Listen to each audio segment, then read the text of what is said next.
Chapter 1682, High Demon. Chapter 1682, High Demon. Inside the quiet canyon, when Xiaofan got within 1,000 yards of the next map, he suddenly felt a powerful pressure washing over him. The pressure he felt now was completely different from what he experienced from the monsters he encountered before. In other words, there was a qualitative change to the pressure he felt. Currently, Xiaofan had already reached Tier 2, yet the pressure still made him extremely uncomfortable. His body felt as if it was fully submerged in a pool of water. The pressure is so strong despite the 1,000 yards separating us? Xiaofan stared at the massive figure displayed on his detection crystal ball in disbelief. The crystal ball showed a humanoid figure with the head of a goat sprawled across the ground before the canyon's exit. The figure also had a massive serpent for a tail and the bat-like wings commonly seen on demons. As the figure exhaled, flames surged out of its nostrils and scorched the ground before it. What? A high demon? Xiaofan was dumbfounded as he looked at this figure.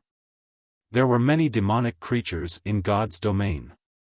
Aside from having a difference in strength, these demonic creatures were also distinguished by lineage. In fact, the hierarchy among demons was largely determined based on lineage. Demons with noble lineages ruled over demons with ordinary lineages. Naturally, the nobler the lineage a demon possessed, the greater their potential for growth. In God's domain, most demons at the Demon King standard were high demons. It was very difficult for a demon with an ordinary lineage to grow into a Tier 5 Demon King, much less a Tier 6 Demon God. Demons with noble lineages were known as high demons. In terms of life rating, they were superior to even archaic species. At the same tier, only dragons or ferocious beasts would be capable of suppressing high demons. Needless to say, the ordinary demons Xiaofan summoned were no match for high demons. Nevertheless, the guardian boss stationed at the entrance to the next map was actually a high demon. Due to the extreme distance, the detection crystal ball couldn't detect the statistics of the high demon. However, when Xiaofan arrived within 600 yards of the high demon, its statistics entered his eyes. Baphomet, High Demon, Grand Lord. Level 73. HP 120,000/120,000,000. A level 73 Grand Lord? Xiaofan fell into deep thought as he looked at Baphomet's statistics. Compared to an archaic species of the same level, a high demon had much less HP. Even so, 120 million HP was still a horrifying amount for him to deal with. Just Baphomet's battle recovery alone allowed it to recover 1,200,000 HP every 5 seconds. If his DPS was lower than 240,000, Baphomet would be an invincible existence to him. The only stroke of luck was that Baphomet was a demon. So long as his opponent was a demon, the Bible of Darkness would be able to suppress it. Although he couldn't use the Bible of Darkness to turn Baphomet into his subordinate, he could greatly suppress the high demon's basic attributes. Moreover, this suppression was absolute. Its effects would not weaken in the slightest, unlike how magic arrays and the like did when the target monster was too strong. All the same, a high demon was still a high demon. Baphomet wasn't just strong in terms of basic attributes. The skills, spells, and combat standard it possessed were beyond those of an ordinary demon. I can only give it a try. Gritting his teeth, Xiaofan took out another primordial scroll from his bag and summoned a third primordial heroic spirit. Although Zero Wing City's defenses were far superior to an ordinary guild city's, the current situation was unlike before. The quantity and quality of the evil beasts and evil demons surging into Star Moon Kingdom were extraordinary. If the monsters broke through the defensive network of the kingdom's army and reached Zero Wing City, Xiaofan was unsure whether Zero Wing City could hold its ground against them. If he could secure the Lost Town before this happened, the numerous mana weapons stored inside the Lost Town would undoubtedly raise Zero Wing's strength by a significant margin. At that time, the chances of defending Zero-Wing City would also improve significantly.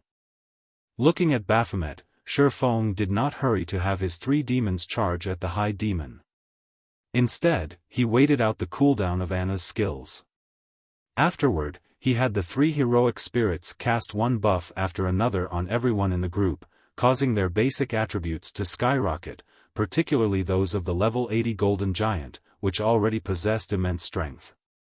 After being buffed up by the 3 heroic spirits, its strength was already close to rivaling a Grand Lord's of the same level. Following which, Xiaofan gave the command to attack. Taking the lead, the Golden Giant and 3 Tier 3 demons charged forward, the 10 Rock Guardians following closely after them.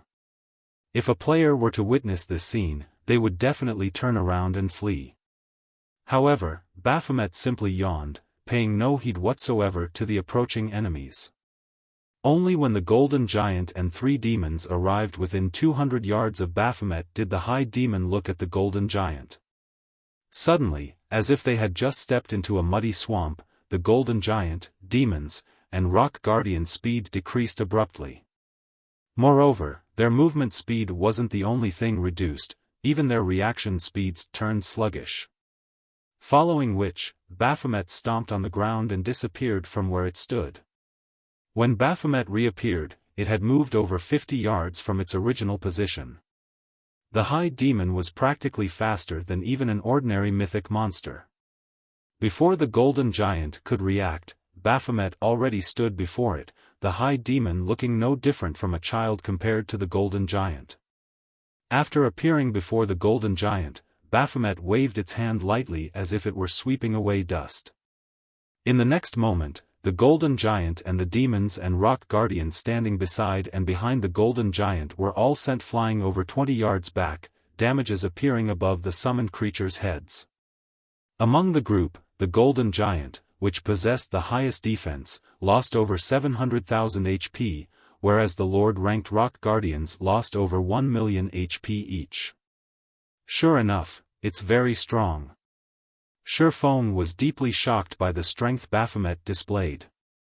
Baphomet was much more powerful than any of the Grand Lord-ranked archaic species he had gone up against before. Moreover, based on the performance Baphomet just displayed, Xiaofan could tell that the High Demon's combat standard should be at the 6th floor trial tower standard. With the High Demon's mythical speed, even a 100-man team of Tier 2 experts would be like fish on a chopping board if it went up against Baphomet. Afterward, a series of exchanges took place between both sides. Unfortunately, although the Golden Giant and 3 demons retaliated, they only managed to land a few spells on Baphomet. Relying on its mythical speed, the High Demon easily dodged every normal attack sent at it. In contrast, despite being healed by Tier 3 heroic spirits, the Golden Giant and demons still continually lost HP. Although the Golden Giant and demons tried blocking and dodging Baphomet's attacks, their weakened reaction speeds prevented them from doing so. However, as Baphomet paid attention only to the Golden Giant and Tier 3 demons, Xiaofan was able to get within 100 yards of the High Demon unnoticed and immediately activated Demon Ruler. Suddenly, a ripple of power left the Bible of Darkness Xiaofan held. Baphomet's basic attributes promptly plummeted by 30%. The effect of Demon Ruler was remarkable. However, this was still not the end. Anna, who had long since completed her own preparations, had the Rock Giants form a magic array and suppressed Baphomet even more. However, the magic array was evidently inferior to Demon Ruler. In the end, Baphomet retained 60% of its original basic attributes, and it still suppressed the Golden Giant and Tier 3 demons. But instead of dodging all of the Golden Giant and demons' attacks, the High Demon was now forced to parry and block instead. Nevertheless, the Golden Giant failed to inflict any significant damage on Baphomet. Seeing this, Xiaofan had no choice but to spend 5,000 magic crystals and activate the Ring of Gospel's World Projection. When World Projection descended on Baphomet, the High Demon's speed decreased once more. However, even after World Projection suppression took effect, Baphomet still retained 50% of its basic attributes and still overwhelmed the Golden Giant. How is it so powerful? Xiaofan was next to speechless as he stared at Baphomet. If not for the Bible of Darkness's suppression, he would have long since turned around and fled by now. After thinking up to this point, he turned to look at Anna, a bitter smile on his face as he said, "It seems we can't hold back anything at all." Following which, he commanded Anna to use her other overtier spell, which was also the strongest spell Anna currently possessed. Tier 3 Curse, Yin Yang Judgment. Yin Yang Judgment's cooldown was 1 natural day. Unless absolutely necessary, Xiaofan did not wish to use the curse at all. However, if he did not use it now, it was only a matter of time before Baphomet defeated his team. After all, world projection had a short duration of only 10 minutes, each use costing him 5,000 magic crystals. He did not have enough magic crystals to fight a protracted battle with the High Demon. Chapter 1683, First Kill Baphomet. Chapter 1683, First Kill Baphomet.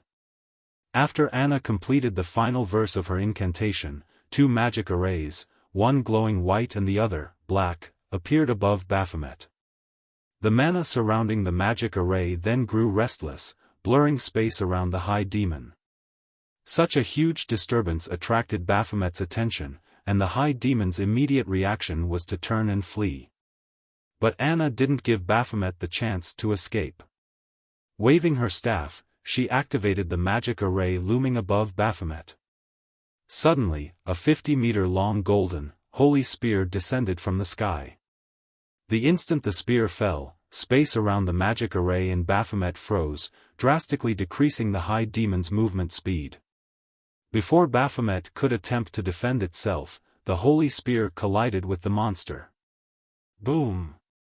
As a result, a towering, black-white light pillar rose into the air. When the pillar had manifested, the world around Baphomet shook violently, and resulting shockwave pushed the Golden Giant and the Tier 3 demons under Xiaofan's control back by over 20 yards. After the light pillar had disappeared, it revealed a massive crater where Baphomet had stood, with the High Lord lying at the body. Scorching flames burned the High Demon, decorating it and the crater with scorch marks. Dark blue blood seeped from the numerous wounds covering Baphomet's body. However, compared to Baphomet's miserable appearance, the damage it had taken was truly terrifying. -467,175. A damage of over 4 million appeared above Baphomet's head. To Baphomet, who only had a maximum HP of 60 million after multiple means of suppression, this move had taken nearly 1/13 of its total HP. The might of Yin Yang Judgment completely exceeded Xiaofan's expectations. Moreover, Baphomet had been heavily injured when the Tier 3 curse had struck, significantly decreasing its combat power. With no intentions of letting Baphomet recover, Xiaofan ordered all of the summoned creatures to use their strongest moves, holding nothing back. Following which, Tier 2 and Tier 3 skills and spells bombarded the High Demon, one after another. The injured Baphomet wasn't able to dodge any of the incoming attacks, and every skill and spell that had been sent slammed into the High Demon. Each attack dealt a minimum of -500,000 damage, depleting Baphomet's HP by a significant chunk. 80%. 75%. 70%. Although Baphomet eventually recovered from its mental shock and resumed its retaliation, the Golden Giant was more than enough to keep the High Demon busy with its weakened combat power. This prevented Baphomet from blocking Anna, the Tier 3 demons, and heroic spirits attacks. Of course, Xiaofan didn't hold back, either. After activating Heavenly Dragon's power, followed by Phantom Kill, he charged forward. 9 Dragon Slash. Shadow Blade. Lightning Flash. Purgatory Pentaslash. Thunder Flame Explosion. Flame Burst. Thanks to Killing Ray, every one of Xiaofan's skills dealt double damage to Baphomet, and damages in the tens of thousands appeared above the boss's head. Although his damage was no match for the Tier 3 demons, who weren't suppressed by the darkness world, it was still considerable. 50%. 40%. 30%. As time passed and Baphomet's HP continuously decreased, it continued to recover. Gradually, its reaction speed recovered, and eventually, the level 80 Golden Giant wasn't able to keep up with its attacks. This forced the heroic spirits at the rear line to shift their focus from offense to healing. Once Baphomet's HP fell to 20%, the High Demon revealed a sinister grin. It began to swipe its claws at the air around it, sending powerful gales at Xiaofan and his team. Before Xiaofan and the others could launch another assault, Baphomet had finished chanting an incantation.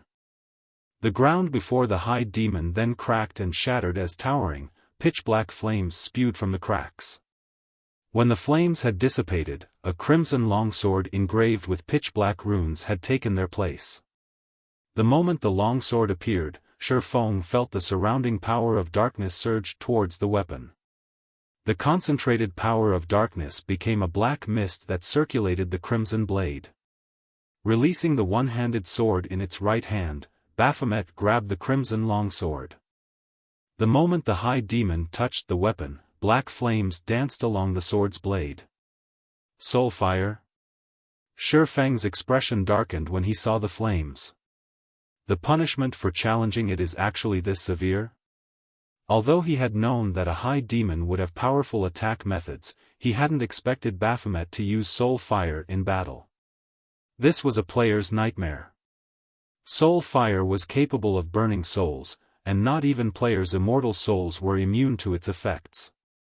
If players were killed by soul fire, not only would their death penalty increase, but they would also be prevented from logging into God's domain for multiple days.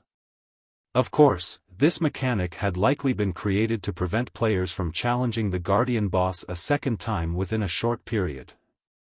However, Xiaofan didn't want to waste too much time in the darkness world. If he suddenly couldn't log into the game for several days, Zero Wing would be finished. Without waiting for Xiaofan to respond, Baphomet stomped its hoofs on the ground and vanished. It then reappeared before the Golden Giant, cutting down at the Great Lord with its flaming longsword. Failing to react in time, the Golden Giant succumbed to Baphomet's attack, a damage over -1,300,000 appearing above its head. Pitch-black flames licked at the wood the longsword had created. Seeing this, the heroic spirits immediately cast their healing spells on the Golden Giant. However, when the healing spells touched the Great Lord, their effects seemed to have changed. Not only did the Golden Giant still sport the wound, but the pitch-black flames also burned with their original vigor. In fact, the Golden Giant had only received 30% of the spell's normal healing. When he saw this, Xiaofang's expression darkened further. Reduced healing effects was still acceptable, but the fact that the wounds Baphomet had inflicted couldn't be healed complicated the situation. As the Golden Giant accumulated more injuries, it would suffer a heavily injured state sooner or later. If that happened, its combat power would fall, and it would be helpless against the High Demon. If the Golden Giant couldn't deal sufficient damage, it would lose Baphomet's aggro. The High Demon would then be free to target someone else. Quick! Attack it with everything you've got. Xiaofan commanded Anna.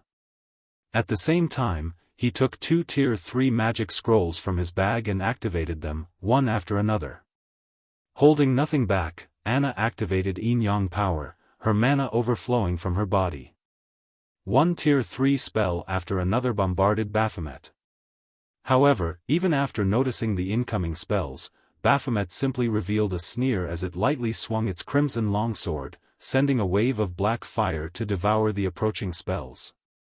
The pitch-black flames corroded the Tier 3 spell's power relentlessly.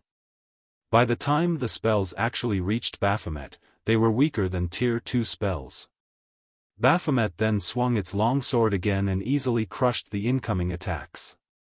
Fortunately, although Baphomet had superior strength, it couldn't completely dodge the Tier 3 demon's attacks. Although its HP fell much slower than before, it still decreased at a steady rate. After using the 2 Tier 3 magic scrolls, Xiaofan proceeded to activate Blade Liberation. Currently, both Baphomet's defense and reaction speed were recovering, and as a result, it continued to take less damage. Despite bombarding Baphomet with a series of powerful attacks, they had only reduced Baphomet's HP to 12%. In contrast, the Golden Giant had become heavily injured after receiving 10 hits from the High Demon's Crimson Longsword, and it could no longer serve as a proper MT. Baphomet then turned its attention to the Tier 3 demons. If this continued, it was only a matter of time before they team-wiped. After activating Blade Liberation, Xiaofan's attributes skyrocketed yet again, and his basic attributes now surpassed the level 80 Golden Giants. Following which, Xiaofan activated Instant Strike and appeared before Baphomet. Sword's Orbit. Dang! Dang! Dang! Unfortunately, Baphomet managed to block the majority of Xiaofan's slashes. Only the occasional slash slipped past the High Demon's guard and dealt a little over -100,000 damage. With how much HP Baphomet had remaining, the High Demon wasn't particularly concerned with this amount of damage. Even after Xiaofan fought for several seconds and launched dozens of slashes, the High Demon still had 5% of its HP remaining. Meanwhile, once Xiaofan had lost Instant Strike's buff, Baphomet gained the upper hand. In fact, due to Xiaofan's weakened state, he lacked any ability to retaliate. He could only defend himself. Fortunately, Anna finally finished her incantation. Angel Summoning. Suddenly, a Tier 4 Valkyrie dropped onto the battlefield. Taking a step forward, the Valkyrie instantly appeared before Baphomet and swung her holy spear. Despite being a high demon, the impact still sent Baphomet flying back over 20 yards, robbing it of its defensive stance. Immediately, the Valkyrie threw her holy spear, which easily pierced through the defenseless high demon and dealt over -4 million damage. In the blink of an eye, Baphomet's HP fell below 1 million. Taking advantage of this opportunity, Xiaofan activated Divine Providence and pointed Killing Ray at Baphomet. Flame Domain. Lightning Edge. Under Xiaofan's command, a raging inferno and countless sword lights devoured Baphomet. Damages of over -200,000 appeared above Baphomet's head, one after another, tearing what little remained of the High Demon's HP away. Baphomet then died and collapsed to the ground. Following which, Xiaofan watched his experience bar increase rapidly. At the same time, the sound of a system notification reached his ears. System, congratulations. You have obtained the first kill on Baphomet, the guardian boss of Dark Sin Canyon. Rewards doubled. Acquired High Demon's Soul. Chapter 1684, Repairing the Bible of Darkness. Chapter 1684, Repairing the Bible of Darkness. After watching Baphomet die, Xiaofan breathed a deep sigh of relief. Despite the fact that the Darkness World reduced Xiaofan's EXP gain, his experience bar had risen by 7%, pushing him to 62% of level 65. If not for the 95% reduction in EXP gain, he definitely would have climbed to level 66. With the High Demon's death, loot rained down from above, creating a dazzling sight to behold. If the various superpowers learned of this, they'd die from envy. The Darkness World's monsters already dropped excellent loot, and as a map's guardian boss, Baphomet's loot was far better than the map's other monsters. Including the first kill bonus, one could just imagine how bountiful the High Demon's loot was. Giving the loot a rough glance, Xiaofan estimated that there should be over 100 items. As items rained from the sky, a crystal, radiating a golden glow, landed before Xiaofan. His curiosity piqued, Xiaofan promptly picked up the crystal and inspected it. High Demon's Soul, Epic Rank Consumable. Sacrifice magic crystals to create a new body for High Demon Baphomet.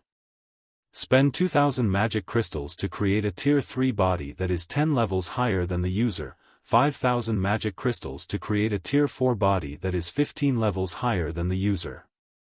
Can be used 3 times. Cooldown, 5 minutes. Current usage count, 0. What a powerful epic consumable. Xiaofan was stunned as he read the crystal's introductory text. Epic consumables were incredibly rare in God's domain, and each one was incomparably powerful. Take the Demon King's Horn, for example. It had enabled Xiaofan to destroy a city's defensive magic array instantly. Meanwhile, the High Demon's Soul was similarly extraordinary.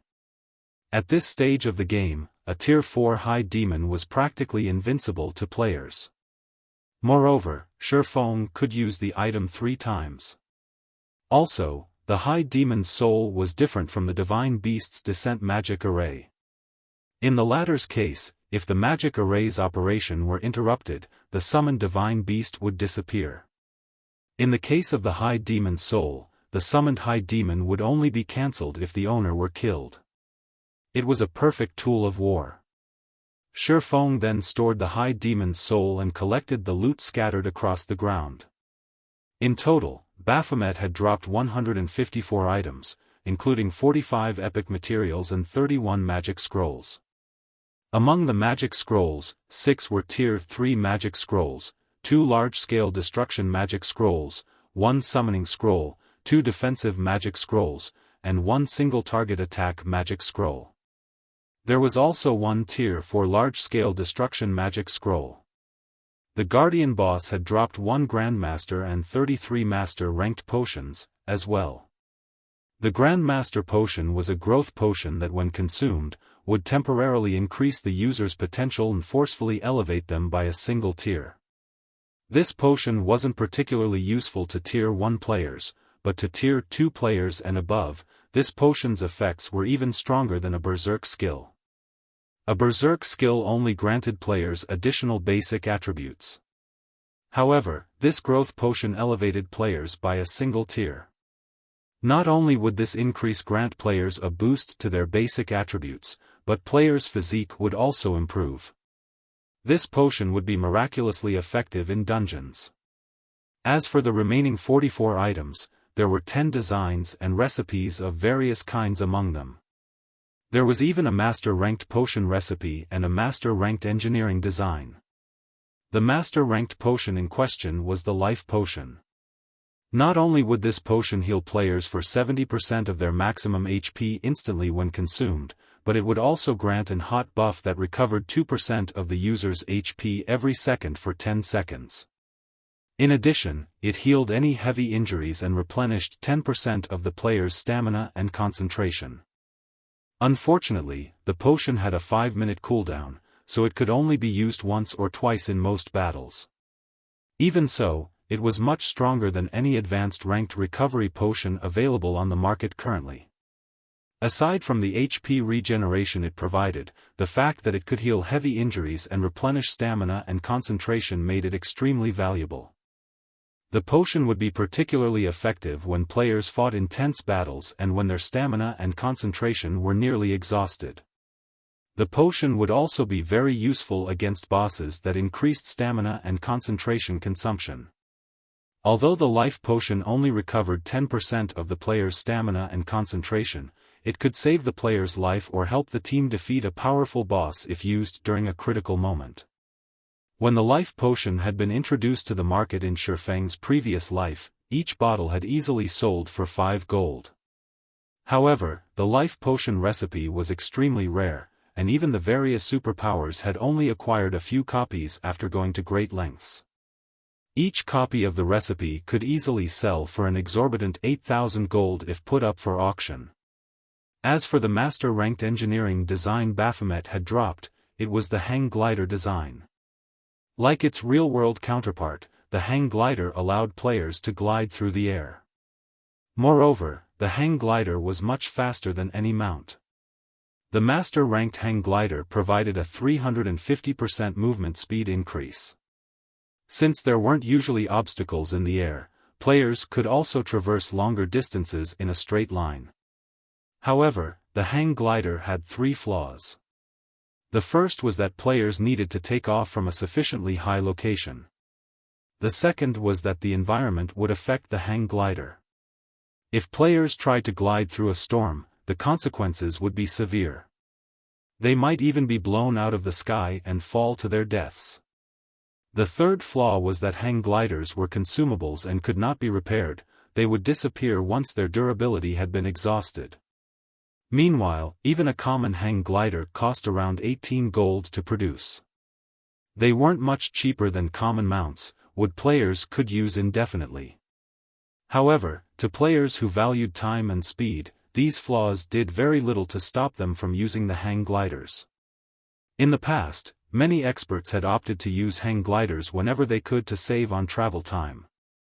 They paid no attention to the cost. As Xiaofan gazed at the hang glider design, his eyes sparkled with joy. Since mounts weren't yet popular in God's domain, players' demand for hang gliders would be intense if he sold them. At this point, the various large guilds were starting to shift the focus of their development to neutral maps between kingdoms and empires, after all. In a situation where no one had obtained a town building order or town migration order, players were forced to walk to these neutral maps. In addition, neutral maps themselves were very large. Even with a mount, players would need a considerable amount of time to explore the map fully. However, players could save a lot of time if they had a hang glider. If the candlelight trading firm introduced the hang glider to the market now, it would definitely be well received. In addition, since Candlelight would have the monopoly over the hang gliders, it would make a fortune off of the transportation tool. The extra funds would help Zero Wing City's development tremendously. Meanwhile, among the other 8 recipes and designs Baphomet had dropped, there was also an advanced hang glider design. Although the advanced hang glider was inferior to the master hang glider, it still increased players' movement speed by 300%. It seems I'll have to find some time to grind hang glider recipes, Xiaofan thought to himself. Although the master hang glider was super rare, the advanced version wasn't. Level 70 plus Grand Lords and above all had a chance of dropping the recipe. The field bosses of a few particular maps even higher drop rates. In the past, the various large guilds had generally opted to grind those field bosses to obtain more advanced hang glider recipes. Zero Wing's main force was already considerably strong. With the help of his Bible of Darkness, they could definitely grind for more advanced hang glider recipes.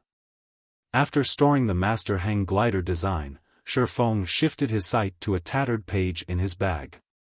The words on the page had long since become indiscernible. However, the page still radiated a faint trace of divine might. Moreover, the surrounding power of darkness gathered around the page when he pulled it from his bag.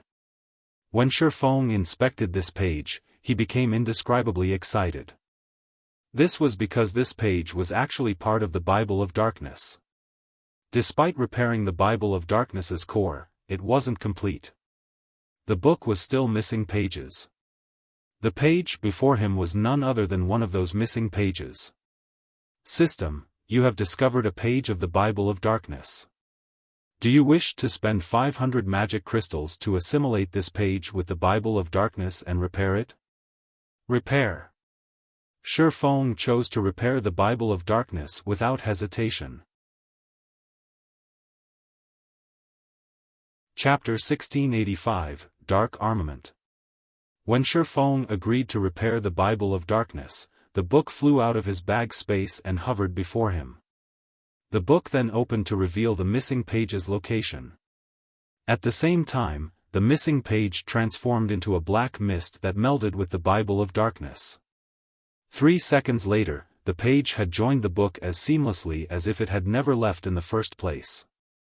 After the Bible of Darkness had recovered one of its missing pages, the power of darkness that gathered around the book became denser, and now a black mist settled over the book. The Bible of Darkness has improved by so much? After repairing the Bible of Darkness, its appearance indicated that it had become far more powerful. Although the book's aura wasn't much stronger than before, its control of power of darkness had improved.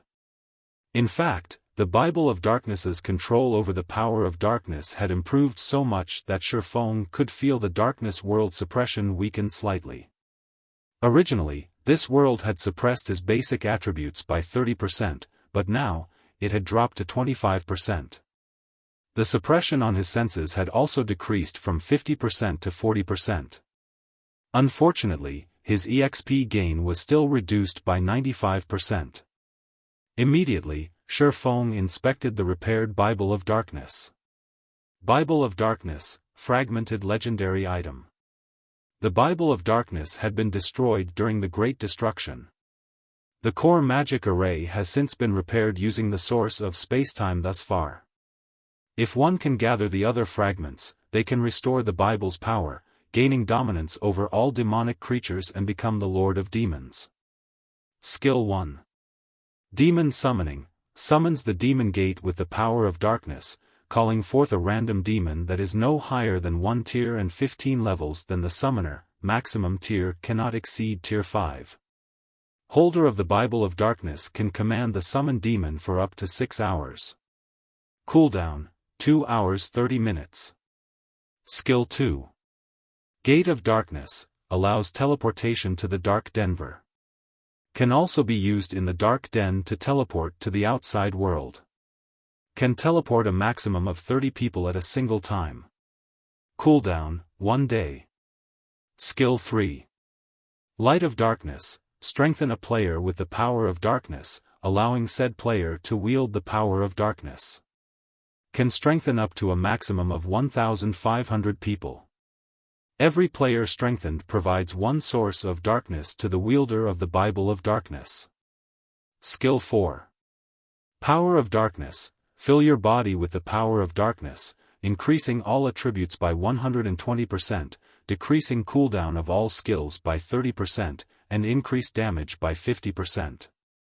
Duration will be equal to number of source of darkness *0. 5 seconds. Power of Darkness cannot stack. Can only strengthen players up to a maximum of tier 5 classes. Cooldown, 5 hours. Skill 5. Demon Ruler. Passive effect, increases the attributes of demonic creatures under user's control by 35%. Forcibly decreases the attributes of all enemy demonic creatures within a 1,000-yard radius by 30%. Active effect, when activated, there is a 12% chance to control a demonic creature that is no higher than 2 tiers and 30 levels than the user for 2 hours. Can control up to tier 5 creatures. Can control up to a maximum of 3 creatures at a time. Cooldown, 5 minutes. Skill 6. Dark Armament, by sacrificing sources of darkness, transform the Bible of Darkness into a weapon suitable for the user. Duration is equal to number of source of darkness *3 seconds. During this period, the Bible of Darkness's other skills cannot be used. Cooldown, 6 hours. Dark Armament. The appearance of a new skill had surprised Xiaofan. Is this what the missing page contained? He had only expected to find some minor improvements to the Bible of Darkness's skills after incorporating the missing page. He had never thought that the page would add a new skill. Weapons were the foundation of a player's combat power. Players could only wield high attack power with a powerful weapon. At the end of the day, berserk skills were unreliable. On the other hand, a powerful weapon could permanently increase a player's combat power. Although the Bible of Darkness's weapon wouldn't last forever, it could still last up to 75 minutes, which was much longer than any berserk skill. It was enough time for players to end a large-scale battle. After examining the Bible of Darkness for a few more minutes, Xiaofan stored it and began to appraise the other items Baphomet had dropped. Of the remaining 34 items, there was 1 darkness stone and 6 darkness stone fragments. The rest of the items were weapons and equipment, the most valuable of which was a pair of epic ranked boots called the Trickster's Legs. When equipped, the Trickster's Legs would offer a significant boost to the wearer's movement speed and reaction speed. It was an excellent pair of boots that only level 50 players and above could equip. There were also 5 pieces of level 60 dark gold equipment, 12 pieces of level 60 fine gold equipment, and 9 pieces of level 60 secret silver equipment. Among the level 60 fine gold equipment, 2 pieces happened to be the hat and gloves for the Fantasy Demon set, which Xiaofan still needed. He had also completed 2 Dark Devourer sets after killing Baphomet. Once Xiaofan had organized the loot, he didn't bother to sit and rest.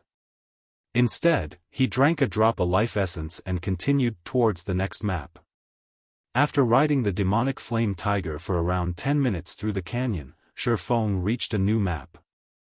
Unlike the barren Dark Sin Canyon he had previously occupied, a tranquil forest dominated this map. Visibility here was also much better than in the Dark Sin Canyon. Even without using his summon demons, he could see up to 50 yards away. Why are the monsters here so low-leveled?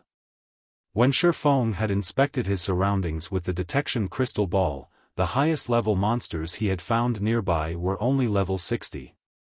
These monsters were clearly lower leveled than in the Dark Sin Canyon. Did I take the wrong path? The Dark Sin Canyon only had 2 exits. One of them had been completely blocked off, and a guardian boss defended the other. Since he couldn't pass through the sealed exit, he had chosen to kill Baphomet, yet that path had led him to a lower-level map. Forget it. This will do. In any case, I am only trying to grind darkness stones. It'll be easier to kill level 60 Grand Lords. Although Xiaofan hadn't expected to reach a lower-level map, he welcomed this outcome. It was undoubtedly easier to kill level 60 Grand Lords than it was to kill their level 80 cousins. Furthermore, he wasn't able to do much fighting since he was in a weakened state due to activating his twofold berserk during the fight with Baphomet. For a short period, he wouldn't be able to add adequate combat power to his team. Xiaofan then proceeded to lead Anna towards one of the Grand Lords he had discovered with the detection crystal ball. With 3 level 80, Tier 3 demons and 1 level 80 golden giant, whose strength rivaled a Grand Lord of the same level, defeating a level 60 Grand Lord would be a piece of cake. With Anna and the 3 heroic spirits' assistance, the fight against the Grand Lord ended quickly. Xiaofan hadn't even needed to do anything throughout the fight. Time passed quickly, and before Xiaofan had realized it, he had grinded in the tranquil forest for over a day and wiped out all of its Grand Lords.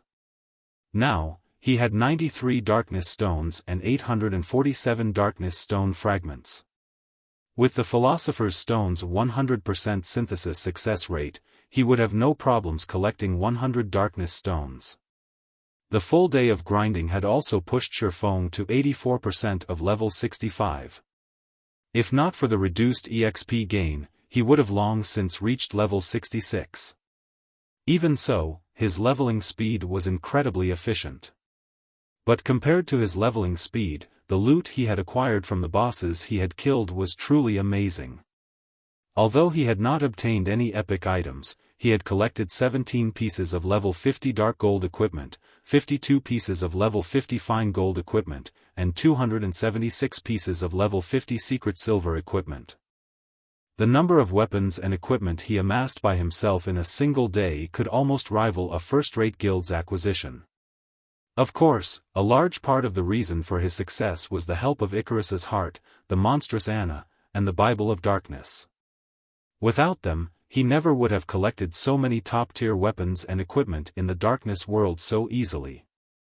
Now that I've collected the darkness stones I need, it's about time I return. Xiaofan smiled at the darkness stones in his bag. With this, he had completed his quest to obtain the lost town. Following which, Xiaofan took out a White River City return scroll and activated it. After 20 seconds, Xiaofan transformed into a streak of white light and departed from the darkness world. Chapter 1686, Stoneclaw Mountains Sealed. Chapter 1686, Stoneclaw Mountains Sealed. Starmoon Kingdom, White River City. After Xiaofan left the teleportation hall, he immediately noticed far fewer players on the street than before. Moreover, when players noticed the zero-wing emblem pinned on Xiaofan's black cloak, they gave him unusual looks. When independent players on the streets had noticed Zero-Wing's emblem previously, they had gazed at the player wearing it with envy and admiration, but now, they looked at Xiaofan with sympathy in their eyes. Xiaofan was confused. He had only been away from White River City for a few days, yet the city had changed so massively. What happened here? Xiaofan began to pay closer attention to the players walking down the street. He soon discovered that independent players weren't the only ones behaving oddly. When players from small guilds noticed him, they revealed ridiculing expressions. This confused Xiaofan even further. No matter what was said or done, Zero Wing was Star Moon Kingdom's publicly acknowledged #1 guild. Even if the Zero Wing's development had suffered lately due to the war with Heaven's Burial, the guild hadn't fallen so far that even small guild's member would look down on it. Xiaofan had even dealt Heaven's Burial a severe blow recently. Now that Heaven's Burial had lost its income from ancient Rock City, the guild's development potential had plummeted. It could no longer compete with Zero Wing's growth. Look, that guy's wearing Zero Wing's bronze emblem. He should be one of Zero Wing's experts, yet he still has time to wander aimlessly. I bet he ran back here once he realized that victory isn't possible. Heaven's Burial's latest strategy is too ruthless. Zero Wing is almost guaranteed to lose Stone Forest Town, and all of the various large guilds are fending for themselves. Heaven's Burial even declared that any guild that offers Zero Wing assistances will join its hit list, and any of Zero Wing's members that withdraw will be spared its wrath. That's right. Who would have imagined that Heaven's Burial would close off the Stoneclaw Mountains map with such a powerful barrier? Not only has all communication been cut off, but they've also disabled return scrolls. Moreover, the barrier only has one exit. Based on what I've heard, a large army of evil demons and evil beasts guard that exit, and Heaven's Burial isn't letting any player leave the map, keeping players from notifying the kingdom's armies. Heaven's Burial isn't letting any player leave the map to notify the kingdom's armies. The Stoneclaw Mountains map has been locked down for nearly 7 hours now. With Heaven's Burial's strength, it should have already captured Stone Forest Town. I'm not sure. Based on the information Stone Forest Town's players are sharing via offline communication, the battle between Zero Wing and Heaven's Burial has become intense, with both sides constantly losing players. But Zero Wing's players haven't been able to break through to the barrier's exit. In contrast, more players from Heaven's Burial are gathering in the Stoneclaw Mountains by the minute. The same is true for the evil beasts and evil demons. Heaven's Burial is amazingly capable. With their almost complete control of all information relating to the siege, Zero Wing can't reach the kingdom's armies to ask for help. Meanwhile, trying to get into the barrier is a suicide mission. If Heaven's Burial wishes it, it could kill the players trapped inside as many times as it wants, and those players will have no hope of escape. Logging off inside the barrier will also incur a severe penalty. Besides, if Zero Wing's members log out of the game, Stone Forest Town will be as good as lost. As the players who rested in the bars and restaurants along the street watched Xiaofan, they began to discuss the recent events in the Stoneclaw Mountains. They all admired Heaven's Burial's prowess. Although Zero Wing was impressively powerful, Heaven's Burial was a step ahead of its rival. The Stoneclaw Mountains have been sealed? Xiaofan could not help his surprise.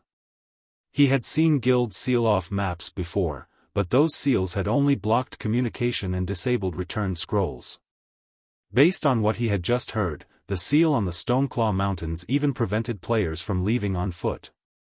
This was an extremely difficult feat, not even he could accomplish the same effect. In the past, only the various superpowers had used such seals when targeting certain apex experts or trying to capture enemy guild cities. Xiaofan immediately turned back towards the teleportation hall and teleported to Star Moon City. He then hurried towards Stone Forest Town. Meanwhile, the normally blue sky over the Stoneclaw Mountains had dulled to a dismal gray. A barrier of evil energy had enveloped the entire map, and while inside this barrier, players' stamina and concentration would be sapped away, even if they did nothing but stand in place. Their minds also felt foggy due to the barrier's power. In contrast, the evil demons inside the barrier were in their element. Both their movement and intellect had improved, as had their basic attributes. Standing on one of Stone Forest Town's walls, Aqua Rose watched the swarm of monsters and players gather some distance away with a somber expression. Suddenly, a level 50 ranger clad in blue walked up to Aqua Rose and reported, "Vice Guild Leader Aqua, based on our scouts' observations, another player army has entered the barrier. By the looks of it, they seem to be from Blackwater. There are roughly 20,000 players, over 6,000 of which are level 49 or above. Moreover, they have brought 8 catapults with them. 6,000 experts and 8 catapults?" Aqua Rose's expression darkened further after hearing this. Currently, Zero Wing only had around 100,000 members protecting Stone Forest Town, and a large majority of them were players she had gathered and led to the town to reinforce its defenses. Meanwhile, Heaven's Burial had gathered over 300,000 members before Stone Forest Town. Although only around 170,000 of them were elite members, and the rest were normal members, the normal members were not to be underestimated. Even the weakest among them was level 45. Furthermore, Heaven's Burial had the support of a large force of evil demons. Rough estimates counted over 100,000 of these monsters. Moreover, more monsters joined the force as time passed.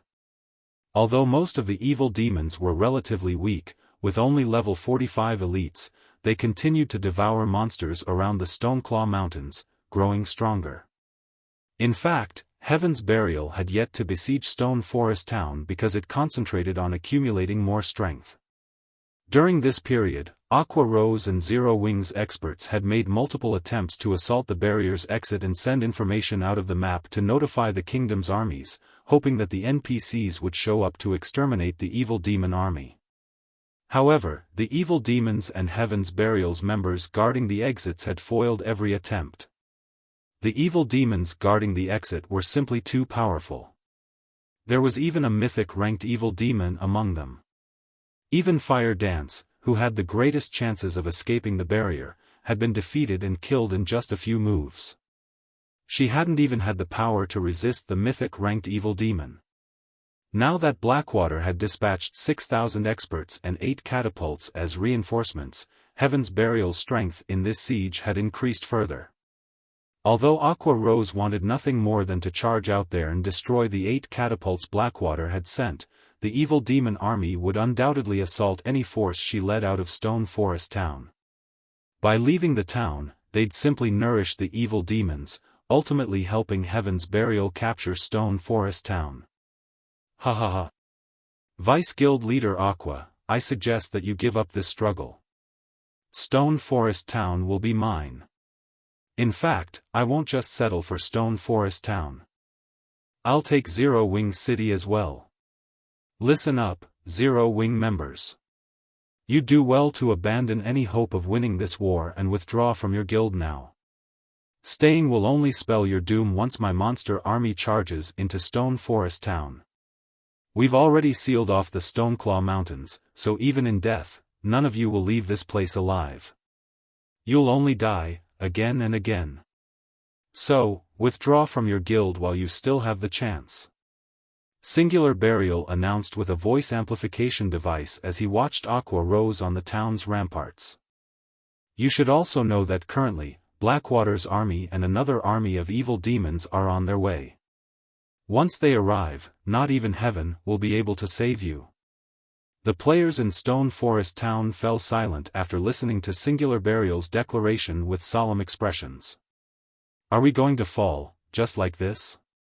Everything Singular Burial had said seemed true. All they could do now was wait for death to reach them.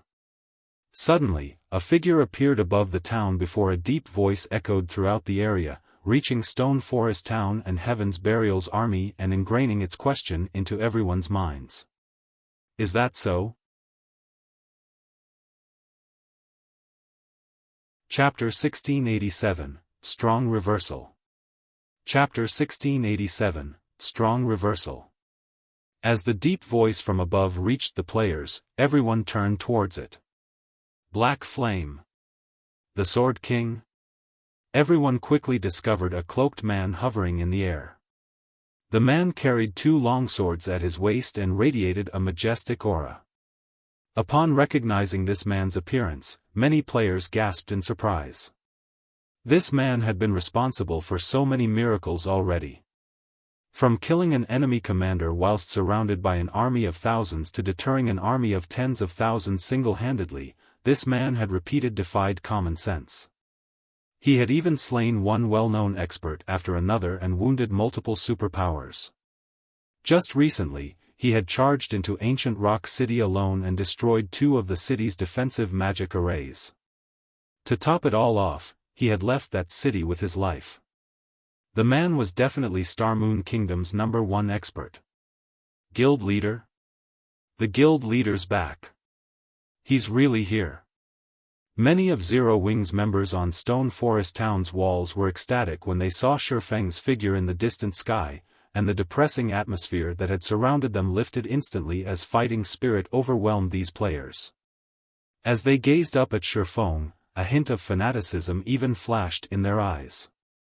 The guild leader? Has he already completed his quest?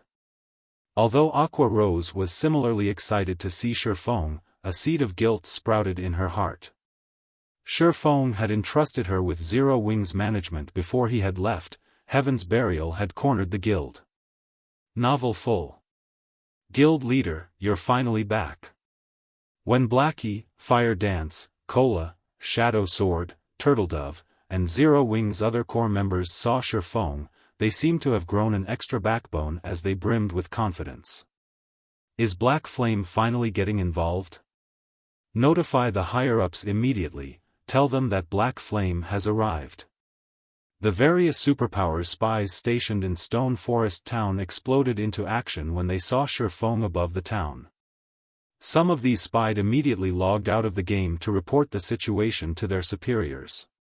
Although logging off would incur penalties, this information was worth the price. After all, Shifeng's appearance alone had changed the situation. Zero Wing's members had already lost their fighting spirit after seeing the countless enemies around them. However, every one of these players reacted as if they were on some kind of high when they saw their guild leader, madness burning in their eyes. Very quickly, the major powers who watched this war received news of Shifeng's arrival in Stone Forest Town. So, Black Flame has finally made an appearance? And here I thought that he had given up on Stone Forest Town. It seems he still intends to fight this out until the very end. When Galaxy Past, who rested the Star Alliance's residence in Star Moon City, received the latest report from his subordinate, he could not help but shake his head and sigh. Heaven's Burial had thrown everything it had into this last assault. The guild had clearly stopped holding back. Even if Stone Forest Town's defenses were very powerful, the evil demon army was no laughing matter. Unlike evil beasts, evil demons were intelligent. They also had faster reaction speeds. They wouldn't succumb to the town's static defenses as easily as the evil beasts. Moreover, based on the information they had collected thus far, any player killed an evil demon killed inside the barrier would become a sacrifice, turning into a new evil demon for Heaven's Burial very quickly. Just thinking about it made Galaxy Past shudder with fear. One could not forget the reinforcements Blackwater had sent, either. 8 catapults could inflict devastating damage to Stone Forest Town. Not only did they deal high damage, but they also had an extremely long attack range. Even Zero Wing's movement-type defensive magic array would only last a few hits from these weapons of war. Meanwhile, in a high-class restaurant in the Black Dragon Empire. Interesting. Black Flame really is a suicidal bastard. Nine Dragons Emperor's lips curled into a smile when he saw the video his subordinate had sent him. Zero Wing is truly finished now. I can't wait to see what Phoenix Rain plans to use to compete against me for Thunder Island in the next contest. In contrast to Nine Dragons Emperor's reaction, when Phoenix Rain read the latest report on the war between Heaven's Burial and Zero Wing from her position on Thunder Island, her expression darkened. Why is he such a fool? Phoenix Rain was at a loss for words. Heaven's Burial had obviously sealed Stone Forest Town to massacre Zero Wing's members. It was bad enough that Zero Wing had sent most of its main force members and expert players to the town to defend it, but now, even Xiaofan, Zero Wing's guild leader, had fallen into this trap. The wisest decision would be to abandon Stone Forest Town and conserve as much of the guild strength as possible to protect Zero Wing City. The city had already become the guild's core, but if its guild leader were killed while protecting Stone Forest Town, it would deal a massive mental blow to the guild. With both its military prowess and morale wounded, how was Zero Wing supposed to defend Zero Wing City later? Novel full. Standing amidst Heaven's Burial's army, which waited outside of Stone Forest Town, Singular Burial had his sight locked onto Xiaofan, glaring at the man with a chilling gaze. Due to Black Flame, the foundation he had built for the future Heaven's Burial Empire had been utterly destroyed. If Black Flame hadn't destroyed Ancient Rock City's defensive magic arrays, the various superpowers wouldn't have sieged the city, forcing him to sacrifice his city to the evil god's branch temple. However, it was his turn to share the feeling of destruction with Zero Wing. Black Flame, your words sure are bold. What can you possibly do by yourself? You dared to destroy my city's defensive magic arrays, and today, I will take Stone Forest Town from you as compensation. Singular Burial sneered at Xiaofan. As soon as Singular Burial finished speaking, the evil demon army behind Heaven's Burial's army loosed an earth-shattering roar. The roars of over 100,000 evil demons echoed throughout the Stoneclaw Mountains, and the pressure the monsters released made everyone in Stone Forest Town shudder. Some players' legs even lost their strength. The players in Stone Forest Town were reminded of the evil demon army's strength once more. If the pressure the evil demon army radiated were already so powerful, the consequences would be unimaginable if the monster army took action. Although Xiaofan was powerful, what could one person possibly do against so many formidable monsters? There were also Heaven's Burial's players to contend with. In the end, Xiaofan had only come to die alongside Zero Wing's members by coming to Stone Forest Town. Since you people from Heaven's Burial like Stone Forest Town so much, then you can stay here forever. Xiaofan immediately retrieved a pitch-black energy bead from his bag. The instant he took out this bead, Heaven's Burial's members below him felt their souls shudder. This bead's power had even affected their consciousness. This energy bead was none other than the destruction crystal Xiaofan had obtained from recasting the disintegration armor. Before anyone could react, Xiaofan loosened his grip on the destruction crystal. The pitch-black energy bead then landed among Heaven's Burial's army. Boom! The moment the destruction crystal touched the ground, it exploded with a silver radiance. Instantly, the ground beneath the destruction crystal sank as the power of destruction spread across the land. Neither living beings nor inanimate objects were spared. Anything and anyone the power of destruction came in contact with vanished, leaving nothing behind. Not even the weapons and equipment players had dropped as they had died had survived the blast. Everything had happened so quickly that before Heaven's Burial's members could even react, an empty plot of land had been created amidst their massive army. For a time, silence descended on Heaven's Burial's forces as if time itself had frozen. Zero Wing's members, who stood on Stone Forest Town's walls, were just as stupefied by the scene that had just occurred. They hadn't expected Xiaofan to make such a sudden move, not even giving Heaven's Burial's members a second to react. And the results of his attack were even so horrific. Chapter 1688, Strength of One Person. Chapter 1688, Strength of One Person. The destruction crystal had a 1,000-yard radius. The AoE could rival a Tier 5 large-scale destruction spell. However, unlike Tier 5 large-scale destruction spells, the destruction crystal destroyed everything it touched on a fundamental level.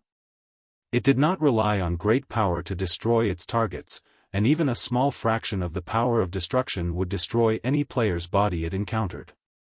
It would even damage their immortal souls and corrode them to a certain extent. Unfortunately, the power of destruction would weaken at the edges as it spread. Most of the players 500 yards or more from the explosion's epicenter were still alive, some of them were even still standing. Only, they had all been contaminated to varying degrees from their contact with the power of destruction. This contamination had significantly decreased their basic attributes, and their HPs slowly depleted over time. As for their stamina and concentration, they steadily lost both. Although these players were technically still alive, they could no longer add to the force's combat power. In addition, every player within the radius had lost a drastic amount of their weapons and equipment's durability. All mysterious iron weapons and equipment had turned into dust the moment the power of destruction had touched it, regardless of how little or how much power of destruction they had come into contact with. Not even secret silver equipment would survive within 300 yards of the epicenter. Only fine gold equipment had any hope of surviving the contamination within this range. Only dark gold equipment or better would have survived the contamination within 100 yards of the epicenter. Even so, dark gold weapons and equipment within this radius had still lost over 1/3 of their durability. All of this had happened in a mere instant, and Heaven's Burial hadn't had any time to react. The sudden development hadn't only stunned Heaven's Burial's members, but players within Stone Forest Town also gaped at the result. Heaven's Burial's members were all level 45 and above. If they died and lost a level, they'd have a challenging time recovering their losses. However, players that had been caught in the blast hadn't only lost levels, but their equipment and weapons had been destroyed as well. This loss was far more severe than losing a single level. When Heaven's Burial surviving members saw their weapons and equipment, they nearly fainted. Zero Wing is really doomed now, the spectating players in Stone Forest Town could not help but gasp. Shifang's attack had certainly been extraordinary. With just one attack, he had dealt a heavy blow to Heaven's Burial, killing over 5,000 players and 3,000 evil demons. However, the fact remained that Zero Wing had no escape. Shifang had only dumped oil on the raging flame of Heaven's Burial's hatred. Singular Burial, who stood among his army, glared at Shifang, radiating killing intent. Even the temperature of the air around him had fallen by a few degrees. Black Flame. You asked for this. Singular Burial then commanded, activate the magic gnome cannons and shoot him out of the sky. Guild leader, are we really going to waste the cannons on him? Weren't we saving them to deal with Stone Forest Town's defensive magic array? Daybreak Fog jumped in, trying to dissuade Singular Burial after hearing his latest order. The magic gnome cannons were war weapons they had acquired after capturing Ancient Rock City. Each of the cannon's shots could rival a Tier 3 large-scale destruction spell. It also dealt increased damage to defensive magic arrays and fortifications. It was a specialized weapon for siege warfare. However, the magic gnome cannons had limited ammunition, and Heaven's Burial had spent most of that ammunition while defending Ancient Rock City. Now, they could only fire 12 rounds. Using that ammo on a single target, a player at that, was unwise. He is the one asking for it. Singular Burial growled madly, adamant that his command be carried out. Hearing Singular Burial's decisive tone, his guild member realized how furious the man was. The players manning the magic gnome cannons at the rear of Heaven's Burial's forces then aimed the weapons at Shifang and fired. Boom! As the first cannon went off, a beam of dark blue light flew toward Shifang, reaching its target in the blink of an eye. The energy beam contained so much power that even the space around it trembled. Crap. Singular Burial has lost his mind. He's actually using a war weapon to deal with a single player? Black Flame is dead for sure this time. That attack should have a 100-yard radius at the very minimum. No player can dodge that. The players watching from within Stone Forest Town were stupefied. War weapons generally had very long cooldowns, and the stronger the weapon was, the longer its cooldown would be. Hence, for efficiency, such weapons were generally used against dense crowds. It was a luxury to fire a war weapon at a single player. Just as the dark blue energy beam was about to smash into Xiaofan, he activated Heavenly Dragon's power, increasing his HP by 500%, defense by 300%, strength by 150%, and agility by 60%.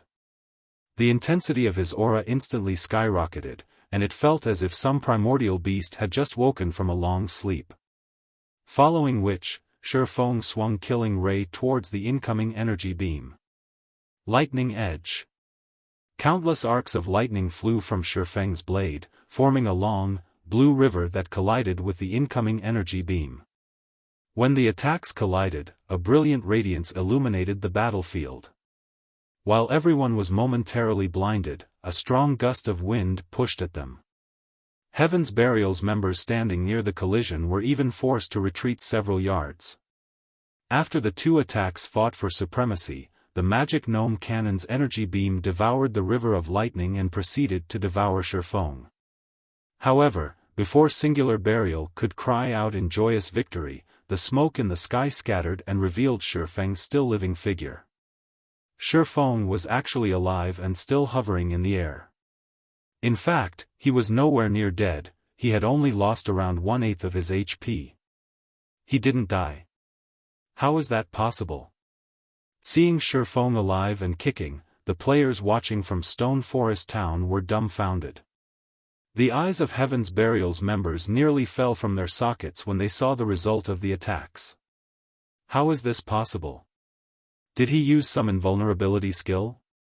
No, that can't be right, he has lost HP. But, if he didn't use an invulnerability skill, why did he only lose a little HP? For a moment, Singular Burial failed to comprehend what had just happened. He had considered the possibility that Xiaofan may have a few methods to dodge the magic gnome cannon's attack. For example, the enemy swordsman could use an invulnerability skill or a Tier 3 defensive magic scroll to block the energy beam. He could also use the teleportation skill he had used many times in the past. However, of all the possibilities he had considered, none of them included Xiaofan receiving the attack head-on. Continue firing. I refuse to believe he can endure. Singular Burial gave out the command to attack again, gritting his teeth. The magic gnome cannon had a 45-second cooldown, but Heaven's Burial had secured 3 magic gnome cannons from Ancient Rock City. They still had 2 more they could rely on. Suddenly, another magic gnome cannon fired at Xiaofan. Boom! Once more, a dark blue energy beam threatened to devour the hovering swordsman. This time, however, Xiaofan did not use an AoE skill. Instead, he activated Flame Burst and used Killing Ray to block the energy beam.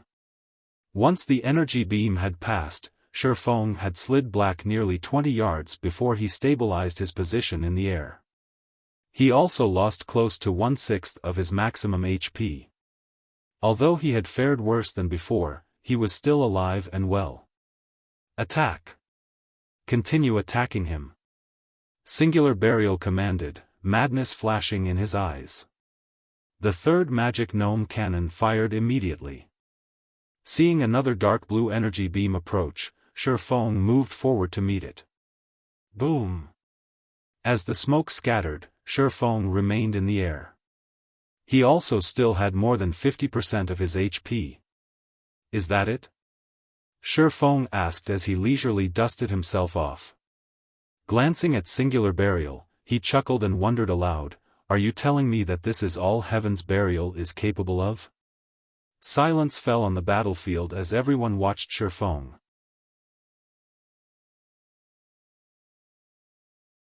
Chapter 1689, Summoning a High Demon. Chapter 1689, Summoning a High Demon. How is this possible? Horror filled Singular Burial's eyes as he stared at Xiaofan. He was very familiar with the magic gnome cannon's power, and he simply couldn't accept the fact that Xiaofan had just taken 3 hits head-on and survived, much less held on to more than 50% of his HP. Even a Tier 2 metric tons would be vaporized, even after activating a life-saving skill, if they were struck by the magic gnome cannons. Yet, 3 of these powerful weapons' attacks had failed to kill Xiaofan. Is he some NPC or a humanoid monster? As Heaven's Burial's members looked up at Xiaofan's proud, hovering figure, they were overwhelmed with horror and confusion. The strength Xiaofan had just displayed was beyond players' abilities. This kind of power lingered in the realms of NPCs and monsters. When they thought about how they were supposed to fight such a monster, a chill crawled down their spines. If not even attacks that could rival Tier 3 large-scale destruction spells could deal significant damage to this swordsman, their attacks would be raindrops pelting his skin. Xiaofang's combat standard was also exceedingly high. He wouldn't simply let them attack him like a common monster. If Xiaofan charged into their army's ranks, the consequences would be unimaginable. Meanwhile, Stone Forest Town had become eerily silent after its players had witnessed the failed bombardment. So, this is the strength of Star Moon Kingdom's #1 expert? Although they knew that Xiaofan was Star Moon Kingdom's publicly acknowledged #1 expert and that they were definitely no match for the Sword King, they had never dreamed that the man was this powerful. Being able to face weapons of war was a feat beyond players. Xiaofan, without a doubt, was a bona fide monster. After witnessing this, the experts that had planned to challenge Xiaofan and claim the title as Star Moon Kingdom's #1 expert, smiled in self-ridicule as they realized how comical their idea was. When Xiaofan swept his gaze over Heaven's Burial's members below him, noticing their shocked expressions, his lips curled into a smile. Although sufficient strength was important in a guild war, a guild's morale was just as important. Players plagued by fear and worry wouldn't be able to fight to their full potential, and they'd make senseless mistakes. In contrast, if a guild's morale were high, its players would exhibit their full potential and perform better than normal. Trying to defeat an enemy while outnumbered wouldn't be entirely impossible. It seems that it was quite effective. Xiaofan was very satisfied with his performance when he saw his enemies' overwhelmed expressions. While war weapons were indeed powerful, they were not unstoppable. Current players were simply too weak to take a hit from such weapons. Tier 3 large-scale destruction spells could certainly kill Tier 1 players, and not even Tier 2 players could normally survive such an attack. But what about Tier 3 and Tier 4 players? Once players reached Tier 3 large-scale destruction spells would only pose a threat, they wouldn't be unstoppable. After reaching Tier 4, players could even shatter a Tier 3 large-scale destruction spell. The reason Xiaofan had dared to face the magic gnome cannon's attacks was due to his sufficiently high basic attributes and magic resistance. In addition, Heavenly Dragon's power increased his HP and defense by a significant margin. Most importantly, the disintegration armor's disintegration field could weaken skills and spells above Tier 2 by 60%. With all of these factors in play, he had chosen to receive the magic gnome cannon's energy beams head-on. Even so, he had still received a considerable amount of damage. However, if anyone else stood in his place, even with the help of the disintegration field, they'd either die or barely cling to life after a single attack. Although it appeared that he had only lost a small fraction of his HP, he had boosted his HP by 500% with one of his skills. Losing 1/6 of that HP was the equivalent to losing as much HP as he normally possessed. Moreover, receiving Tier 3 large-scale destruction spells head-on was a considerable burden on his equipment's durability. After 3 shots from the gnome cannons, his dark gold equipment's durability had fallen by nearly 1/4. If he received another dozen or so energy beams, all of his items would be destroyed, aside from his epic and fragmented legendary items. Seeing that Heaven's Burial's members panic, Xiaofan promptly took the Tier 4 large-scale destruction magic scroll, which he had obtained after killing Baphomet, from his bag and activated it. Tier 4 spell, Dark Prison. Before Heaven's Burial's members could recover from their shock, a pitch-black ball appeared among the army. This pitch-black ball then expanded, quickly and silently enveloping a 500-yard radius. After remaining motionless for 2 seconds, the black ball burst, and a towering pillar of black light took its place. Instantly, all players who had failed to activate invulnerability skills died as they were caught within the light pillar. With this single attack, Heaven's Burial had lost an additional 6,000+ members. Zero Wing, heed my command. Leave town and wipe out Heaven's Burial. Leave none of them alive. Bring the miniature ballistas and movement-type defensive magic array.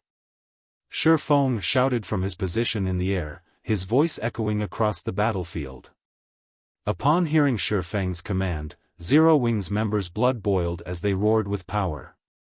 Under Aqua Rose and the other core members' command, everyone charged out of Stone Forest Town and dashed toward Heaven's Burial's 300,000-strong army. Hundreds of miniature ballistas and the movement-type defensive magic array followed closely behind. Damn it! How does Black Flame wield this kind of power? We can't win. Black Flame is a monster. I don't want to die. Compared to the physical destruction from Xiaofan's Tier 4 large-scale destruction magic scroll, the mental blow had been crippling. After seeing so many more of their companions instantly die, many of Heaven's Burial members turned and fled. Xiaofan had just used 2 large-scale destruction spells with such horrific power in a row. Who knew if he had more in store? Moreover, seeing how miserably their guild members had died had truly terrified them. This was especially true for the first group of players that had fallen to the destruction crystal. The attack had even obliterated most of those players' equipment.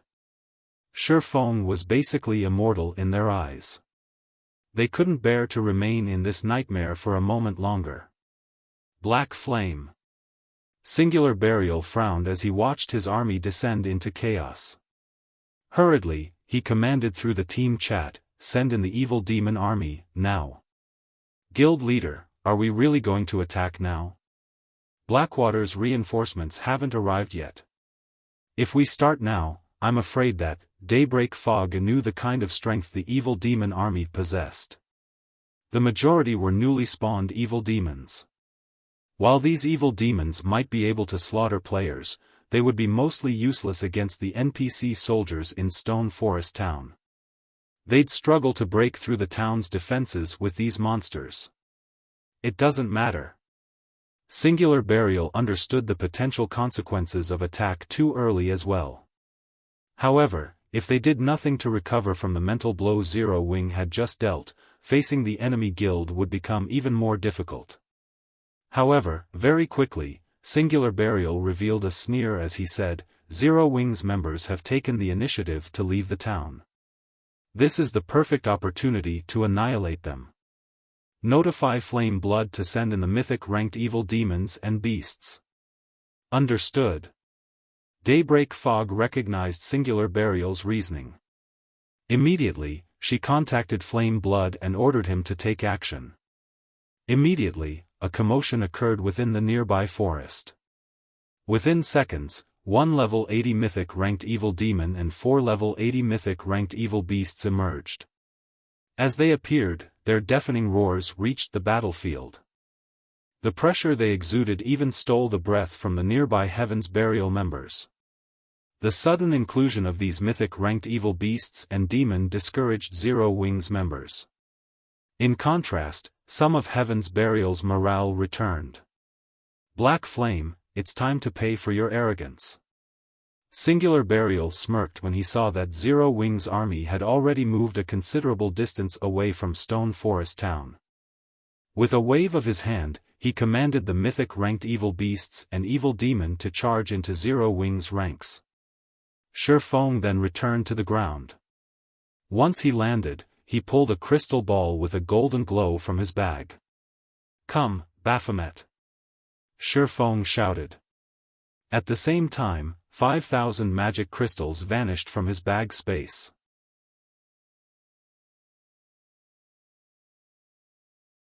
Chapter 1690, Mythic Showdown. Chapter 1690, Mythic Showdown. After sacrificing 5,000 magic crystals to activate the High Demon's soul, a gigantic magic array formed before Xiaofan. However, unlike other magic arrays, this one did not absorb mana from its environment. Rather, power of darkness gushed from the array and flooded its surroundings as if it were a portal to the darkness world. The dense power of darkness quickly formed a layer of dark mist around the magic array. It was so dense that it even dispersed the ambient evil energy. After 3 seconds of this process, the black mist concentrated into a colossal form. The moment the mist began to coalesce into this gigantic form, it radiated an overwhelming aura that spread into its surroundings. Moreover, as the body took shape, its aura became stronger. After another 5 seconds, Baphomet's 30-meter-tall frame arrived on the battlefield. However, unlike the Baphomet Xiaofan had killed, this Baphomet was multitude stronger. The previous Baphomet had merely been a level 73 Grand Lord, but the monster before Xiaofan was level 80 Mythic ranked High Demon. Moreover, due to the Bible of Darkness's demon ruler skill, Baphomet's basic attributes increased by another 35%. Baphomet, High Demon, Mythic. Level 80. HP 324,000,000/324,000,000. When the evil demon army was within 100 yards of Zero Wing's army, Baphomet stopped the ground lightly and disappeared. The High Demon instantly reappeared before the evil demons before swiping one of its clawed hands at the monster army. Boom! Suddenly, all evil demons within 20 yards of Baphomet flew backward. All elite and special elite ranked evil demons within Baphomet's attack range were instantly obliterated. Even the chieftain ranked evil demons clung onto life with a small strand of HP. So strong. Zero Wing's members, who were charging into battle, could not help but gasp when they saw this. It was obvious that the swipe had been one of Baphomet's normal attacks. The High Demon hadn't used an AoE skill, yet it had instantly destroyed several dozen evil demons. The resulting impact had even flattened the previously uneven ground before the High Demon. Naturally, Baphomet didn't give its enemies the time to react as it swung its other clawed hand. Boom! Once more, dozens of evil demons died. Several Lord-ranked evil demons flew through the air as they sustained heavy injuries. For a time, Baphomet continued on an unstoppable rampage. The High Demon massacred the evil demons as if it were squashing on ants. Although the nearby evil demons had tried to retaliate, Baphomet had barely taken damage. The chieftain-ranked evil demons only dealt around -300 damage to the High Demon, whereas the Lord-ranked evil demons dealt around -1000 damage. These attacks weren't even a scratch to Baphomet. With its battle recovery, Baphomet regained 3,240,000 HP every 5 seconds. Furthermore, the evil demons didn't have long-ranged attacks. At most, they could launch a few mid-ranged attacks. Although Baphomet was massive, only 200 or so evil demons could attack it at one time. Even if Baphomet stood there and did nothing, the evil demons couldn't kill it. In the few seconds since Baphomet had joined the battlefield, the High Demon had killed hundreds of evil demons. Among them, over 24 had been chieftains, and 1 had been a lord. Although the loss was insignificant compared to Heaven's Burial's 100,000-strong force of evil demons, Singular Burial's expression twisted as he watched the High Demon slaughter. He had never expected Zero Wing to have a trump card like this. He had assumed that Zero Wing would summon divine dragons as it had during their previous war. If that were the case, he intended to sneak the mythic-ranked evil demons past Zero Wing's defenses to target the magic array that summoned the dragons directly. However, it was a different story if Shifeng summoned a mythic monster with an item. Dealing with Baphomet wouldn't be easy. Send 2 mythic evil beasts to hold that demon back. The mythic evil demon will go after Black Flame. I want to see how Zero Wing intends to defeat us. Singular Burial commanded. Evil demons were best against players. Although Shifeng was not an easy target, he was a small pest, slightly larger than his companions, before a mythic-ranked evil demon. 2 of the 4 mythic-ranked evil beasts turned toward Baphomet, whereas the mythic-ranked evil demon charged at Shifeng. However, before the evil demon could reach Shifeng, a gigantic figure intercepted it. This figure belonged to none other than Baphomet. Baphomet was 30 meters tall. And the mythic-ranked evil demon was only 5 meters tall. The high demon loomed over the evil demon like a building. Do you think you can stop it? Singular Burial sneered. A mythic-ranked evil demon's combat standards were even superior to ordinary experts, and its strength was higher than a mythic-ranked evil beast's. Its only weakness was its low, 150 million HP.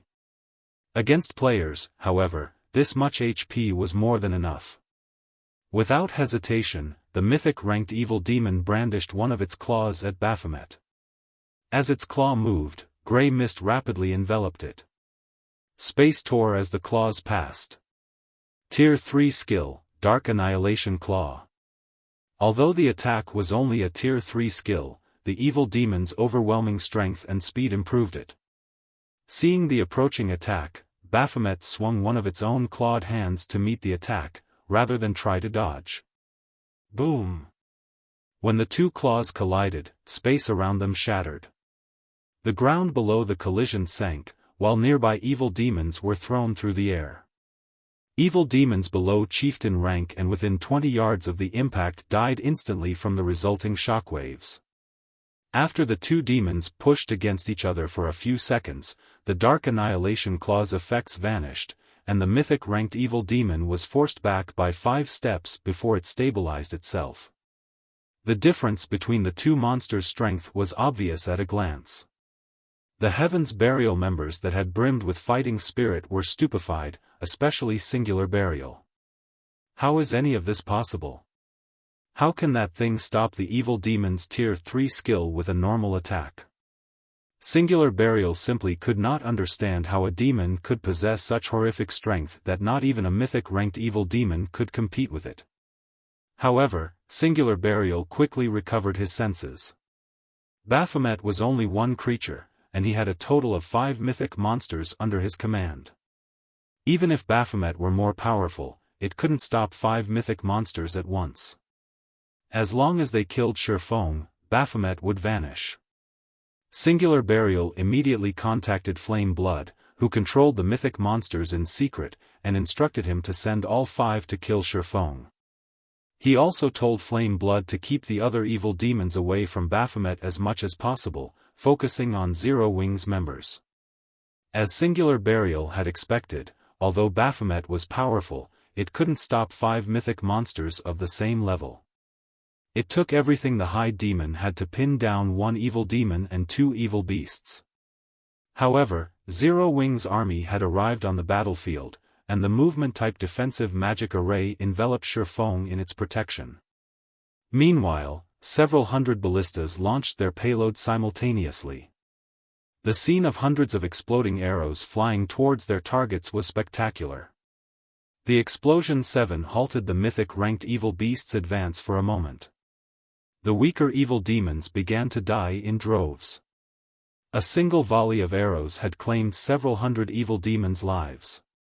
However, the evil demon army launched its own assault against the movement-type magic array.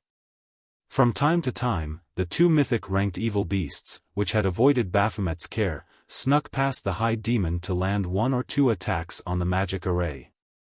Heaven's Burial also continued to bombard the array with the magic gnome cannons. With so many attacks against it, cracks began to surface on the magic array's barrier.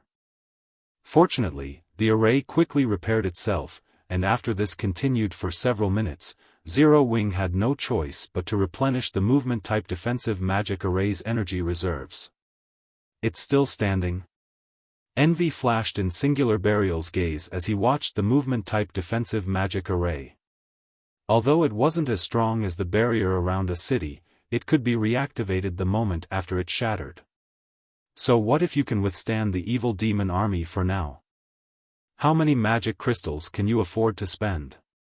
Heaven's Burial, charge! Zero Wing won't last much longer. Singular Burial shouted. Heaven's Burial's members could also see that, although Black Flame's previous performance had been stunning, Zero Wing couldn't avoid annihilation. When Zero Wing's members heard Singular Burial's shout, their expressions darkened. The evil demon was already a formidable force. If Heaven's Burial's players joined the fray. Sure enough, I'm pushing my luck by relying on one Baphomet. The battle's current state didn't particularly surprise Xiaofan. Fortunately, Zero Wing City had accumulated quite a number of magic crystals lately. Following which, he retrieved the High Demon's soul from his bag and sacrificed another 5,000 magic crystals to it. Another gigantic magic array joined the battlefield, and after a few seconds, a new Baphomet manifested within the movement-type defensive magic array. Black Flame can summon another one? This is some trick, right? As Heaven's Burial's members began their charge, they slid to a halt as they gaped at the new Baphomet in utter shock.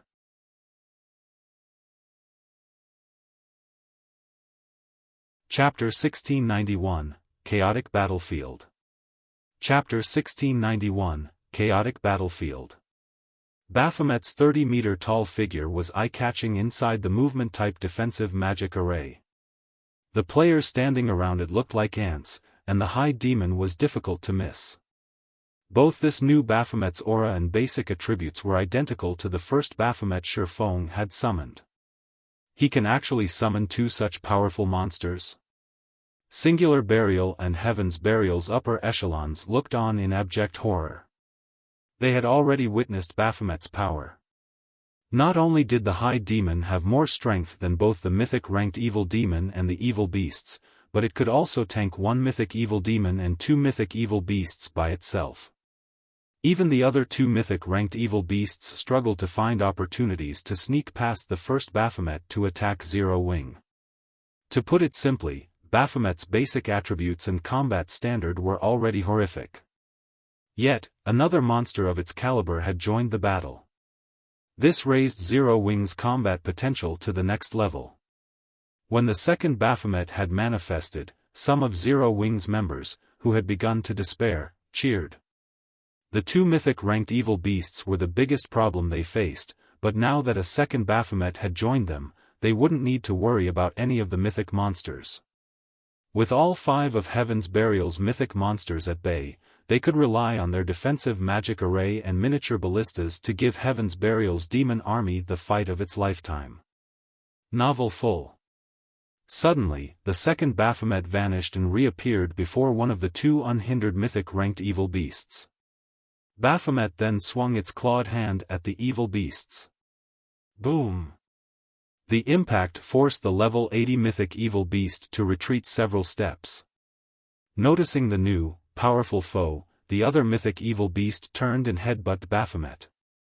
Rather than dodge the incoming attack, Baphomet stomped the ground and swung its other claw, easily stopping the Evil Beast's all-out attack. The resulting impact pushed the Evil Beast back by several steps. The difference in strength between both sides was obvious at a glance. For a time, the two Baphomets pinned down Heaven's Burial's 5 mythic monsters, giving the monsters no opportunity to attack the movement-type defensive magic array. As a result, Heaven's Burial's damage against the array drastically decreased. Even with the rest of the evil demon army attacking desperately, the depletion of the magic array's energy reserves slowed. Now, it would take far more time to drain the defensive magic array's energy. Furthermore, Zero Wing's members could replenish the reserves at any given moment. This allowed the miniature ballistas and ranged players in the defensive magic array to attack without restraint. Each volley from the miniature ballistas contained several hundred exploding arrows. Although a single volley was not enough to kill the chieftain rank and above evil demons, the weaker demons turned to ash instantly. Amazing! So, this is Zero Wing's foundation? Even if the guild didn't have those two mythic monsters, Heaven's Burial would still find its members difficult to annihilate. The spectating players inside Stone Forest Town were stunned by the spectacular sight of several hundred miniature ballistas launching simultaneous attacks. Meanwhile, Singular Burial, who commanded the battle from afar, glared at Xiaofan. He felt as if someone thrust a blade into his heart with each exploding arrow volley from the miniature ballistas.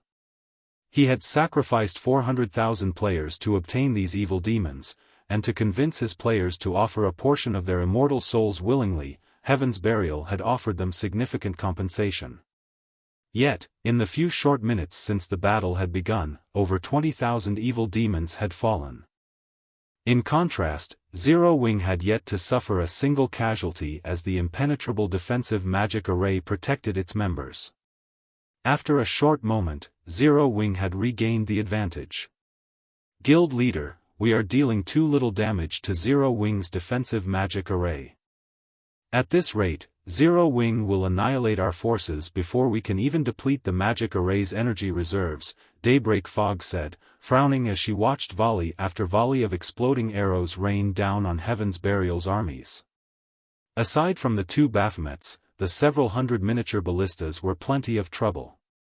Their combined attacks could rival a Tier 4 large-scale destruction spell in both power and range. Even though evil demons were stronger than players, they couldn't survive a bombardment of multiple Tier 4 large-scale destruction spells. Novel full, haven't Blackwater's reinforcements arrived yet? Singular Burial could practically feel his heart bleed. The losses the evil demon army was suffering were severe, but his player army's losses were worse. Players didn't have as much HP as the evil demons, and every attack from the two Baphomets and the miniature ballistas could one-hit his players. Thus far, Heaven's Burial had lost over 30,000 players. Many of them were the guild's elite members. Meanwhile, the Mythic Evil Demon and Mythic Evil Beast's performance wasn't nearly as powerful as he had expected. On the contrary, the two Baphomets had them thoroughly suppressed, and they steadily lost HP. Singular Burial regretted his decision to begin the battle against Zero Wing so soon. Had he known that Xiaofan could summon two Baphomets, he definitely would have waited until Blackwater's reinforcements had arrived. With Blackwater's catapults, destroying Zero Wing's defensive magic array would be much easier. Once they depleted the magic crystals Zero Wing had on hand, the guild's members would be fish on a chopping board. They're almost here. They'll arrive in 6 or 7 minutes, Daybreak Fog reported after contacting one of Blackwater's representatives. 6 or 7 minutes. Singular Burial made some quick calculations in his head. At the rate the battle was developing, Heaven's Burial should have no problems lasting for another half an hour or so. Alright, but tell them to hurry. Tell them that Zero Wing is much stronger than we had anticipated.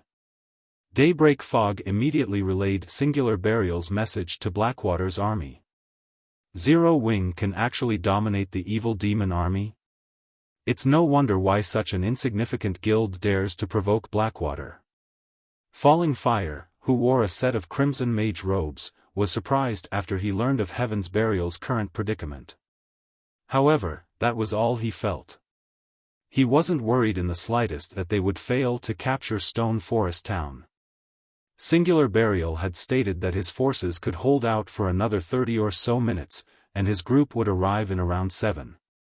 Meanwhile, standing at the forefront of Zero Wing's army, Xiaofan spent another 5,000 magic crystals to summon a third Baphomet once the High Demon's soul's cooldown ended.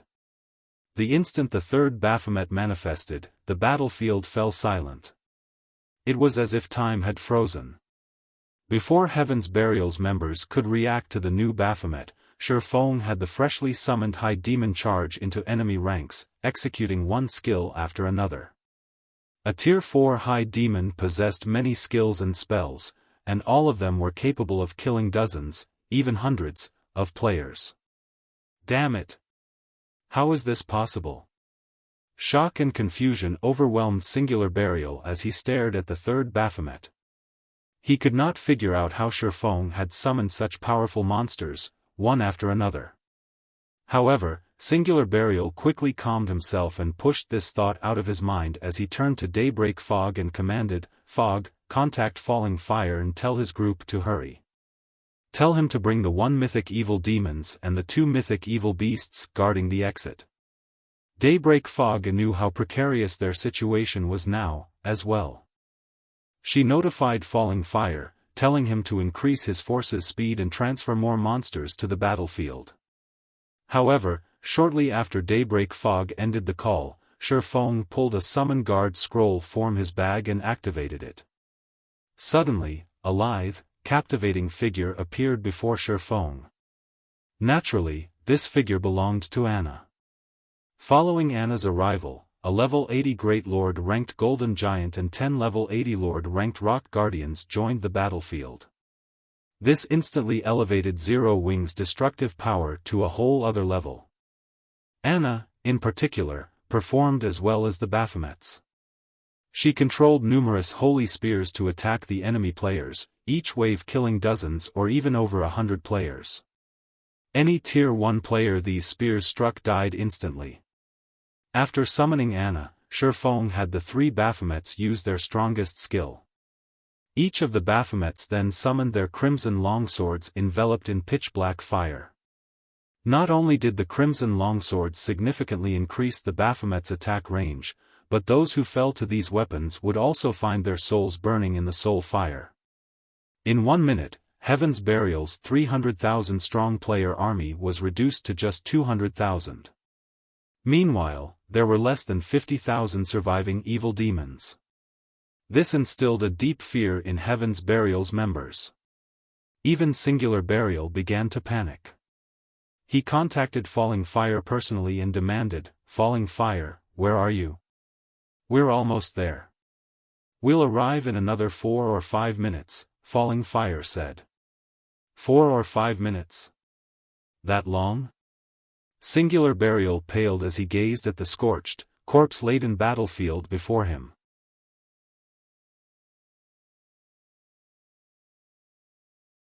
Chapter 1692, Army Shattered. Chapter 1692, Army Shattered. Long? Falling Fire was confused by Singular Burial's comment. This was the time they had previously agreed upon. His arrival hadn't been delayed in the slightest. In fact, he had even increased his army's pace while disregarding their stamina consumption. Moreover, a battle of hundreds of thousands couldn't end in 4 or 5 minutes. These battles normally drug on for several hours before reaching a conclusion. The battle is intense. I can buy at most 5 more minutes. In any case, you need to hurry over here as soon as possible. Otherwise, the battle's outcome won't be certain, Singular Burial said, gritting his teeth. In reality, he wanted to tell the man that if his group didn't arrive in the next 5 minutes, their siege on Stone Forest Town would likely fail. Zero Wing is actually that strong? Singular Burial's response confused Falling Fire further. Although Heaven's Burial had incurred heavy losses while defending ancient Rock City, its remaining combat power could not be underestimated. Heaven's Burial also had command of over 100,000 evil demons. However, Falling Fire did not bother to ruminate over the matter as he nodded and said, "All right, I'll increase my force's speed to its maximum. We'll arrive in 4 minutes at most." 4 minutes? Singular Burial breathed a sigh of relief. If he organized his current forces, they should still have enough strength to defeat Zero Wing's army and capture Stone Forest Town. Singular Burial immediately disconnected the call and commanded his armies to retreat from the battlefield slowly. At the same time, he ordered some of his players to use magic arrays to buy time. He even used the 6 Tier 3 summoning scrolls and a large number of Tier 3 control magic scrolls. Heaven's Burial had gone to great lengths to collect to stop the 3 Baphomet's rampant slaughter. Although Tier 3 control magic scrolls could not stop Tier 4 mythic monsters completely, Singular Burial could use them to limit the monster's mobility. As the Tier 3 control magic scrolls activated, one after another, magic arrays began to appear above and below the 3 high demons. Barriers, vines, and chains then emerged and restricted the Baphomet's strength and mobility. Black Flame, I'll admit that you are amazing to have forced me to use all of Heaven's Burial's trump cards, but in another 4 minutes, Zero Wing will meet its doom. Singular Burial shot Xiaofan a cold glare as he watched Zero Wing's army push forward. The strength Zero Wing had displayed in this battle had greatly exceeded his expectations. Had he known that Zero Wing could summon monsters of Baphomet's strength, he would have had Flame Blood mobilize every mythic monster under his command.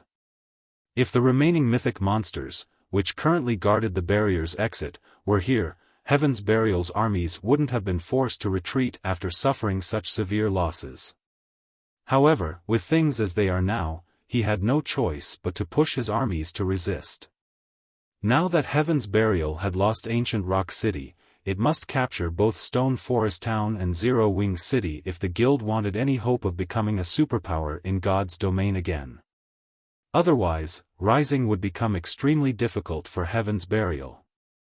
Although Blackwater hadn't dispatched a lot of players to help capture Stone Forest Town, many of them were experts. Blackwater's army was even armed with powerful weapons of war. As long as they destroyed Zero Wing's defensive magic array and regrouped with the remaining mythic monsters, they could wipe out Zero Wing's forces and capture Stone Forest Town. Meanwhile, the battle between Heaven's Burial and Zero Wing had thoroughly astounded the bystanders in Stone Forest Town. Strong. Too strong. This battle was no longer a simple guild war. It looked like a war between kingdoms. All sorts of mythic monsters had been dispatched to add to the army's combat power. Each side used Tier 3 and Tier 4 magic scrolls one after another. The experts that ordinary players like them normally looked up to were insignificant here. All of these players finally understood what a real guild war looked like. The guild wars they had witnessed previously were child's play compared to this. The war between Zero Wing and Heaven's Burial was no longer a simple competition between players. It had become a war in which both guilds used everything they had to finish each other off. Both guilds had staked their continued existence on this war. No one had expected the battle to reach these heights. Initially, everyone had assumed that Heaven's Burial's victory would be overwhelming due to the assistance of the evil demon army. However, not only had Zero Wing shattered both Heaven's Burial's players and its monster army, but it had also done so without losing a single player. This outcome was too frightening. The various large guilds members, who had planned to take advantage of Zero Wing's predicament to rob the guild, abandoned that plan out of fear. Fortunately, they had not taken action alongside Heaven's Burial. The consequences for doing so would have been unimaginably dire. Following which, due to Heaven's Burial's sudden retaliation, the battle fell into a stalemate. Guild leader, I just received a report that Blackwater's forces are nearly here. Moreover, the evil demon army guarding the barrier's exit are rushing towards our location, Aqua Rose hurriedly reported after hearing from one of the frontline scouts. Although the battle seemed like it was in Zero Wing's favor now, Aqua Rose knew that her guild couldn't continue at this pace much longer. Since the battle had begun, Zero Wing had spent over 80,000 magic crystals, and they had only started with a stock of 140,000. If Blackwater and the other evil demon army reinforced Heaven's Burial's forces, Zero Wing would be in danger. How long until they arrive? Xiaofan asked. Blackwater's forces should arrive first. It'll take them roughly 4 or 5 minutes, Aqua Rose said. She then suggested, why don't we retreat to Stone Forest Town for now? If they retreated into Stone Forest Town, they could rely on the town's magic towers and defense turrets, which would give them an easier time against Heaven's Burial and Blackwater's combined army. The town's NPC soldiers could also participate in the fight. 4 or 5 minutes. Shifeng smiled. That was more than enough time for them to deal with Heaven's Burial. Immediately, he commanded, "Relay my commands. Have everyone attack with everything they've got. Hold nothing back." Previously, he had let Zero Wing attack to prevent Heaven's Burial and Blackwater's forces from combining. Naturally, he couldn't let Zero Wing's members hide behind Stone Forest Town's walls and focus on defense. Heaven's Burial had already used everything it had. Its players' morale was at an all-time low. This was the perfect opportunity to strike. Receiving Shifeng's command, Zero Wing's morale increased again. Zero Wing's members retrieved the precious treasures they had gained during their usual grinds or raids and used them against Heaven's Burial's members and the evil demons. Anna, who stood beside Shifeng, also activated her berserk skill, Yin-Yang power, the intensity of her aura soaring. For a moment, even the Zero Wing members near her felt stifled. Before anyone could react, Anna used her over-tier spell, Chains of Light.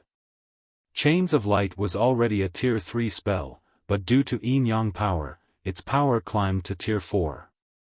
Suddenly, countless chains exploded from the ground and bound the Mythic-ranked evil demon, drastically decreasing the evil demon's strength and mobility.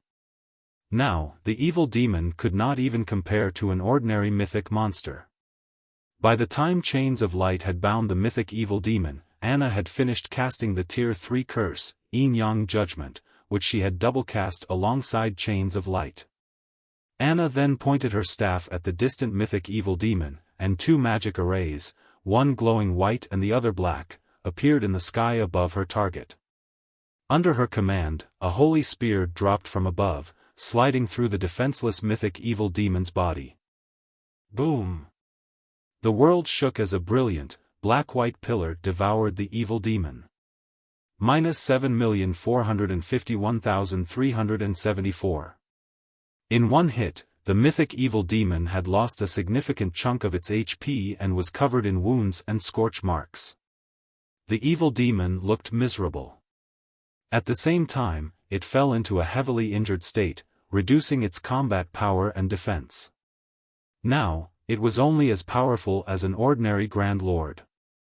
The scene stunned every player on the battlefield. With one strike, the Mythic evil demon had lost more than 5% of its HP. At this point, Shifeng commanded the 2 Baphomets that fought near the Mythic evil demon to use the Tier 4 skill, Dimensional Slash. 2 streaks of black light then cut down the heavily injured Mythic evil demon. -9,613,474. -9,576,174. 2 frightening damages appeared above the Mythic evil demon's head simultaneously, instantly lowering the evil demon's HP to under the 60% threshold. Damn it! Heal it, quickly. Do not let the Mythic evil demon die. Singular Burial paled when he saw the Mythic-ranked evil demon's HP plummet. He had never thought that Zero Wing would still have such a hand to play. Regardless of how much Singular Burial shouted at his team, the Mythic evil demon's HP continued to decrease. Heavily injured, the evil demon even struggled to block Anna and the 2 Baphomet's attacks. Meanwhile, each Baphomet easily dealt over 1,000,000 damage with their normal attacks, and if the high demons used Tier 3 or Tier 4 skills, they'd deal several millions of damage. Heaven's Burial's healers simply couldn't keep up. Nearly 30 seconds later, the Mythic evil demon fell to Anna's holy light spear and dropped over a dozen items. When they saw the items, many players wanted to charge in and claim the loot for themselves, but with the 2 Baphomet standing guard, they quickly dismissed the thought. Using this opportunity, Shifeng quickly made his way to the loot and collected the dropped items without sparing them a second glance. Once the Mythic evil demon was dead, the battle turned for the worst for Heaven's Burial. Without the Mythic evil demon, Anna and the 3 Baphomets overwhelmed the remaining 4 Mythic evil beasts. They also had cover fire from the miniature ballistas. Despite Singular Burial's command for the mythic evil beasts to retreat from the battlefield, one of the monsters fell less than a minute after the evil demon had died. Seeing this, Singular Burial was unable to utter a single word for some time. "Falling Fire, where are your forces?"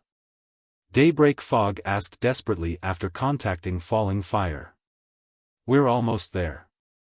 We'll reach the battlefield in another minute," Falling Fire replied. 1 minute? That long? Daybreak Fog could not help but sigh when she heard Falling Fire's reply. Glancing around at the remaining mythic-ranked evil beasts, she shook her head and said, "Forget it. You are better off not coming. The battle here is over. We'll regroup at the barrier's exit." "The battle's over? What is the meaning of this?" Falling Fire demanded, shocked. "We lost," Daybreak Fog answered after mustering her final strand of willpower. She then disconnected the call.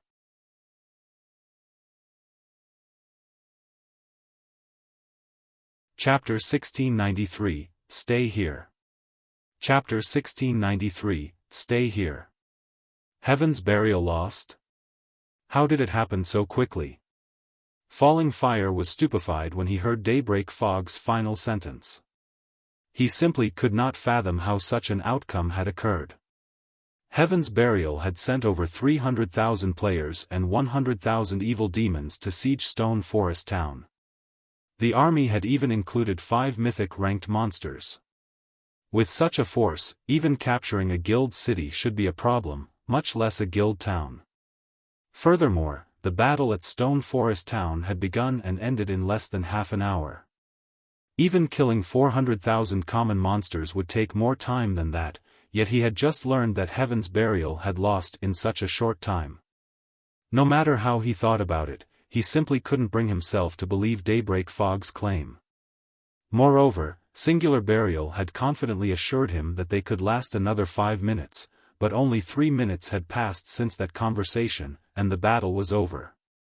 For a moment, he even wondered if Singular Burial was toying with him. However, with how much Heaven's Burial had riding on this battle, Falling Fire doubted that Singular Burial would make such a joke. If Singular Burial were really joking, only Heaven's Burial would suffer for it. "Should we retreat?" Qin Muyun, the woman beside Falling Fire, asked. She wore a suit of silver plate armor and carried a buckler engraved with divine runes. "No. How can we possibly just leave after spending all of that time and effort to get this far? Even if Heaven's Burial is heavily wounded, Zero Wing shouldn't fare much better. Let's go and take a look. If there is a chance of victory, we can use the opportunity to capture Stone Forest Town," Falling Fire said, shaking his head. "Moreover, we have the advanced magic array, Magic Dragon's Descent. Mythic evil demons and beasts can't compare to the Magic Dragon. Not even a city's defensive magic array can last more than a few hits against it. Capturing Stone Forest Town will be child's play." Qin Muyun nodded her agreement. This time, their superiors had instructed them to show Zero Wing and everyone else in God's domain the consequences for provoking Blackwater. Although Heaven's Burial's swift defeat had been a surprise, it was not exactly impossible. The majority of Heaven's Burial's evil demon army consisted of recently spawned demons, which still sorely lacked strength. Meanwhile, Heaven's Burial's player army only had around 170,000 elite members, while the rest were normal guild members. As for the guild's experts, Heaven's Burial had only dispatched around 5,000 due to the losses the guild suffered in Ancient Rock City. On the other hand, Blackwater had dispatched over 6,000 experts and 10,000 elite players. In addition, the army had 5 Tier 2 experts, Falling Fire, Laughing Drunkard, Lethal Gale, First Ghost, and Qin Muyun. With their arrangement of 1 Tier 2 Shield Warrior, 2 Tier 2 Berserkers, and 1 Tier 2 Assassin, they could offer the support to allow Falling Fire to display the full strength of a Tier 2 Elementalist. In contrast, Heaven's Burial only had 3 Tier 2 players, and there wasn't a single MT among them. They had also brought with them 8 catapults. Even if they had to face 2 or 3 mythic monsters, they had a high chance of victory. Falling Fire and Blackwater's forces immediately increased their pace toward Stone Forest Town. After running for nearly 1 minute, the army arrived at the top of a slope some distance away from Stone Forest Town. However, as Falling Fire began to organize his troops and advance on the town, he heard the sound of a massive explosion. The forest ahead of him trembled with the force of the explosion, and after a moment, a towering pillar of light destroyed the blast surrounding terrain. Pitch-black fire devoured the nearby trees in the blink of an eye, leaving only cinders behind. When the light pillar faded, Falling Fire's team spotted a 50-meter-tall evil earth dragon laying in the ashes. The evil earth dragon's HP had already reached 0, and its entire body had burned to black. Deep cuts scored the evil earth dragon's entire body, with some so deep that one could even see the mythic monster's white bones. Several hundred of these deep gouges decorated the evil earth dragon's form. Blackwater's members gasped and they saw this corpse's miserable state. The light pillar had also killed hundreds of evil demons and players. However, that wasn't the worst part. Despite these players clearly being dead, their translucent souls still occupied the battlefield. Meanwhile, these souls were in agony as the pitch-black flames continued to burn them. Seeing this, ordinary players might not realize what was happening, but the large guild's upper echelons and experts understood very well. This was a soul attack, and any player the attack killed would lose more than just 1 level. It was very likely that these players wouldn't be able to log back into God's domain for some time. Meanwhile, 3 gigantic figures stood beside the evil earth dragon's corpse. Each of these figures was 30 meters tall, and they all held crimson longswords in their right hands, the blades of which were wrapped in pitch-black fire. Once they saw their prey's corpse, the 3 Baphomets split up and charged at the nearby evil demons and Heaven's Burial members. Every time the Baphomets swung their swords, dozens of evil demons and players lost their lives. None of these evil demons or players could withstand a single hit from the high demons. The 3 Baphomets were like demon gods as they slaughtered the evil demons and Heaven's Burial members. Only the half-HP mythic evil beasts could hold off a high demon for any length of time. However, despite only 1 Baphomet facing off against the 2 remaining mythic evil beasts, the latter lost HP rapidly. It was only a matter of time before they died. Falling Fire and the others wore somber expressions as they watched this scene. The 3 level 80 mythic ranked high demons even overwhelmed the evil earth dragons. Before these monsters, players were a joke. Falling Fire finally understood why Heaven's Burial had been defeated so quickly. How is Zero Wing so powerful? Falling Fire was greatly confused as he watched the 3 Baphomet slaughter Heaven's Burial's forces. Obtaining one such powerful monster was already extremely difficult, yet Zero Wing had command of 3 of them. Not even super guilds were capable of such a feat. Blackwater's members? Xiaofan, who stood some distance behind the Baphomets, quickly noticed the spectating crowd on a distant hillside. "Since you're here, you should stay here forever." Saying so, Xiaofan instructed 2 of the Baphomets to charge at Blackwater's army. The Baphomets he had summoned had a very short duration of 5 hours.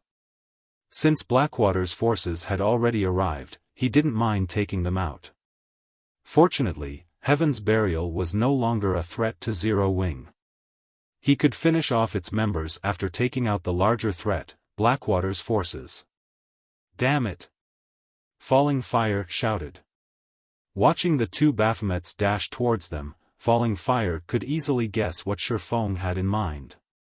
Immediately, he commanded, "Summon the magic dragon. Activate the defensive magic array." Agreeing with Falling Fire's decision, Qin Muyun notified the players responsible for the 2 magic arrays. She had already witnessed the Baphomet's strength. If 2 of these monsters were allowed to charge into Blackwater's ranks, the consequences would be unimaginable. The only way to stop the two approaching high demons was to summon the magic dragon and use their defensive magic array. Suddenly, a colossal, silver magic array appeared in the sky. A moment later, a dragon covered in pitch-black scales and silver runes manifested before Blackwater's army. Magic Dragon Clan, High Inferior Dragon, Mythic. Level 75. HP 420,000,000/420,000,000. The magic dragon's aura was visibly stronger than that of ordinary mythic monsters. It could basically rival a mythic-ranked archaic species of the same level. The level 80 evil earth dragon simply couldn't compare to this monster. This was also why Falling Fire was confident in capturing Stone Forest Town despite Heaven's Burial's defeat. When the magic dragon joined the battlefield, 100 players in Blackwater's army spread out along the army's edges before activating a defensive magic array. A magic barrier then formed and enveloped the army.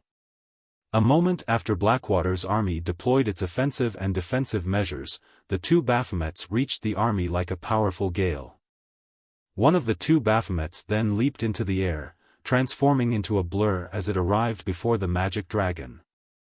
The high demon then swung down its crimson longsword, and the weapon tore apart space as it moved down towards the high inferior dragon's head. Although Clan tried to block the attack with one of its claws, it was repelled the moment its claw met the blazing, crimson longsword.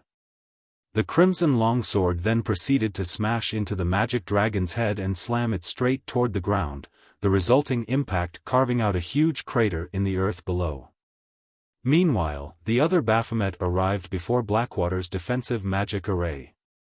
As the high demon raised its longsword, the pitch-black flames along the blade flared. As the Baphomet commanded, a raging pillar of black fire descended on Blackwater's magic barrier. When the flames met the barrier, the attack formed a massive slice across it. Smaller, web-like cracks began to spread out around the cut, crawling across the entire magic barrier.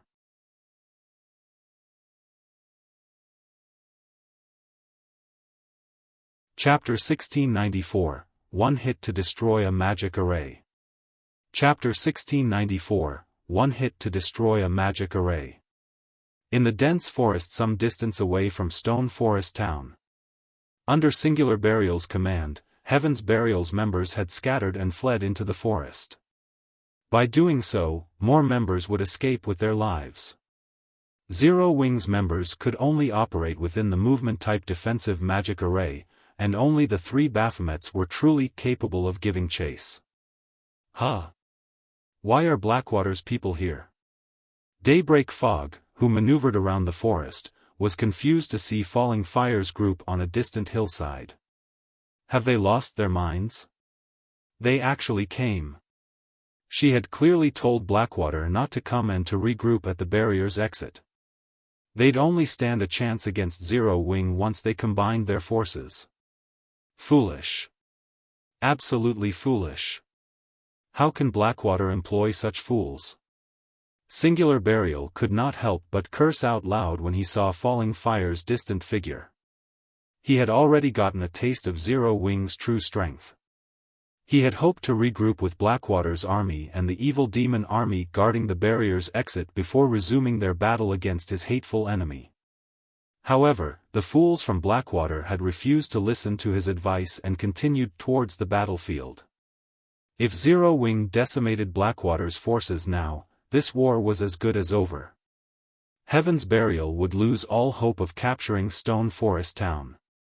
Before Singular Burial could contact Falling Fire and demand an explanation from the foolish elementalist, he noticed two of the rampaging Baphomets leave the battlefield and charge straight for the hillside Blackwater's army resided on.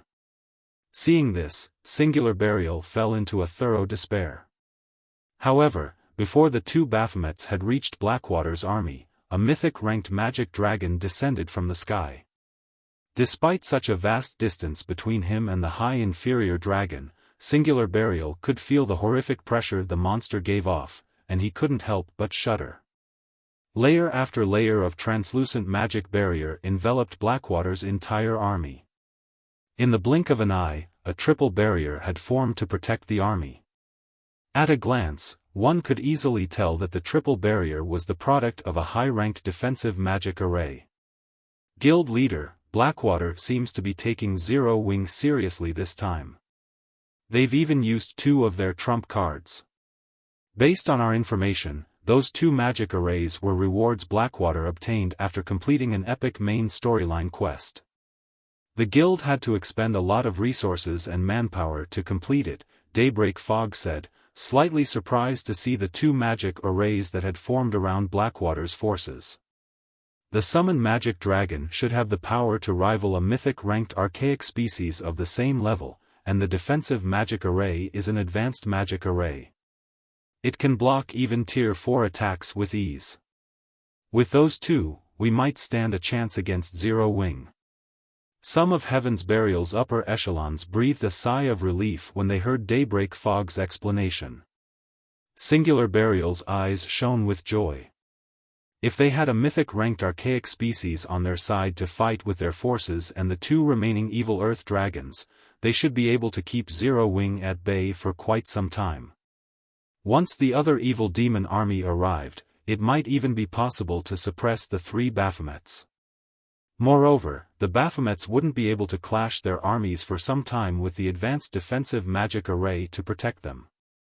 They could then use the opportunity to bombard Zero Wing's defensive magic array with Blackwater's 8 catapults. Zero Wing's defensive magic array wouldn't last long against them. As Singular Burial prepared to order his scattered forces to regroup with Blackwater, something unbelievable occurred. One of the 2 Baphomets that had assaulted Blackwater's army had sent the level 75 magic dragon crashing, face first, into the ground with a single attack. Meanwhile, the other Baphomet released a powerful strike against Blackwater's defensive magic array. Although the triple barrier did not fall, cracks webbed the entire barrier. For a moment, the world seemed to have fallen silent. How is this possible? Even Falling Fire and his Blackwater companions were dumbfounded, not to mention Singular Burial and his upper echelons. Their eyes bulged as they stared at the damage.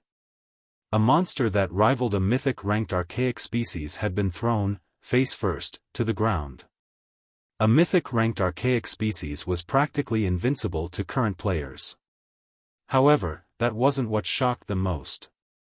The Baphomet's ability to damage an advanced defensive magic array's barrier so severely with a single attack was unbelievable. Falling Fire and the other Blackwater members even wondered if the system had tricked them, awarding some cheap knockoff. What Falling Fire and the others did not know was that a high demon was a demon with a noble lineage.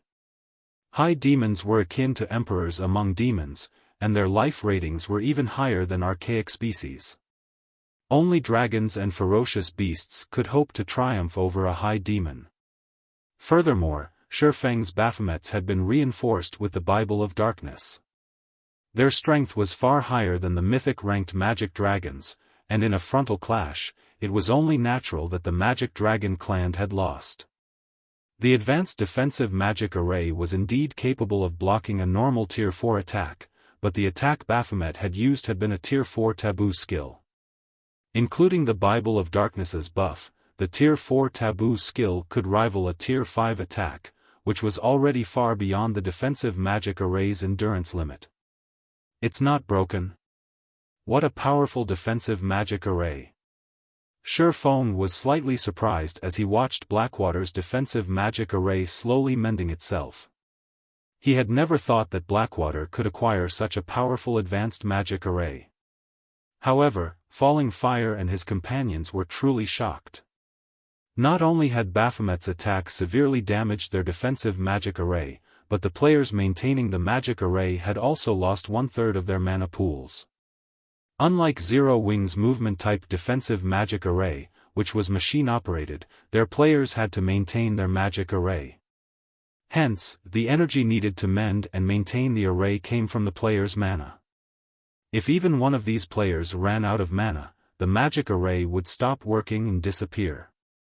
Players could only rely on mana recovery potions to replenish their mana stores. However, mana recovery potions had considerably long cooldowns, and they only restored a small amount of mana. Meanwhile, after seeing its first attack failing, the Baphomet attacking the defensive magic array promptly followed up with another Tier 4 skill. Although the skill was no match for a Tier 4 taboo skill, it still drained a significant amount of mana from the players maintaining the magic array.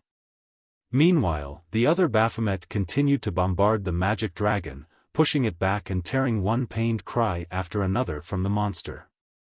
At this point, Falling Fire snapped out of his daze and hurriedly commanded, "Attack! Fire the catapults!" The players controlling the catapults immediately aimed and fired at the Baphomet attacking their magic barrier. The catapults were extremely powerful, and with normal ammunition, their attacks had the power of Tier 4 strikes. If loaded with special ammunition, the war weapons attacks would reach the peak of Tier 4. These attacks could even heavily injure mythic monsters, and their only downside was their long, 2-minute cooldown. Suddenly, 8 gigantic, flaming boulders flew towards the Baphomet attacking the defensive magic array. Just before one of the flaming boulders, decorated with divine runes, struck the high demon, the latter lightly swung its crimson longsword. Boom! The moment the edge of blade met the flaming boulder, Baphomet was forced to take 3 steps back as a damage of over -100,000 appeared above its head. However, the clash had failed to inflict any negative effects, such as a temporary numbing. Following which, Baphomet rapidly brandished its longsword to strike down the rest of the incoming boulders, one after another. Each time it blocked an attack, it was forced to retreat several steps, and the Baphomet only stabilized itself after taking a few dozen steps backward. How can a monster be so powerful? Regret gripped Falling Fire's heart as he watched the Baphomet only lose a little over 1 million HP after receiving all 8 attacks. Why had he so foolishly rushed over here? Before Falling Fire could snap out of his daze, the targeted Baphomet advanced and assaulted the defensive magic array again. The players maintaining the magic array continued to lose mana, and although Falling Fire and his players tried to retaliate, the High Demon simply shrugged off their attacks. Retreat! Retreat with the magic array! We cannot remain here any longer. Falling Fire shouted anxiously, his expression somber. Although he hated to admit it, even a fool could tell that only death awaited them should they continue this battle. Their wisest option was a quick retreat while the defensive magic array still stood. Although moving the magic array would significantly deplete its energy, it was better than standing here and doing nothing. Don't even think you can flee that easily. When Xiaofan saw Blackwater's army began its retreat, he immediately commanded Anna to use angel summoning. A moment later, a Valkyrie with white feathered wings descended onto the battlefield. A Valkyrie's life rating was even higher than a High Demon's, but how much strength the summoned Valkyrie could exhibit largely depended on Anna's basic attributes. Fortunately, Anna had already activated Yin-Yang power, which allowed the Valkyrie's combat power to reach a height like never before. The Valkyrie's 2 sets of wings shuddered slightly before she vanished from where she stood. A second later, she reappeared before Blackwater's army, radiating a horrific aura that was even stronger than the 2 Baphomets. Suddenly, a spear of thunder formed in the Valkyrie's hand before she tossed it at Blackwater's magic barrier. Pung! Pung! Pung! 3 crisp sounds echoed throughout the forest as a hole formed in the 3 incomparably powerful protective barriers. The spear then struck one of the players maintaining the array before it exploded. Boom! Countless arcs of golden lightning scattered, devouring everything in its path. Any players this lightning touched were vaporized instantly. With just one attack, the Valkyrie had killed over 500 Blackwater members. Meanwhile, the advanced defensive magic array could no longer operate as it lost one of its operators, and it began to fade out of existence. Staring at the Valkyrie before him, Falling Fire's expression became more solemn than ever before. When Singular Burial and the other Heaven's Burial members saw this from within the forest, horror flashed in their eyes. With one attack, the Valkyrie had destroyed an advanced defensive magic array that could even stop a mythic-ranked monster's attacks.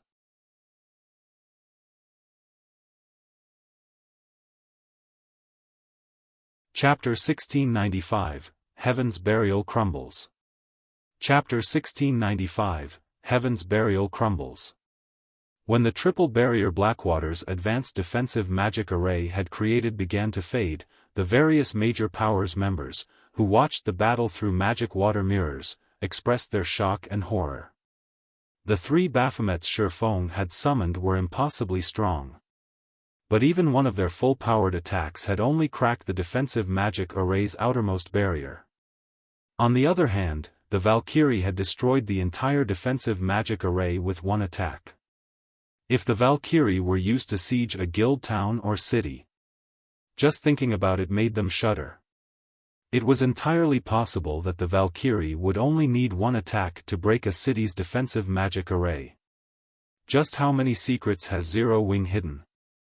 Singular Burial was nearly traumatized as he watched Blackwater's defensive magic array crumble.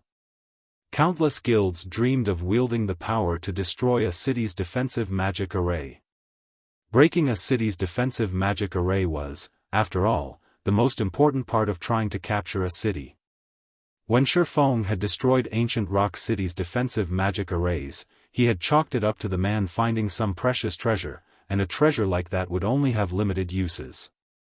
Once the usage counts were exhausted, the treasure would disappear. Yet, Xiaofan had replicated that feat with a summoned Valkyrie one of his personal guards controlled. This had an entirely different meaning than summoning such power with a consumable.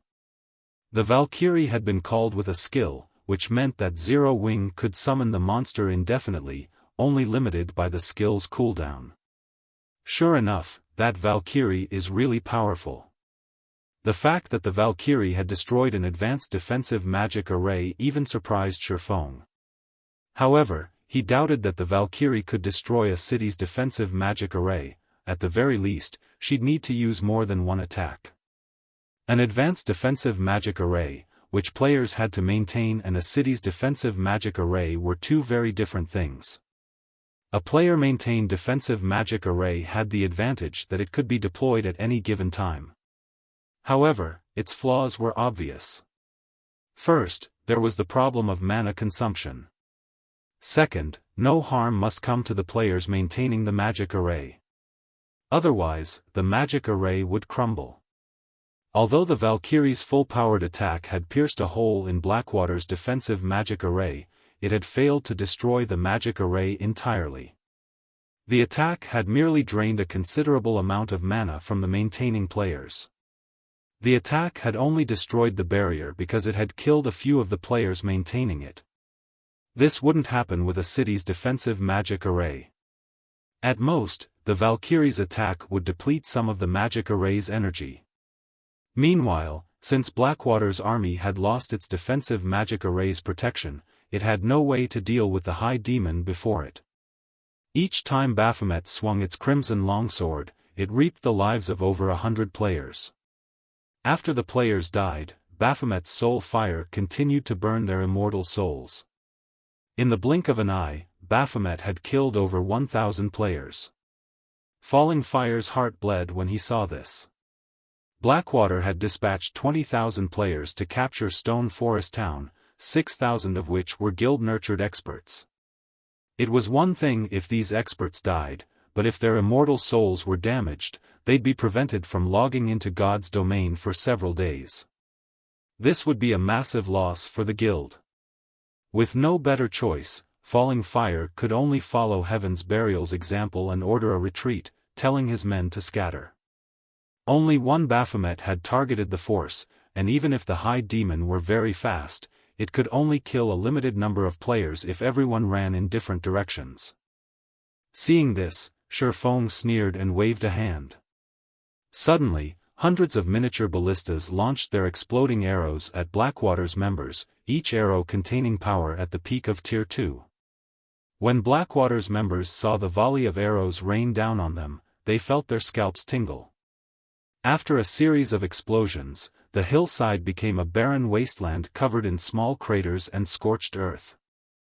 Although Blackwater's members had responded to the volley very quickly, over 2,000 players had died in the first wave of arrows. The miniature ballista's effect was wondrous. Watching volley after volley of exploding arrows rain down on his forces, falling fire turned to flash Xiaofan a chilling glare as he fled.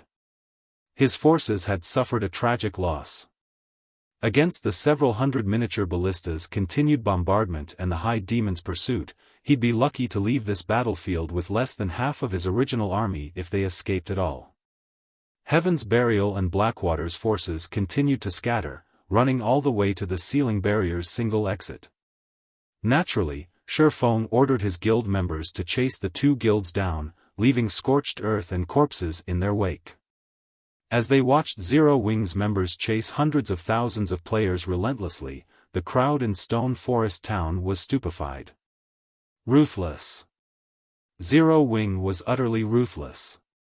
This was the crowd's evaluation of Zero Wing. Normally, after one side won a guild war, it would only chase its enemy for 10 or so minutes if it wanted to exploit its victory. Chasing the enemy players for any longer than that could lead to unnecessary losses, yet Zero Wing ran after Heaven's Burial and Blackwater's members for over half an hour, hunting the two guilds' forces to the ceiling barrier's exit. In the end, Zero Wing had slaughtered every mythic evil demon and mythic evil beast Heaven's Burial had sent to the Stoneclaw Mountains. The guild didn't even spare the mythic monsters that had guarded the ceiling barrier's exit. All evil demon above Lord rank had been annihilated as well. Meanwhile, Zero Wing suffered 0 casualties throughout this entire battle. If they told other players of this battle, those players would likely assume they were either joking or bragging. However, such a miraculous battle had indeed occurred before them. 3 Baphomets guarded the exit of the barrier, sealing off the Stoneclaw Mountains, preventing anyone from leaving the map. Any player or evil demon that tried to approach the exit was killed or sent flying. No one was allowed past these high demons. Black Flame. Don't go too far. Singular Burial bellowed as he glowered at Xiaofan, who stood within Zero Wing's movement-type defensive magic array. The ceiling barrier's exit wasn't particularly large. Normally, 10 or so evil demons was enough to block it off completely. The Baphomets with their gigantic frames easily guarded the exit, and with their outrageous strength, Heaven's Burial and Blackwater's forces had no hope of leaving the Stoneclaw Mountains. Their forces could only watch as Zero Wing's miniature ballistas slowly approached. Black Flame, we have lost. We have already chosen to retreat from the Stoneclaw Mountains. By trying to exterminate us all, do you intend to fight Blackwater until the bitter end? Falling Fire demanded as he glared at Xiaofan. Going too far? In an indifferent tone, Xiaofan responded, not only have your two guilds worked together to target Zero Wing time after time, but you've enclosed the Stoneclaw Mountains in a barrier to kill our members back to level 0. Did you not consider that your actions were a bit much? If I let you off the hook so easily today, what will other guilds think of Zero Wing? Thus, I invite every one of you to stay with us. Saying so, Xiaofan waved his hand, and hundreds of exploding arrows rained down on Heaven's Burial and Blackwater's remaining members. Boom! Boom!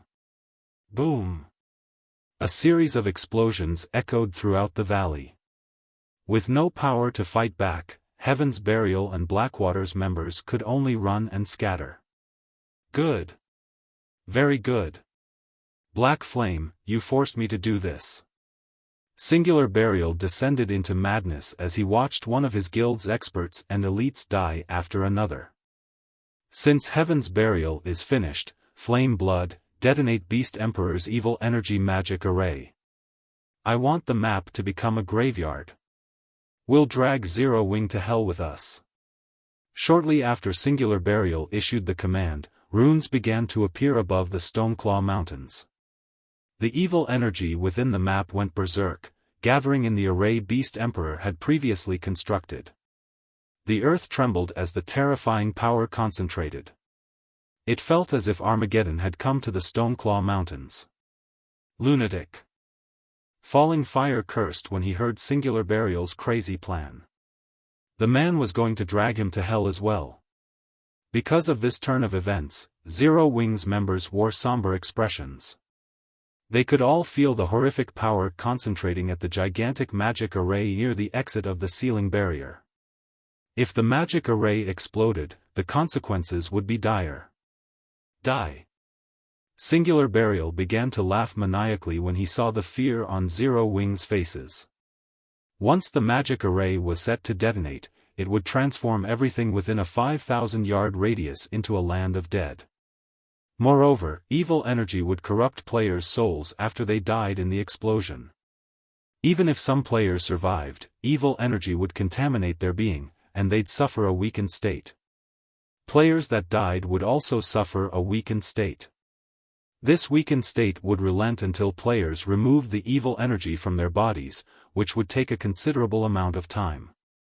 Suddenly, a figure appeared in the air. It was none other than Xiaofan, who had used a blink scroll. Once in the air, Xiaofan pointed Killing Ray at the magic array collecting evil energy. Then, a pitch-black barrier formed, enveloping the array and gradually dissipating the gathering mana and evil energy. Forbidden Domain. Without the support of external mana, the magic array couldn't self-destruct. Don't think that you can die so easily while you stand before me. Xiaofan growled as he charged into the evil energy-filled magic array. Evil energy was incredibly toxic to ordinary players, and at high concentrations, it could even kill players upon contact. However, the moment Xiaofan entered the magic array's range, he activated Absolute Domain, becoming immune to all forms of damage. After setting foot in the magic array's range, the golden, divine runes surrounding Xiaofan began to crackle as they fought off the surrounding evil energy's corrosion. What powerful evil energy! Xiaofan couldn't help his surprise when he noticed the evil energy begin to corrode the divine runes.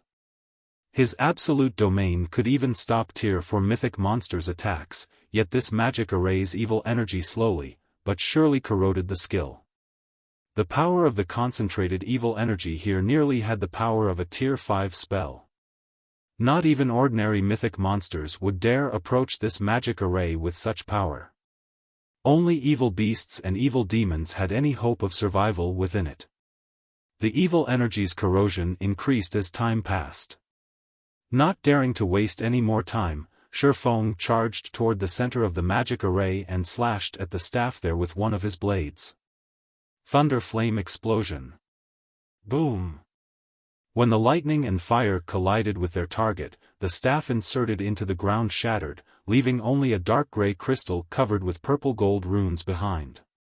When the core of the magic array shattered, the array began to vanish. Following which, the sound of a system notification reached Xiaofan's ears.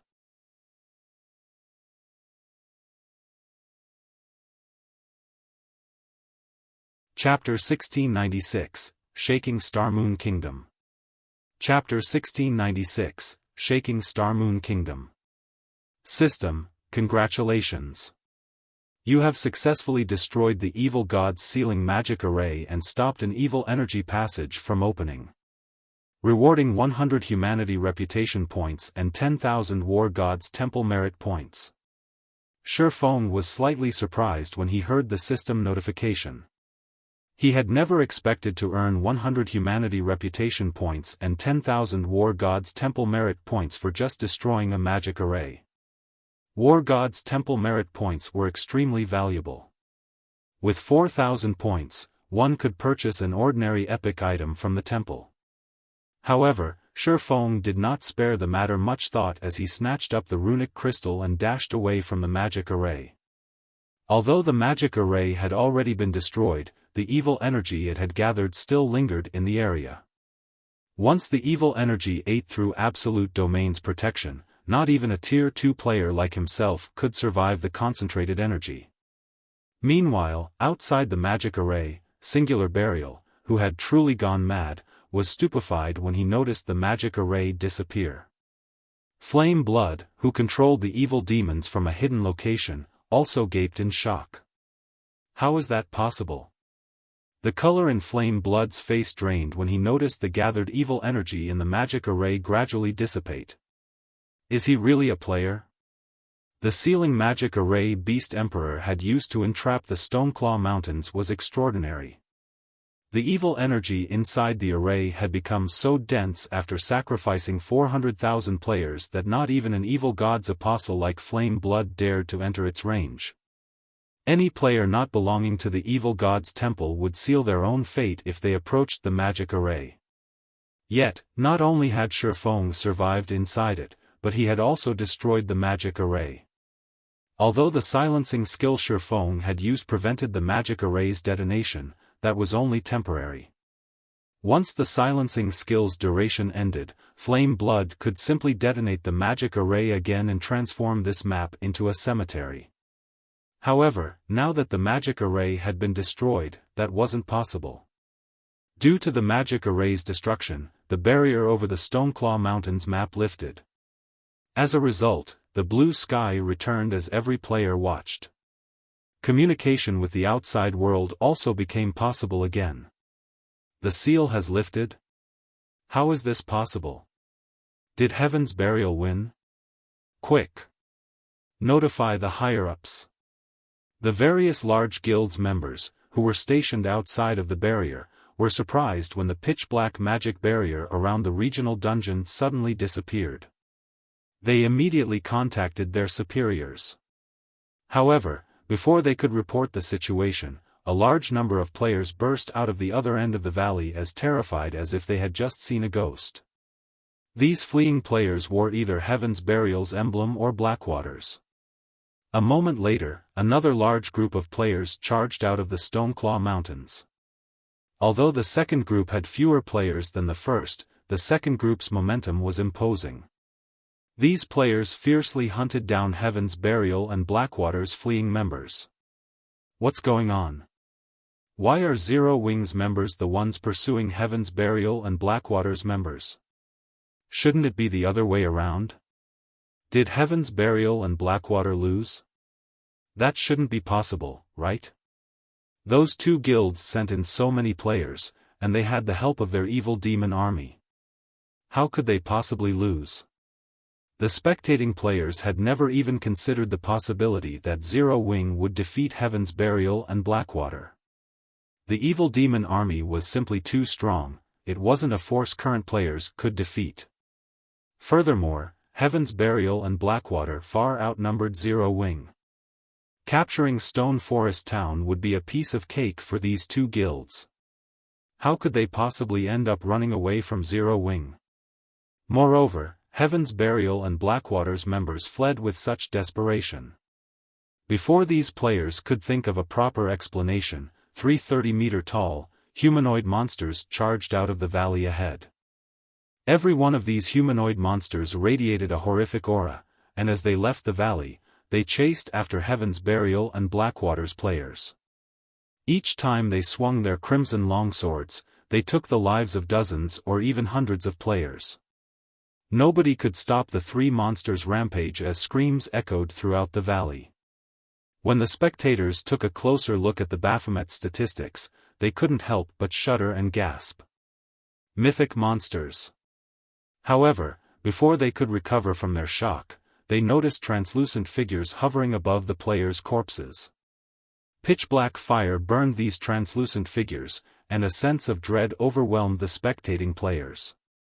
Ordinary players might not recognize this phenomenon, but guild players like them were no strangers to the scene. Evidently, the Baphomets used soul attacks, and any players they killed with the attack would suffer more than a single lost level. Meanwhile, there were 3 of these monsters. Quick! Report this to the higher-ups, some of the players who reacted quickly shouted. News of the barrier around the Stoneclaw Mountains lifting quickly spread to Starmoon Kingdom's various large guilds. And it wasn't the only news they received. Battle videos of the heaven-defying fight that had occurred outside of Stone Forest Town also found their way into the upper echelons' mailboxes. These videos clearly displayed the full development of the war between Zero Wing and Heaven's Burial. Despite these upper echelons' experience in numerous field battles, team battles, and even guild wars, when they watched the fight outside of Stone Forest Town, they couldn't help but be dumbfounded. Watching Xiaofan resist Heaven's Burial's war weapons was particularly mind-blowing. No player had ever done anything like it, yet Xiaofan had achieved the feat effortlessly. The strength and defense he displayed were simply unheard of. In addition, the guild's upper echelons watched the 3 Baphomets annihilate the Mythic Evil Demon and 4 Mythic Evil Beasts, and 1 Tier 3 or Tier 4 large-scale destruction spell fall on the battlefield after another. Seeing several hundred miniature ballistas fire their arrows as one was also spectacular. Overall, the battle had completely transformed the terrain outside of Stone Forest Town. Guild experts had been little more than ants in the battle, unable to accomplish anything. In the Star Alliance's residence in Starmoon City. So, Heaven's Burial has been defeated? Galaxy Past revealed a bitter smile when he received news of Zero Wing's victory. Now, no one in Starmoon Kingdom can stop Zero Wing. Guild leader, did you predict that Heaven's Burial would lose from the very beginning? Purple Eye asked curiously. Based on Galaxy Past's tone, he didn't seem surprised by this war's outcome. No, I didn't know, but I had a feeling that Zero Wing wouldn't lose. The guild has performed many miracles since its establishment, and there's nothing surprising about it performing one more, Galaxy Past said, shaking his head. However, Zero Wing's performance this time did surpass even my expectations. Despite facing such a powerful force, it still won so effortlessly, even killing over 200,000 Heaven's Burial members and 15,000 players from Blackwater. The various superpowers following the war between the two guilds were shocked and they learned of its outcome. Zero Wing. They still had such a trump card? It's no wonder why the guild rejected our kind-hearted offer. Yuan Tiexin paled as he watched the 3 Baphomets in the video before him. High demons. He had only read about this type of demon in the libraries he had visited. High demons were emperors among demons. Their life ratings were even higher than archaic species, yet Zero Wing had summoned 3 of these high demons. It was only natural that Heaven's Burial had lost. After this war, Starmoon Kingdom's various major powers, as well as those operating in secret within the kingdom, realized that Zero Wing had grown past its status as a fledgling guild. Now, Zero Wing's development in Starmoon Kingdom was truly unstoppable. The guild had proven its foundations to join the ranks of the various superpowers and compete for hegemony in God's domain. Xiaofan had returned to White River City with the loot he had obtained from the Mythic Evil Demons and Mythic Evil Beasts. He hadn't stayed in the Stoneclaw Mountains to participate in the cleanup battle. Heaven's Burial's main force was already finished, and Blackwater had lost over 80% of the experts it had dispatched. Baphomet's soul fire had even claimed many of them.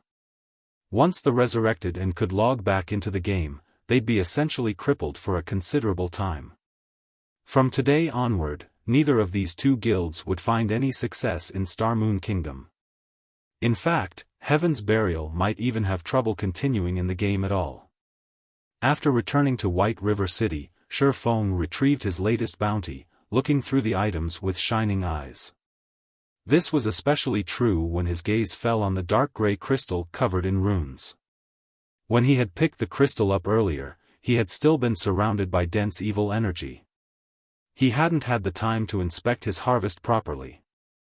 Now, however, he could feel how frightening this dark gray, runic crystal truly was. The concentrated energy within was astonishing, even surpassing the mana within 7 luminaries crystals. Comparing a 7 luminaries crystal's energy levels to this dark gray crystal was like comparing a candle flame to a forest fire. It felt as if this single crystal contained the power of an entire world. What is this thing? Xiaofan muttered curiously as he inspected the item.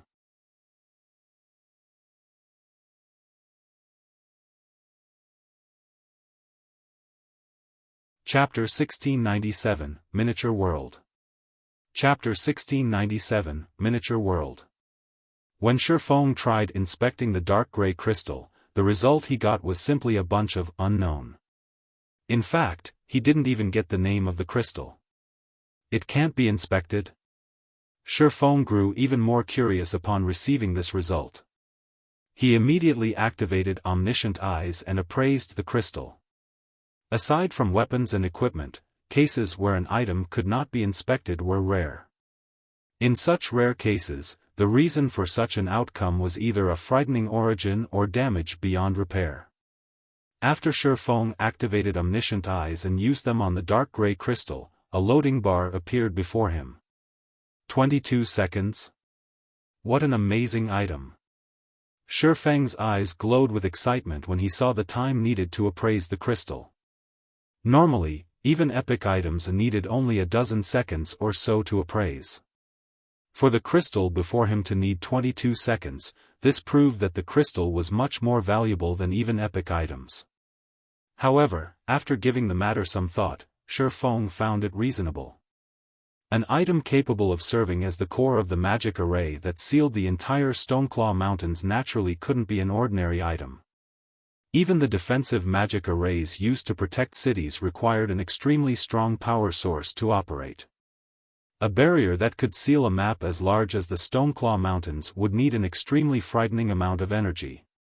Finally, after 22 seconds had passed, the attribute panel of the dark gray crystal was no longer filled with unknown. Evil God's Eye. This is an item created by the evil god for the specific purpose of opening up a path through a world's barrier. The inside of the evil god's eye contains a sealed miniature world. The evil god's eye can be used as a conduit to transfer the power of the entire miniature world to the outside world. However, as the conversion equipment has been damaged, the evil god's eye is no longer able to supply any power to the outside world. There's a miniature world inside this thing? Heaven's Burial really is generous to actually use such a treasure to seal the Stoneclaw Mountains. Xiaofan was dumbstruck after reading the evil god's eye's introduction. It was no wonder he couldn't inspect the item before.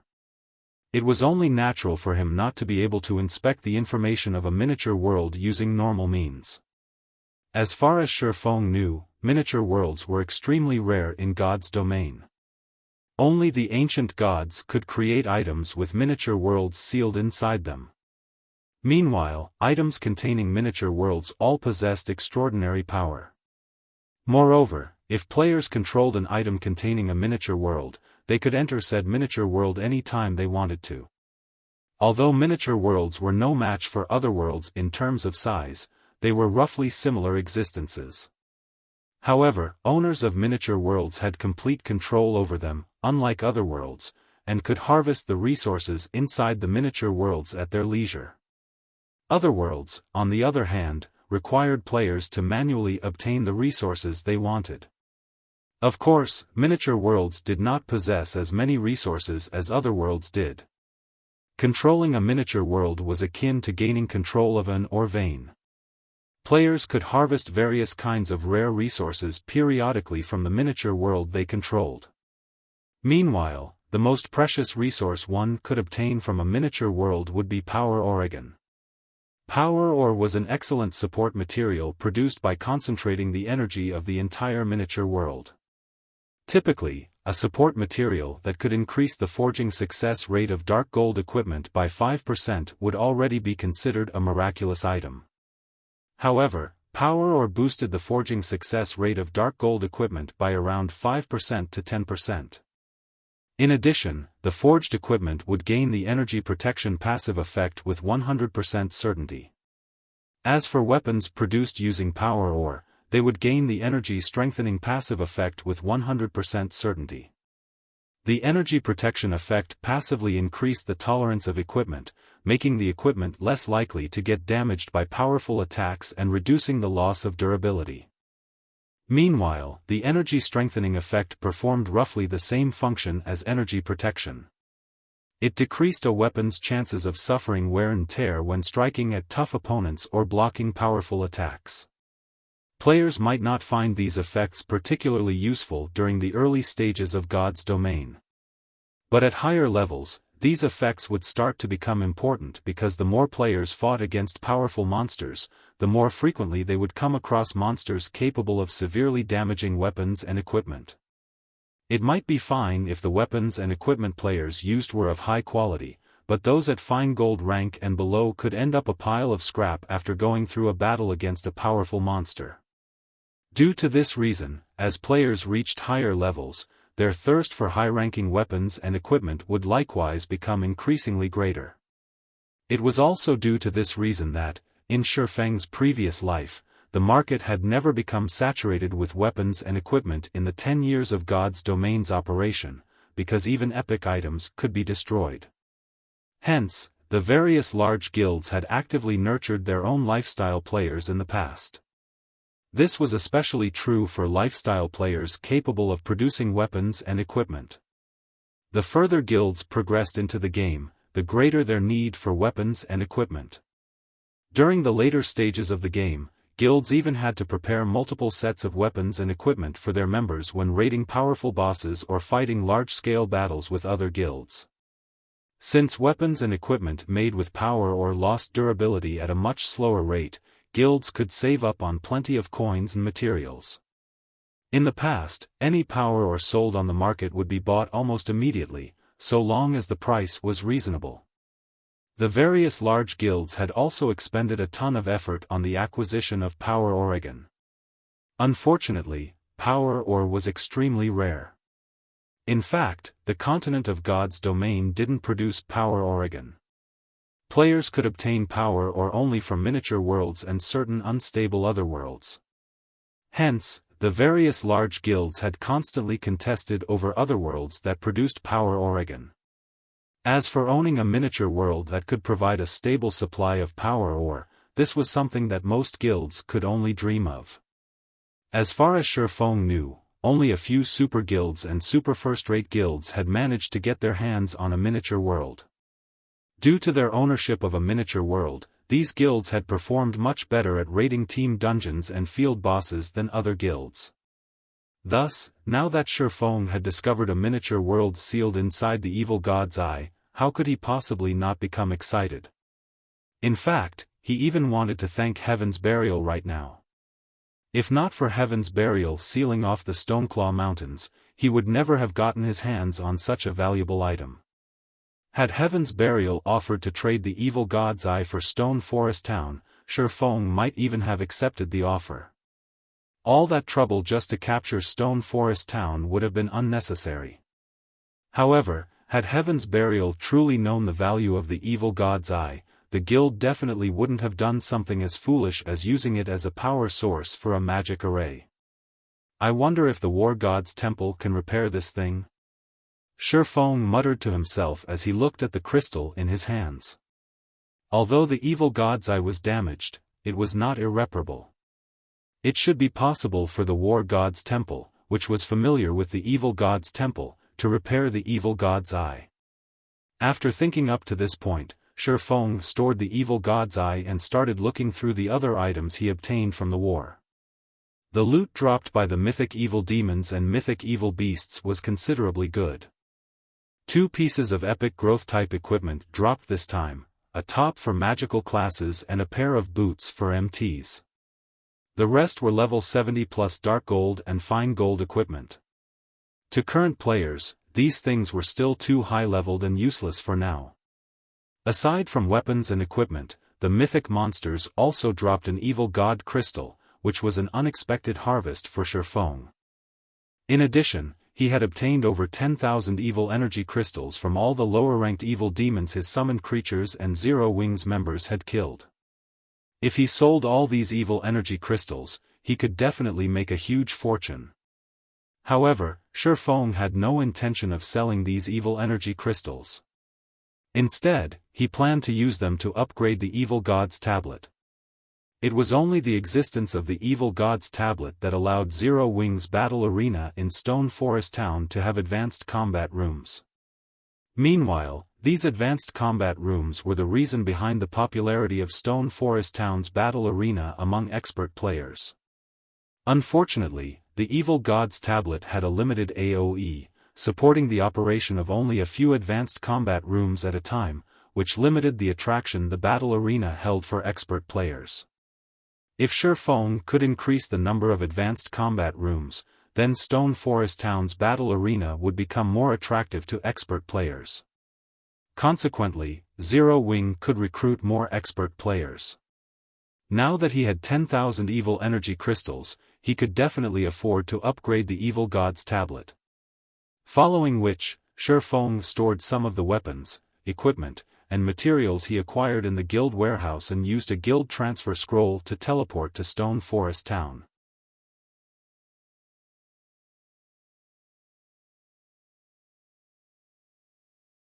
Chapter 1698, Upgrading the Evil God's Tablet. Chapter 1698, Upgrading the Evil God's Tablet. Star Moon City, Stone Forest Town. After Zero Wing's big battle with Heaven's Burial came to an end, shock filled the whole Star Moon Kingdom. Nobody had expected such an outcome. In this battle, not only was Heaven's Burial defeated, but the guild's entire main force was practically crippled. Many of Heaven's Burial's members couldn't even log into God's domain right now. As for Blackwater, it, too, had suffered miserable losses. With the addition of this new battle record, Zero Wing's fame and prestige in Star Moon Kingdom reached unprecedented heights. Every major power operating in Star Moon Kingdom, whether in the light or in the dark, now held Zero Wing in intense awe and fear. Setting aside the 3 Baphomets Zero Wing summoned, just the combination of several hundred miniature ballistas and the movement-type defensive magic array made Zero Wing a frightening force to reckon with. In terms of war weapons, no guild in Star Moon Kingdom could compete against Zero Wing. Now that Heaven's Burial had suffered such a miserable defeat, most likely no guild in Star Moon Kingdom could pose a threat to Zero Wing. Inside the guild hall of Zero Wing's residence, a bright flash appeared at Residence's teleportation point. After the light vanished, Shifeng's figure took its place. At this moment, the guild hall was very lively. Many of the guild's new generation reserve elite members could be seen lining up excitedly in the quest area, waiting to pick up a guild quest. These new generation reserve elites were players that left their respective beginner towns not long ago and passed the guild's entrance test. Although they were only level 20 on average, they all possessed considerably good talent. Among them were some gifted youths. Taking a glance, Xiaofan even noticed a few players who had been famous Apex experts in Star Moon Kingdom during his previous life. For example, Shadow Chaser was one of the top 10 assassins of Star Moon Kingdom. There was also Blood Rain, who was one of the top 20 oracles in the kingdom. And then there was Luoyi, a druid who had managed to get promoted to Tier 4. These were all talents that the various large guilds desperately sought to recruit in the past. Yet, now, these talents had all chosen to join Zero Wing. The war this time is really amazing. It's a pity that I'm too low-level to join. Hopefully, I'll get to join in a battle of such scale in the future, a male youth clad in grey mage robes said as he watched the video of the previous war being played in the guild hall, a hopeful expression on his face. It won't be that easy to get selected for such a large-scale war. At the very least, you'll have to get promoted into an elite member to have a chance.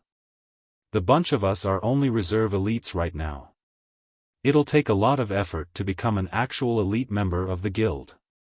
Just accumulating the required GCPs is already plenty difficult, not to mention passing the promotion test, a robust man geared in metal armor said, shaking his head. Reserve Elite was a position granted to players that the guild deemed to have potential. However, a person's potential did not necessarily represent their strength. If reserve elites failed to hit the growth requirements set by the guild within a certain period of time, they would be demoted to normal members and would have to climb their way back up in the guild. Moreover, as Zero Wing's influence in God's domain increased and more players chose to join the guild, the bar for elite members would also be raised. After all, the guild had a limited amount of resources. Not everybody could enjoy bountiful resources. Only the guild's elite and expert members had the qualifications to reap such benefits.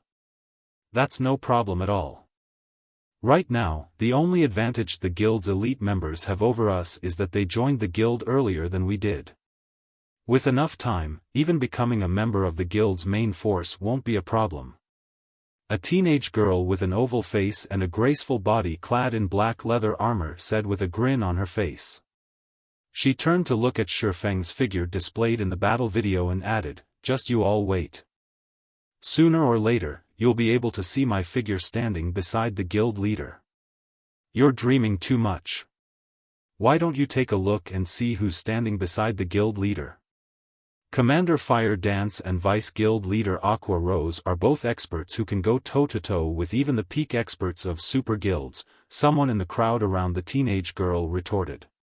Only, as soon as this person said so, he was immediately given a fierce glare by the teenage girl.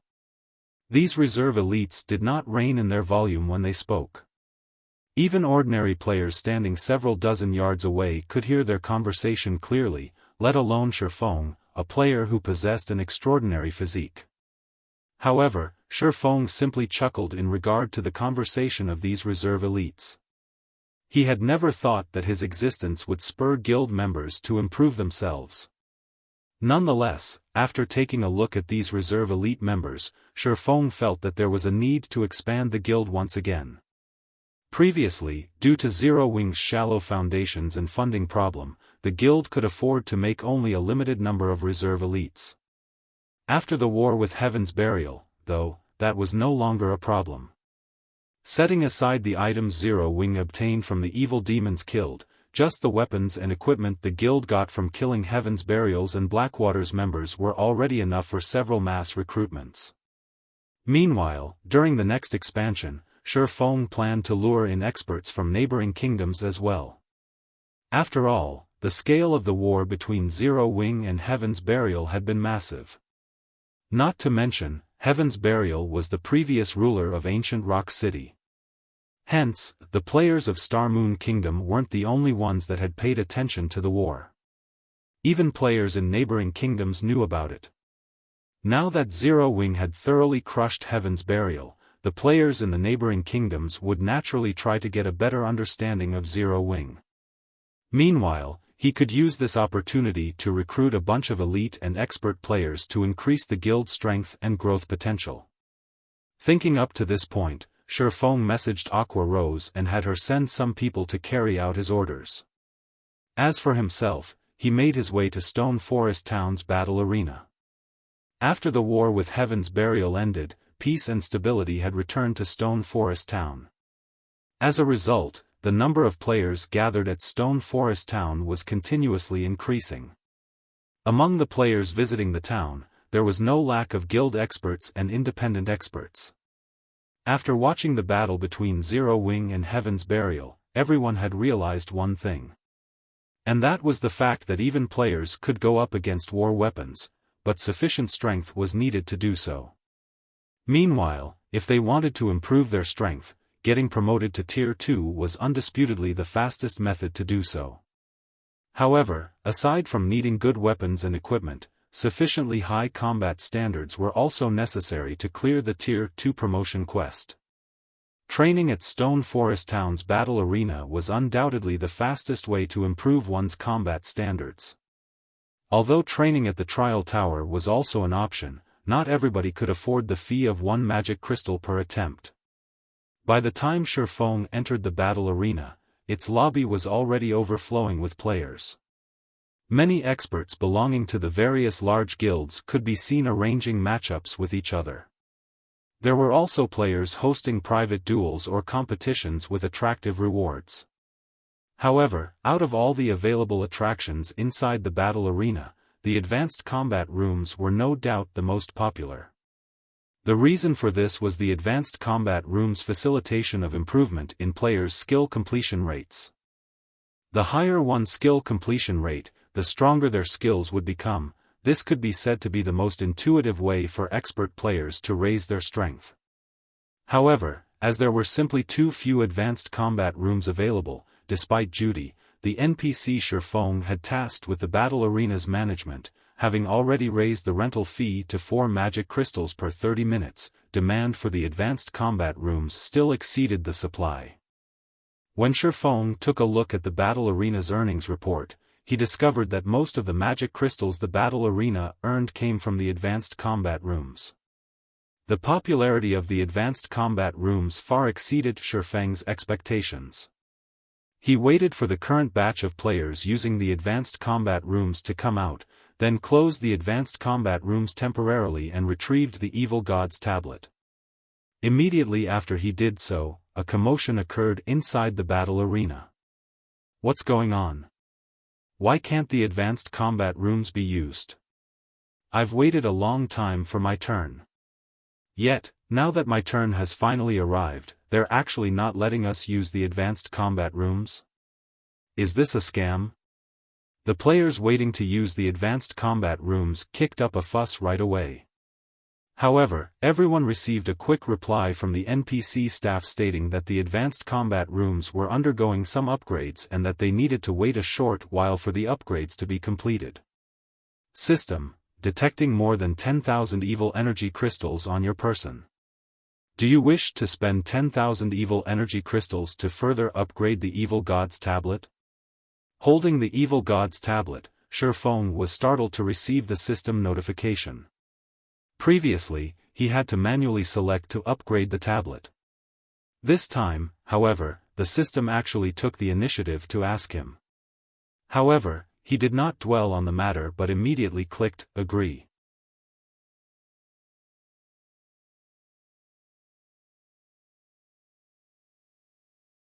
Chapter 1699, God's Item. Inside the quiet storage room, the evil god's tablet began to transform after Xiaofan had agreed to feed it 10,000 evil energy crystals. It had only been the size of a wash basin, but it gradually grew into a 3-meter-tall table. The blurry images and divine runes engraved on the tablet also became clearer. As the divine runes and image sharpened, the divine might the tablet radiated increased until Xiaofan couldn't even move. It felt as if time had stopped, only sparing his mind. After 10 seconds or so, the divine might the tablet gave off disappeared. The tablet itself had also undergone a massive transformation. The originally dark gray tablet was now silver in color. The ambient mana also gathered around the tablet, increasing the mana density around it until it formed a white mist. This mist gradually spread and enveloped the storage room as a whole. What's going on with the mana? Xiaofan was indescribably shocked as he looked at the white mist around him. Normally, mana that was so dense that formed a white mist felt incomparably pleasant to players. Players who bathed in this mana would also feel their minds reach an incredible tranquility. However, Xiaofan felt no such effects from the white mist in the storage room. On the contrary, he felt exhausted. In fact, his body even felt heavier as if something was weighing on him. Although Xiaofan's mental state was on the verge of crumbling, he mustered his spirit and inspected the evil god's tablet's recent changes. Third fragment of evil god's tablet, fragmented legendary rank item. Active skill 1-.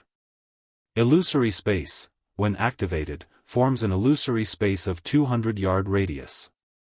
The illusory space will create a copy of any player that enters. Players can then fight their own copies. The illusory creature has all skills of the copied player and can achieve a 100% skill completion rate.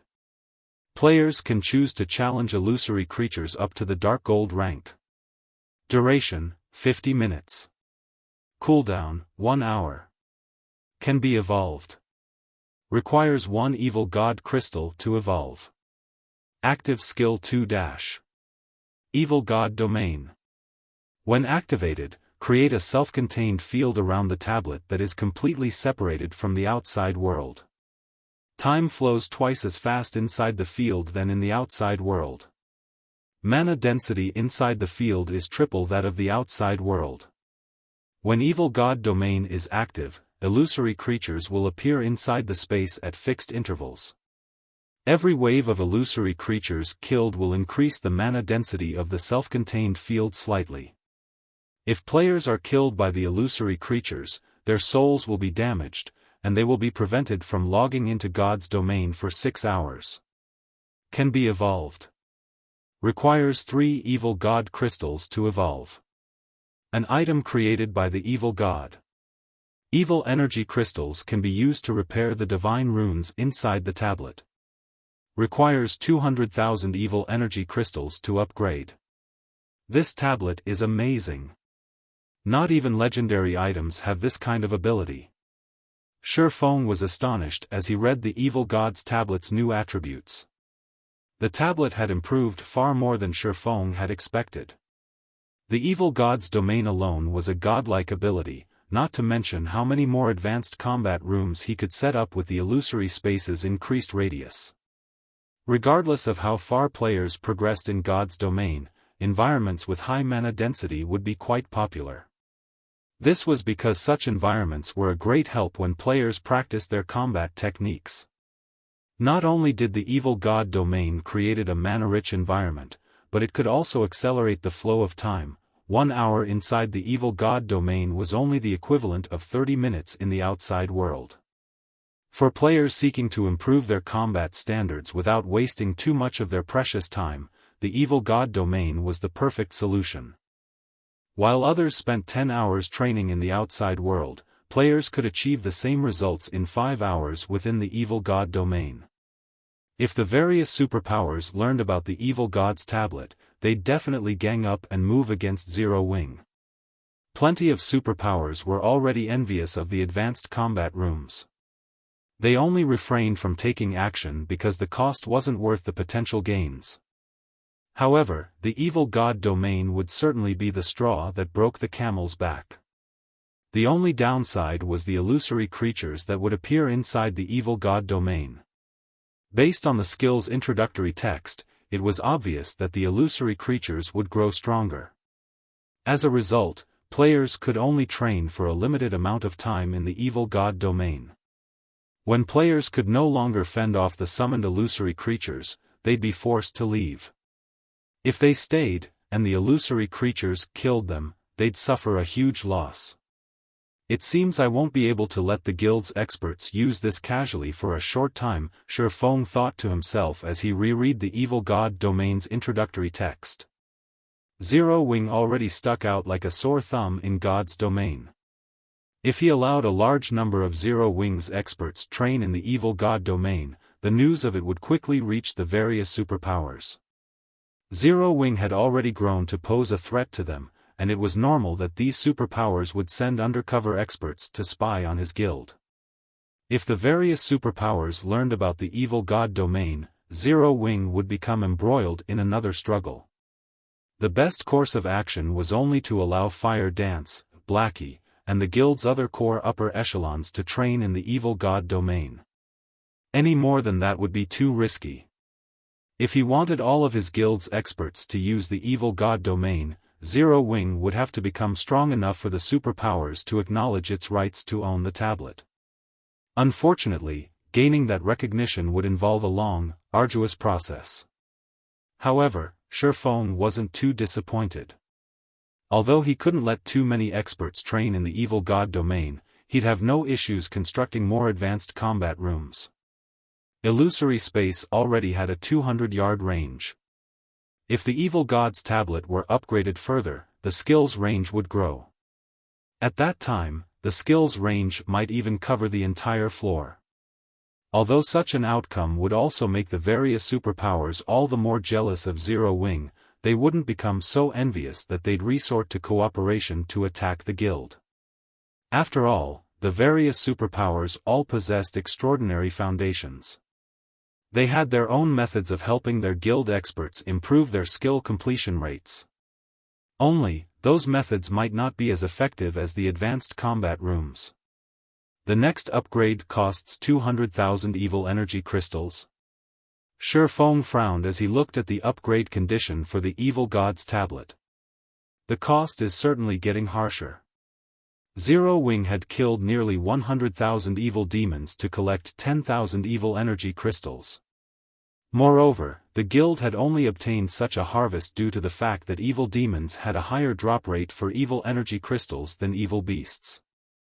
However, players didn't often encounter evil demon armies. Collecting 200,000 evil energy crystals would require an insane amount of time, effort, and resources. Wait, it isn't exactly impossible. Shifeng suddenly remembered Ancient Rock City. At this point, Ancient Rock City had become an evil god's branch temple. Over 3 million evil beasts and evil demons fortified the city. If he could kill every one of those monsters, he should be able to collect nearly, if not more than, 200,000 evil energy crystals. If the various major powers and Beast Emperor knew that Shifeng played with the idea of attacking Ancient Rock City, they would most likely think he had lost his mind. While everyone else did their best to avoid the city, Shifeng actually planned to pick a fight with it. As Shifeng was thinking of ways to deal with the evil god's branch temple, a line of small, bracketed words in the evil god's tablet's attribute panel caught Shifeng's attention. These two skills can be individually upgraded. When Shifeng saw that he could upgrade the skills with evil god crystals individually, he was instantly ecstatic. Although evil god crystals were incomparably valuable, he only had one city that needed a power source.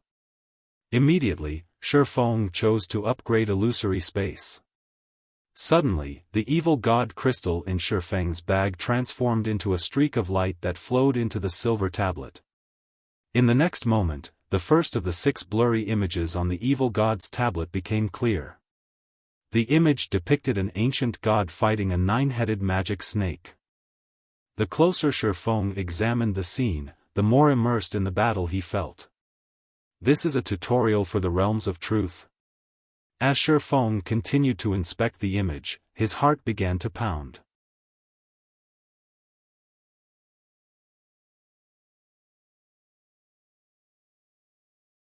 Chapter 1700, Guild's Foundation. Shifeng had already reached the realms of truth's ascension realm. Hence, after examining the first image on the evil god's tablet, he was certain that it was a tutorial for the realms of truth. Moreover, the tutorial was extremely detailed that even Shifeng gained a lot of inspiration from it. What kind of treasure is this evil god's tablet? Curiosity filled Shifeng as he gazed at the evil god's temple. There was very little information on the realms of truth available in God's domain. If not for a fortuitous encounter some time ago, he wouldn't have learned about these realms either. This was just like during his previous life, when he had only known that reaching the realms of refinement could sharpen one's 5 senses and help improve one's skill completion rates and combat technique learning efficiency. However, after grasping the principles behind the realms of truth, he had realized how important these realms truly were. In fact, now that Shifeng had grasped both the realms of refinement and realms of truth, he was confident of defeating 3 or 4 Void Realm experts of the same level simultaneously, even if he didn't have an overwhelming advantage in basic attributes and didn't use any skills or spells. If he said as much to anyone, they'd likely laugh at him for being so overly confident. Most experts would have to flee from a force of 3 or 4 experts of the same realm of refinement, even if their attainment in that realm were higher. Only domain realm experts could take on multiple opponents of the same combat standard. Super guilds were so powerful precisely because they possessed a complete legacy to nurture experts in the realms of refinement.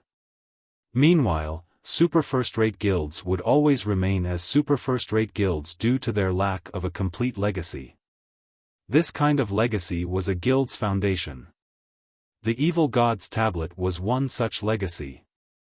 Only, instead of being a legacy that passed down knowledge regarding the realms of refinement, it was a legacy that taught the realms of truth.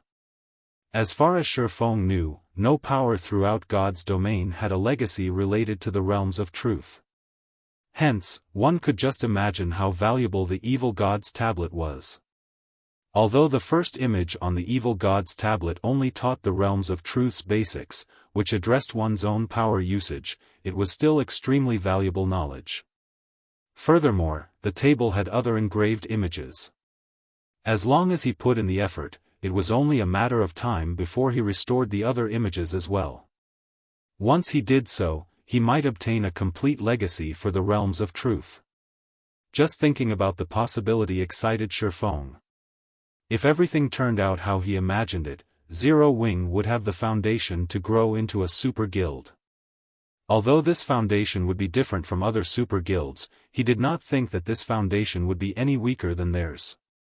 He had yet to find the realms of truth's limits, and no one could tell what kind of heights a player could reach by relying on these realms. Moreover, he had an advantage that the various super guilds did not. He knew how to train in both the realms of truth and the realms of refinement, while the super guilds had only explored the realms of refinement. This could be a considerably massive advantage. After Xiaofan finished examining the image on the tablet, he inspected its attribute panel again. Sure enough, this evil god's tablet is a treasure to nurture experts. Xiaofang's eyes glowed when he read the updated introductory text for Illusory Space. Illusory Space. When activated.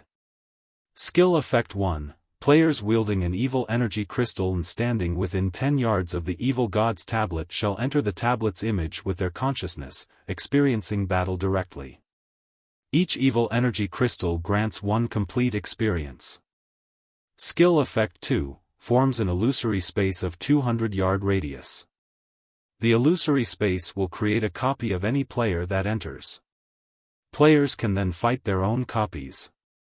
The illusory creature has all skills of the copied player and can achieve a 100% skill completion rate. Players can choose to challenge illusory creatures up to the Dark Gold rank. Duration, 50 minutes. Cooldown, 1 hour. Can be evolved. Requires 1 evil god crystal to evolve. With this direct experience tutorial, players could get a firm grasp of the principles behind the realms of truth by experiencing the fight between the ancient god and nine-headed magic snake personally, even if they were utterly ignorant of the realms of truth. This training method was many times more efficient than observing the tablet's image. Only, Xiaofan hadn't expected the evil energy crystal requirement. However, after giving the matter some thought, he found it reasonable. This was a chance to experience the realms of truth directly. This was far better than watching a video. It wasn't unusual for there to be a cost. It seems that I'll need to prepare more evil energy crystals and evil god crystals. Xiaofan could not help but reveal a bitter smile as he gazed at the evil god's tablet. Previously, he had still been somewhat skeptical about the saying that fortune and misfortune existed alongside each other in God's domain. Now, however, he believed in the saying completely. Originally, the evil god's temple's arrival should have been a disaster for both Zero Wing and Star Moon Kingdom. Looking at it now, however, Xiaofan found that it was an opportunity. Otherwise, he really wouldn't know where to locate so many evil energy crystals and evil god crystals. After all, only evil demons and evil beasts dropped these items. Immediately, Xiaofan took out an evil energy crystal and activated illusory space to test out the tutorial. Suddenly, the evil god's tablet released a dazzling purple glow. Xiaofan then felt as if his entire being were sucked into the tablet. Following which, the scene before him underwent a heaven-defying transformation. By the time Xiaofan realized it, he was standing in the middle of a primordial wasteland. Dark, rumbling clouds covered the sky above him. Meanwhile, before him was a 500-meter-tall nine-headed magic snake, which towered like a mountain that released a boundless aura. The power within its breath could likely kill a Tier 5 existence instantly. Each of the nine-headed magic snake's heads contained a different kind of power. When all 9 powers combined, the resulting power could be akin to a natural disaster. In the past, Xiaofan had watched the battles of Tier 6 god-ranked experts, and he doubted that those Tier 6 players would even survive 2 or 3 hits from the nine-headed magic snake. Fortunately, the magic snake's horrific aura didn't affect Xiaofan in the slightest right now. He could feel that his consciousness had entered the ancient god that had fought the nine-headed magic snake in the tablet's image. However, although that was the case, he could not move the body. He could only quietly observe and feel the ancient god's actions. Following which, the ancient god started his battle against the nine-headed magic snake. However, contrary to expectations, the struggle wasn't intense. Rather, it was a one-sided beating. The ancient god effortlessly evaded or blocked every attack the behemoth sent. Every move the ancient god executed looked like a profound and complex combat technique. Xiaofan was utterly mesmerized by the way the ancient god fought. After 10 minutes or so, the tutorial came to an end.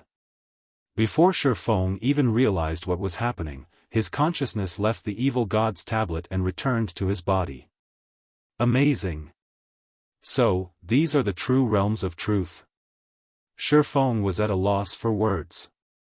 Reinbach had acknowledged that he had grasped the basics of the realms of truth, but compared to the foundations the ancient god taught, the basics he had learned were mediocre at best. If he had to score the basics he had discovered and learned himself, they would only earn a passing mark of 60 out of 100.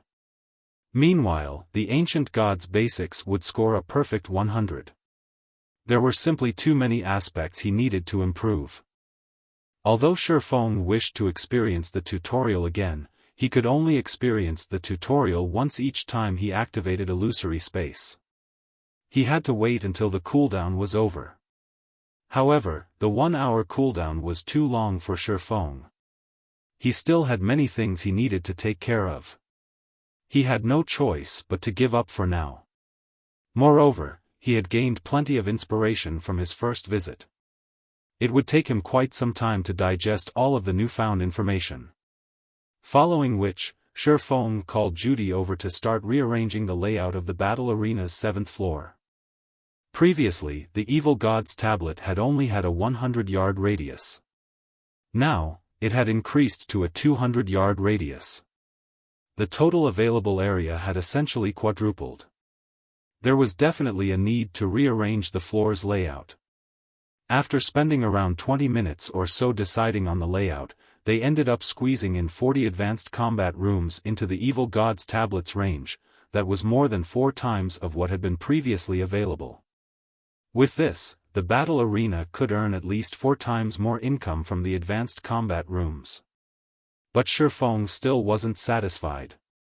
He then instructed Judy to increase the advanced combat room's rent, pushing the original cost from 4 magic crystals to 10 magic crystals. Guild leader, I'm afraid that this price far exceeds what most experts can afford.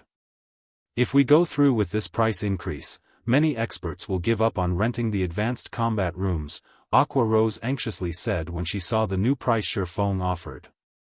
Expert players were the advanced combat room's main customers. She had constantly been managing Stone Forest Town's candlelight trading firm and battle arena, so she had a clear grasp of the various experts' daily incomes. The previous price, for magic crystals, was already the limit for many experts. If the advanced combat room's rent increased to 10 magic crystals, even the experts from well-known adventurer teams would have a hard time affording it. If that were the case, these expert players would rather train in the Divine Colosseum instead. Don't worry. Limits are meant to be broken. Moreover, the new advanced combat rooms have a duration of 50 minutes instead of the previous 30 minutes, Xiaofan said, chuckling. He did not bother to offer any further explanation. The upgraded evil god's tablet was nothing like it had been. He had experienced this personally. Meanwhile, after the NPC manager, Judy, published the advanced combat room's new rent, the players in the lobby were stunned. 10 magic crystals? Is Zero Wing trying to rob us?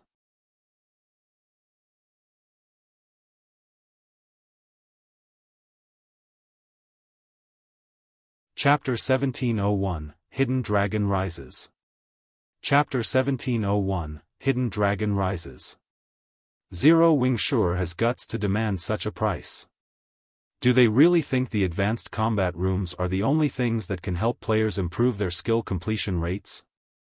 I can purchase a good piece of equipment or train in the Divine Colosseum 10 times with 10 magic crystals. Does Zero Wing think magic crystals are cabbages? When players saw the updated pricing for the advanced combat room on the large screens in the center of the lobby, many expert players thought that Zero Wing had gone mad for magic crystals. Although current players had far more magic crystal sources now, they could still only earn a limited number. Moreover, there were many other things that required magic crystals. 10 magic crystals simply wasn't a tolerable price for expert players. Players weren't even guaranteed to earn so many after an entire day of hard work. How could they possibly spend all of their earnings on gradually training their skill completion rates? The only benefit was that there were 31 more advanced combat rooms available than before. With this, players would not have to wait in line as long. However, the various major powers experts still frowned on the new change. The advanced combat room's main customers were these experts. Although they could afford the current price, it would be a huge burden on their guilds. Their respective guilds also couldn't afford to send them to the advanced combat rooms as often. It was both unwise and not worthwhile. While fighting the illusory creatures in the advanced combat rooms would indeed help them improve their skill completion rates more efficiently, the higher their skill completion rate became, the less effective the advanced combat rooms were. For expert players like them, the improvement from a single training session wasn't worth 10 magic crystals. Unfortunately, there weren't any good alternatives once players reached their standards. One could say that this change put them in a very awkward position. Hold on a minute, they're updating the advanced combat room's introduction. As everyone discussed the new pricing, the battle arena's main screen revealed the new rules for the advanced combat rooms. First, the duration of each session had increased to 50 minutes. Second, Zero Wing's normal members would get a 10% discount to rent the advanced combat rooms, elite members would get a 20% discount, and core members would get a 30% discount. Moreover, 10 advanced combat rooms would be reserved for guild members. When these new rules were revealed, the crowd in the lobby went into an uproar once again. Meanwhile, the various major powers members turned to Zero Wing's members in envy over the benefits they got to enjoy. With the discounts and extended duration, the rental fee Zero Wing's members had to pay was just slightly higher than before. Moreover, there were now exclusive advanced combat rooms for Zero Wing's members. Suddenly, independent experts started to leave the battle arena, one after another, and make their way toward Zero Wing's residence to apply to join the guild. Even many of the various major powers elite and expert members hesitated. When the other large guilds' upper echelons received news of the update, they paled. Zero Wing actually had such a card to play?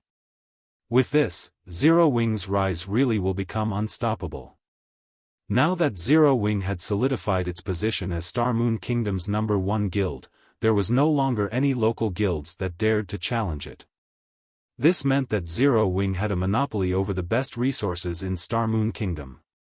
Naturally, its guild members would receive more resources than before. With the introduction of this new guild benefit, Zero Wing became significantly more attractive towards their respective guilds' elite and expert members. It was only a matter of time before their guild started to lose large groups of their members, yet there was nothing their guilds could do to stop it. For a time after news of the updated advanced combat room spread, the number of elite and expert players trying to join Zero Wing increased exponentially. Because of this, Aqua Rose, who was trying to organize Zero Wing's harvest from its war with Heaven's Burial and Blackwater, was ecstatic.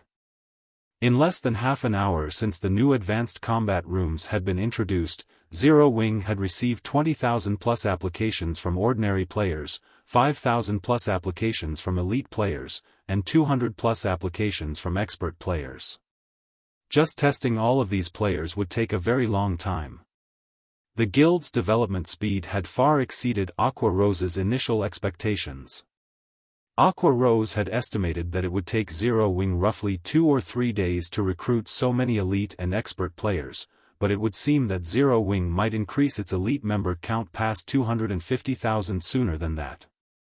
The guild also shouldn't have any problems increasing its expert member count to 5,000. With such high numbers, Zero Wing would surpass many actual first-rate guilds.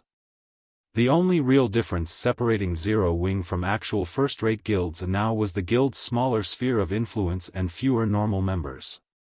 However, this couldn't be helped since Zero Wing's recruitment standards were too high. Moreover, first-rate guilds had begun spreading their influence throughout God's domain the day the game launched. Their influence now covered multiple kingdoms and empires. These first-rate guilds had spent countless resources and an absurd amount of wealth to build a sturdy foundation for themselves. Zero Wing, on the other hand, had begun its development in a single city with little to no wealth or resources. Meanwhile, the effectiveness of the Advanced Combat Room's promotion effect had also caught Xiaofan by surprise. Guild elites and experts were necessary for a guild's development because guilds needed manpower to manage and protect the new territory it acquired. Simply chasing away the local rulers wasn't enough. If a guild lacked the strength to protect its new territory, some other power would eventually capture the territory. In that case, the guild might as well have not bothered to expand in the first place. Currently, Zero Wing was still able to get by with the number of elite and expert members it had since it had very few territories. In total, the guild only controlled 3 towns and 1 city. In comparison, first-rate guilds controlled over a dozen towns that were spread across multiple kingdoms and empires. However, if Zero Wing started to expand, it would naturally encounter more rival powers. If multiple locations were attacked at the same time, Xiaofan wouldn't be able to protect all of his territories even if he were more powerful. Hence, a sufficient number of guild elite and expert members was extremely important. As Xiaofan ruminated over Zero Wing's future, Gentle Snow suddenly contacted him and asked, "Guild leader, where are you now?" "I'm in Stone Forest Town." "Has something happened?" Xiaofan asked curiously. When Stone Forest Town had been attacked, Aqua Rose had led plenty of the guild's experts to reinforce the town. Meanwhile, Gentle Snow had been responsible for assisting the kingdom's armies against the evil beast army that was invading Starmoon Kingdom.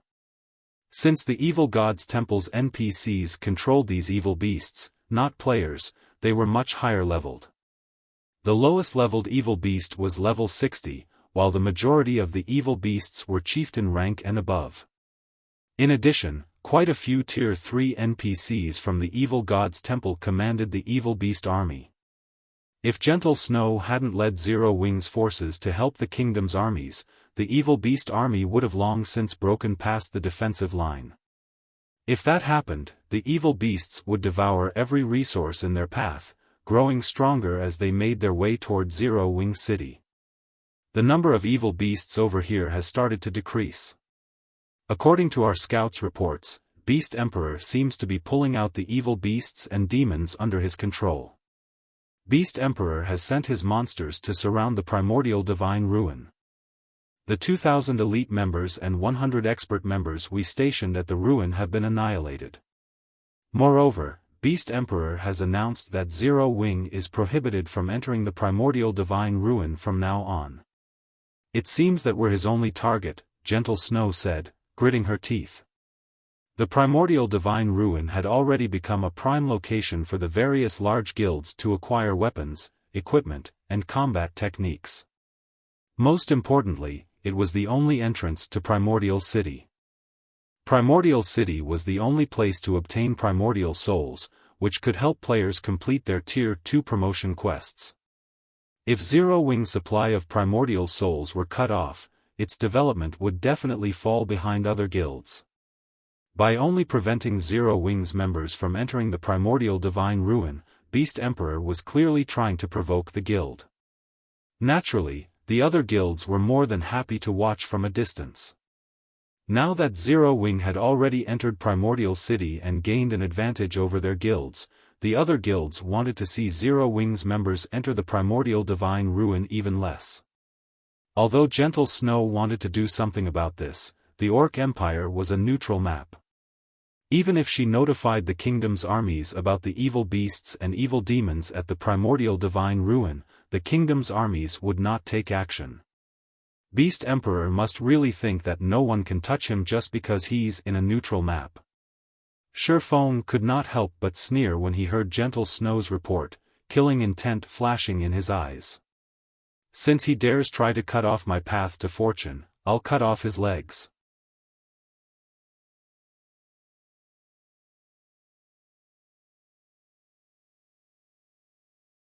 Chapter 1702, Taking Control of the Lost Town.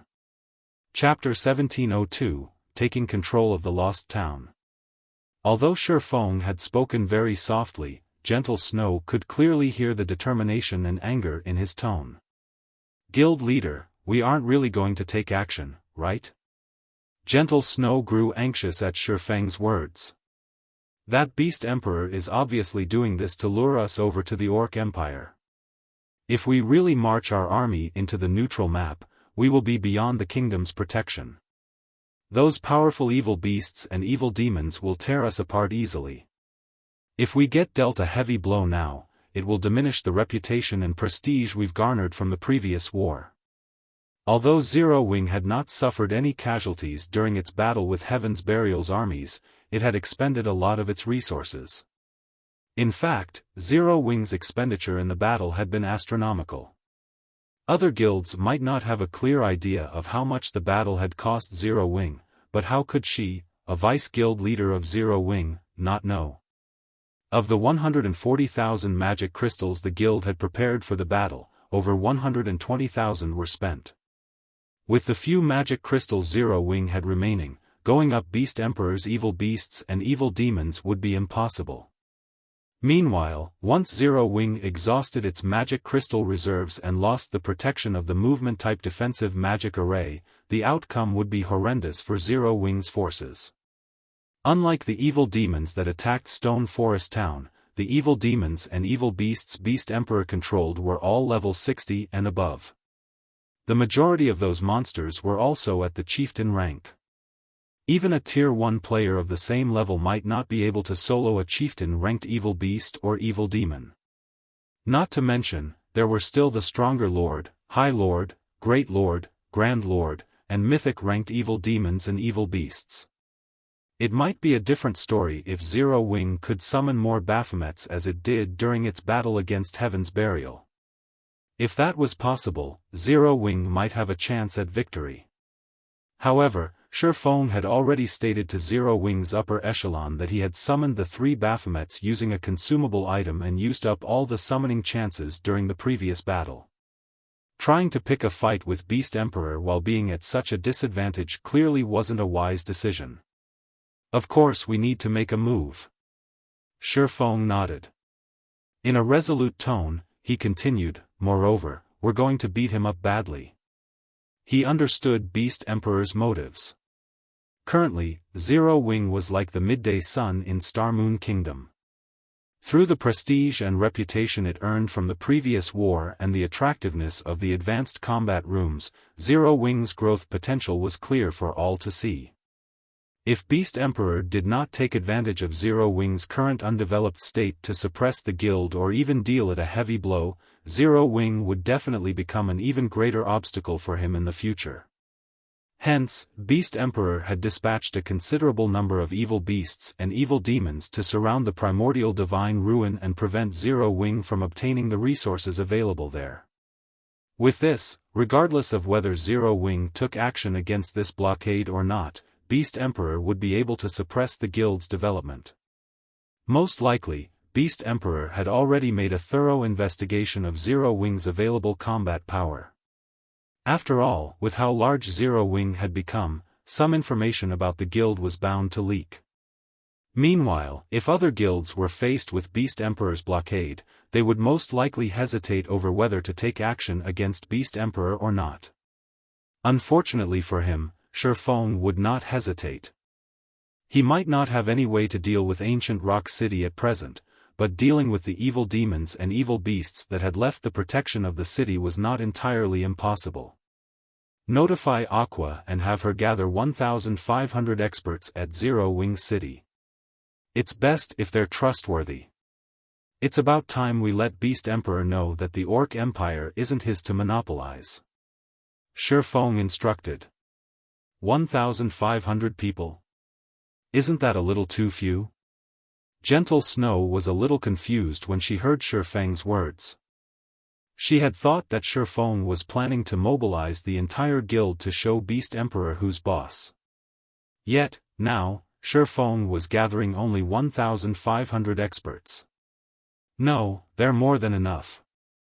In any case, have these people gather at Zero Wing City as quickly and as secretively as possible, Shifeng said, revealing a mysterious smile. He then disconnected the call and retrieved the Abyss pendant. Previously, he had used the pendant to record the coordinates of the lost town. Now, he could teleport there directly without having to waste hours going from map to map. Lost towns were towns left behind by ancient civilizations in God's domain. Every one of them was very special. In the past, even the various superpowers of God's domain would fight desperately to claim them. It was naturally best if he secured the lost town in the Boneless Land as soon as possible. Boneless Land, Lost Town. By the time Shifeng arrived back at the lost town, some of the monsters in the town had already respawned. The number was not as high as when he first came to the town, but it was still extremely dangerous for current players to be here. However, he did not dwell on the matter as he activated Gale Domain and flew straight to the bottomless pit at the town center. The bottomless pit looked like a passage that led to a demon's nest. The top of the pit was covered entirely by a magic array with small openings located around the magic array's edges, meant for darkness stones. Shifeng soon arrived before one of the holes and placed one of the darkness stones he collected into it. With each darkness stone he inserted, the opening of the pit shrank slightly. At the same time, though, the pressure coming from the bottom of the pit intensified. Moreover, after he had started inserting the darkness stones into the magic array, an invisible barrier of sorts enveloped the entire lost town, preventing the use of skills, spells, and even magic scrolls. When Shifeng inserted the 10th darkness stone, an angry roar came from the pit. Following which, a level 65, Tier 2 demon appeared before him. As he couldn't use any of his skills or spells at the moment, he had to rely on his basic attributes to defeat the Tier 2 demon. Fortunately, the Bible of Darkness's passive effect still worked, and so the Tier 2 demon had its basic attributes greatly suppressed. Coupled with the fact that Shifeng's basic attributes far exceeded what an ordinary Tier 2 player at his level should possess, fighting the demon was a walk in the park. A few minutes later, the Tier 2 demon collapsed helplessly at his feet. Following which, he continued inserting darkness stones into the magic array and defeating the demons that came out with every 10 darkness stones inserted. By the 70th darkness stone inserted, the demon that came out of the bottomless pit had become a level 65, Tier 3 Great Lord. However, with the help of the Bible of Darkness, Shifeng still managed to overwhelm his opponent. When Shifeng inserted the 80th darkness stone, the mental pressure the bottomless pit exerted on him caused even his consciousness to become a little blurry. If other players were standing in his place, they would have long since lost consciousness and been forcibly logged out of the game. With the insertion of the final darkness crystal, a horrific aura surged out from the bottomless pit and washed over the entire lost town, paralyzing Shifeng's body when it swept over him. Following which, the magic array covering the bottomless pit started rising into the sky and eventually vanished. Meanwhile, the top of the bottomless pit shrank rapidly, transforming into a small dot before disappearing without a trace as well. If other players were to visit the lost town in the future, they would not be able to tell that a massive hole had once existed in the middle of the town. After the bottomless pit disappeared, the mental pressure it exerted also faded away. When Shifeng's spirit had recovered, the sound of a system notification entered his ears. System, congratulations.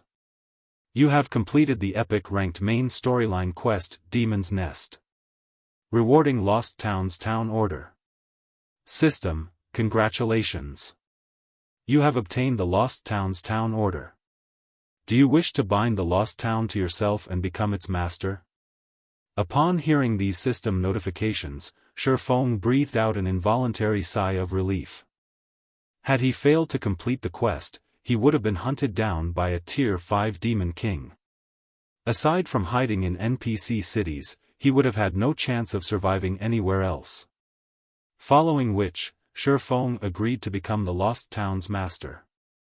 With this, the Lost Town officially became the first town Zero Wing controlled in a neutral map. Once he constructed a guild residence here, guild members would be able to teleport freely to the Boneless Land without having to waste a lot of time on travel. Meanwhile, after he became the master of the town, the monsters originally present inside the town started vanishing one after another.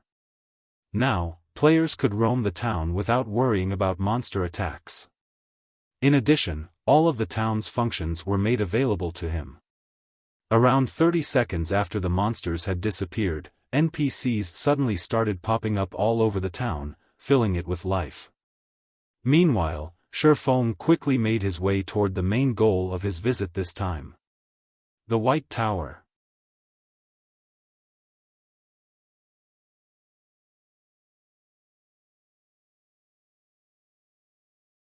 Chapter 1703, Extraordinary Tower. Chapter 1703, Extraordinary Tower. The Lost Town's unique ability was the White Tower. After Shifeng had become the Lost Town's master, the defensive magic array protecting the White Tower also vanished.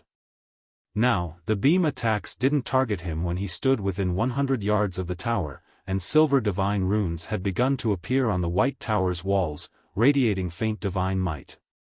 When Shifeng reached the tower's entrance, a translucent screen appeared before him, introducing the White Tower. Extraordinary Tower. A training tower constructed by an ancient civilization. The tower has a total of 3 floors, each providing training that is more intense than the one before. Pass all 3 floors to qualify as an extraordinary individual. Removing the seal on the first floor requires 10,000 magic crystals. Maintaining its operation costs 500 magic crystals per day. Only 100 people are allowed to train at a time. Removing the seal on the second floor requires 100,000 magic crystals. Maintaining its operation costs 5,000 magic crystals per day. Only 50 people are allowed to train at a time. Removing the seal on the third floor requires 1 million magic crystals. Maintaining its operation costs 20,000 magic crystals per day. Only 10 people are allowed to train at a time. So, I guess there's a price. Shifeng could not help his bitter smile as he read the Extraordinary Tower's introductory text. Although he had known that the various superpowers in the past had paid a certain price to use their Lost Town's abilities, he hadn't expected the price to be so steep. The first floor's operation cost of 500 magic crystals wasn't much of a problem. It was the equivalent of charging 5 magic crystals per person per day. However, not only was the price for removing the second floor's seal 10 times that of the first floor, but its daily operation cost also increased by 10 times. This expenditure was even enough to drive first-rate guilds crazy. Furthermore, the number of training slots had been halved. It was the equivalent of charging 100 magic crystals per person per day. Meanwhile, super guilds would pale at the cost of unsealing and operating the third floor. Even a super guild would need a considerable time to accumulate the 1 million magic crystals needed to unseal the third floor, and the 20,000 magic crystal operation cost was simply outrageous. Most importantly, only 10 players could train on the third floor at the same time. Not even the current super guilds would dare to play with such a cost. It was the equivalent of spending 2,000 magic crystals for each player for a single day. Not even the word horrific was enough to describe this cost. However, after giving the matter some more thought, Shifeng found it reasonable. If players could reach the Void Realm and the higher realms of truth by paying a few hundred magic crystals, whoever controlled this lost town would become invincible. They could pump out batch after batch of peak experts for an insignificant price. It should be known that even though super guilds had complete legacies for the realms of refinement, the number of people they train at a time was very limited. Only the most talented would be chosen. This was because the training system's cost was simply too high. It was only reasonable that the extraordinary tower's operation costs would be so ridiculously high. It seems that I can only activate the first floor for now. After Xiaofan finished reading the introduction, he undid the seal on the extraordinary tower's first floor. Although Zero Wing could not afford to unseal the second floor yet, it did not really matter. The first floor was more than enough for now. Aside from himself, no one in the guild had set foot in the realms of truth, after all. By the time a considerable number of guild members had reached the realms of truth, Zero Wing would have accumulated enough magic crystals to unseal the second floor. After Xiaofan chose to unseal the first floor, 10,000 magic crystals vanished from his bag. At the same time, the extraordinary tower began to transform. As if the tower had awakened from its slumber, some of the divine runes on its walls brightened. The ambient mana then rapidly gathered around the tower, and more divine runes began to light up, continuously expanding its sphere of influence. Initially, the extraordinary tower only collected mana from its immediate area, gradually increasing that radius until it enveloped the lost town. It then reached past the town's boundaries to several thousand yards past the lost town's walls. What a powerful mana surge! Is this the lost town's true power? Xiaofan was greatly shocked as he watched the flowing, white torrents of mana in the sky. Standing beside the extraordinary tower, Xiaofan could feel the mana density around him rapidly increase. After absorbing mana for a short moment, the mana density around the tower could rival the magic tower, and it continued to rise. 1 minute. 3 minutes. 5 minutes. After around 10 minutes, the mana torrents began to fade. At this point, the divine runes covering the extraordinary tower shone brilliantly, giving the tower a sacred feeling. In addition, the lost town felt as if it had been resurrected as it brimmed with life. Grass, trees, and flowers grew rapidly all over the town. The mana density had also increased until it slightly surpassed the density in Stone Forest Town. One would find it very hard to believe that just some time ago, the lost town had been desolate. And this transformation was only the result of unsealing the first floor. Even Xiaofan struggled to believe what he was seeing. If he undid all 3 of the extraordinary tower's seals, what would he see then? After calming his excited heart, Xiaofan entered the extraordinary tower. As Xiaofan stepped through its doors, he discovered that the tower's interior had undergone quite a few changes. The first floor had felt dull and old during his previous visit, but now, it looked impressive. Everything seemed to glow, and Xiaofan felt like he stood in a sports arena's main hall, which could fit tens of thousands of people. Dazzling mana weapons were on display all around him. The sight was mesmerizing. God's domain's ancient civilizations were truly amazing. When Xiaofan called up the first floor's system interface and examined its listed contents, he was ecstatic. He had only been able to visually inspect the dark environment during his previous visit to the tower's first floor. Even so, he had counted over 10,000 mana weapons.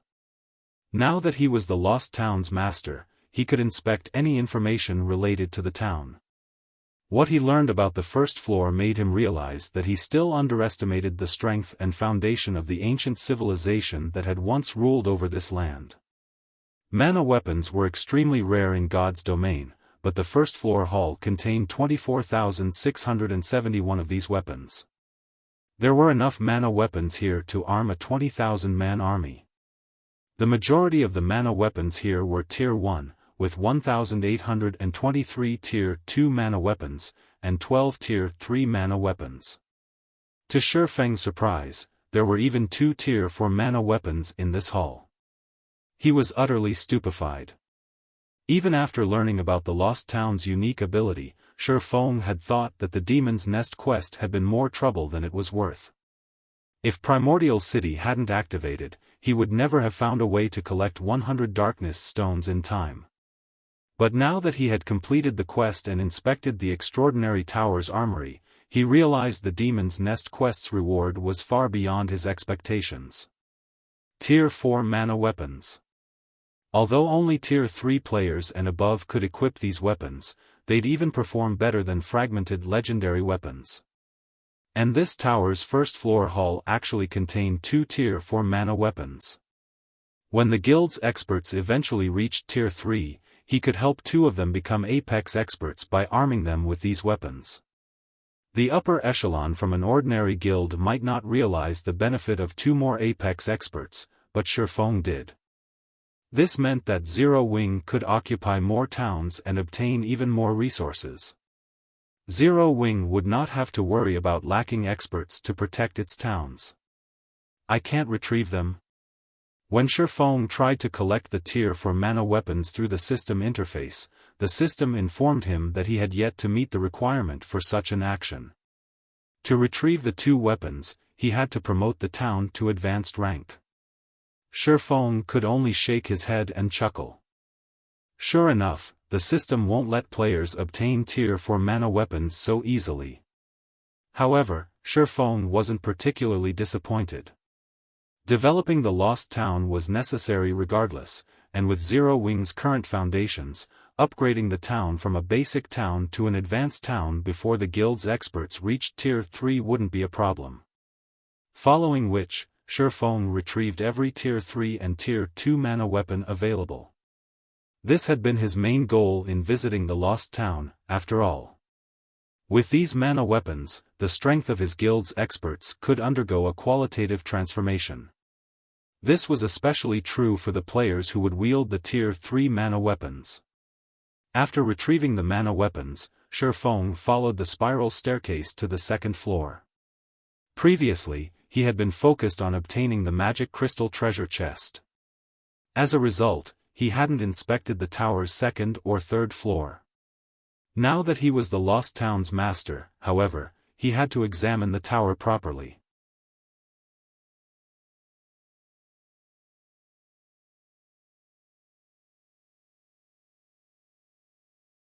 Chapter 1704, Master's Power. Chapter 1704, Master's Power. Once he arrived on the extraordinary tower's second floor, Xiaofan discovered that it was still as dilapidated as it had been during his first visit. However, the hall had brightened considerably, and now, Xiaofan could clearly see the armored ghosts that wandered the floor. As he had left it, the tyrant's soul stood quietly before the spiral staircase leading to the third floor. It's still here? Xiaofan frowned at the tyrant's soul. He had assumed that every monster in the Lost Town had disappeared when he had taken control of it, but it would seem that wasn't the case. At the very least, the monsters in the extraordinary tower hadn't been affected. He had already experienced the tyrant's soul's strength. Although it was only a level 80 mythic monster, it wielded a saint weapon, a Tier 5 mana weapon. In terms of combat power, even the demon ruler enhanced mythic ranked Baphomet paled in comparison to the tyrant's soul. Trying to defeat such a powerful foe was simply too difficult right now. Yet, if he left the tyrant's soul alone, the soul doppelganger would continue to hunt him. Although the soul doppelgangers wasn't an issue yet, since the most recent had only been a level 70 chieftain, they would grow stronger each day. They might not pose a threat right now, but sooner or later, they would become a problem. The only way to avoid the soul doppelganger's constant annoyance was to defeat the tyrant's soul. However, slaying the tyrant's soul was easier said than done. Just the fact that it was a level 80 mythic monster made it challenging enough, not to mention its saint weapon. Even a 100-man team of Tier 2 experts might fail to take it down, not to mention Xiaofan. No, that's not right. This is the extraordinary tower. As the master of the Lost Town, every construction within the town should be under my control. The tower should not be an exception. Thinking so, Xiaofan opened the extraordinary tower's system interface. In God's domain, players had full control of the buildings they owned. This meant that players had access to various functions, such as a building's governing mechanics and removing players from the building. Because of this, players in God's domain wouldn't cause trouble in other guilds and players' private properties, as doing so would put them at an overwhelming disadvantage. Without overwhelming strength, it was impossible to defeat a property's owner inside their own building. The extraordinary tower should be considered private property. It wasn't like a guild residence, which was owned by the guild, not an individual. In the case of shared properties like guild residences, the most players could do to ensure the residence's security was hire players and NPC guards to protect it. The residences didn't have an automated function to expel intruders. Sure enough, I can control the tower. Xiaofan rejoiced when he discovered that he could manipulate the extraordinary tower's system interface. Immediately, he retrieved the Bible of Darkness and a Summon Guard scroll. Shortly after, a Tier 3 Tomahawk Demon and Anna appeared before Xiaofan.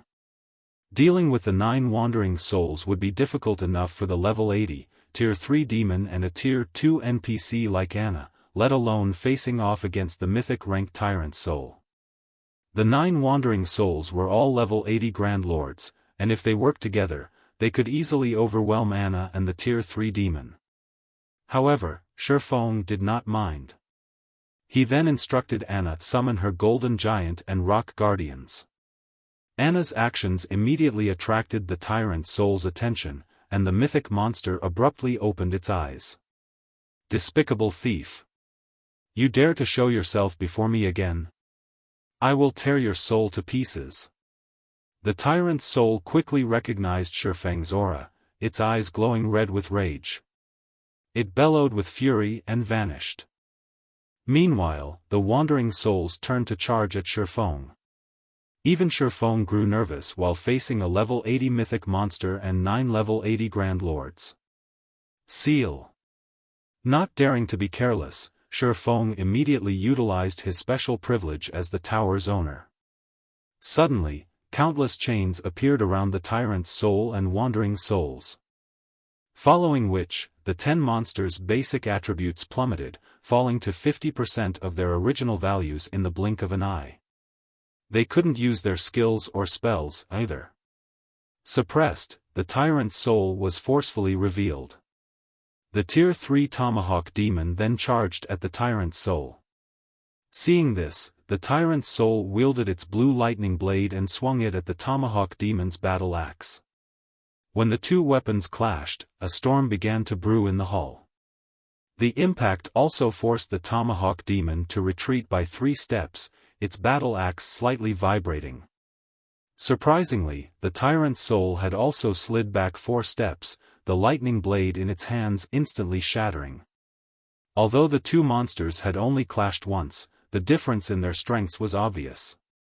The Demon Ruler enhanced Tomahawk Demon definitely triumphed over the Tyrant's Soul. Fortunately, the 10 Rock Giants were able to hold back the 10 Grand Lord ranked Wandering Souls by themselves. This allowed the Golden Giant to join the Tomahawk Demon against the Tyrant's Soul. Meanwhile, Anna continuously bombarded the Tyrant's Soul with Tier 2 spells. Naturally, Xiaofan didn't hold back either as he charged into the fight. With the Tomahawk Demon and Golden Giant serving as MTs, fighting the Tyrant's Soul became very easy.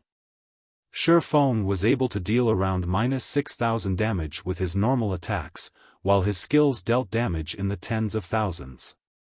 Although his damage couldn't compare to Anna and the 2 Tier 3 summoned creatures, who dealt hundreds of thousands of damage, he still helped to shave away the Tyrant's Soul's HP. Following which, the Tyrant's Soul received a one-sided beating as its HP continued to drop. 98%. 95%. 90%. Eventually, the Tyrant's Soul became thoroughly enraged and tried to summon its Saint Weapon, but despite chanting the incantation, the Saint Weapon was nowhere to be seen. As a result, it could only watch helplessly as its HP decreased. With its basic attributes heavily suppressed and unable to use its spells and skills, the Tyrant's Soul was likely the most miserable mythic monster in the game right now. Not even the system had expected Xiaofan to accomplish the near-impossible feat of collecting 100 Darkness Stones and acquire the Lost Town before dealing with the Extraordinary Tower's boss. However, as a result of Shifeng's unconventional way of acquiring the lost town, the tyrant's soul couldn't use its abilities. This was especially true for its saint weapon. If the tyrant's soul were at its peak and had the aid of a tier 5 mana weapon, not even the tier 4 Valkyrie would be its match. One could just imagine how powerful the tyrant's soul truly was. It was definitely invincible among those of the same level. Unfortunately, the tyrant's soul couldn't use its skills or spells, let alone summon its saint weapon.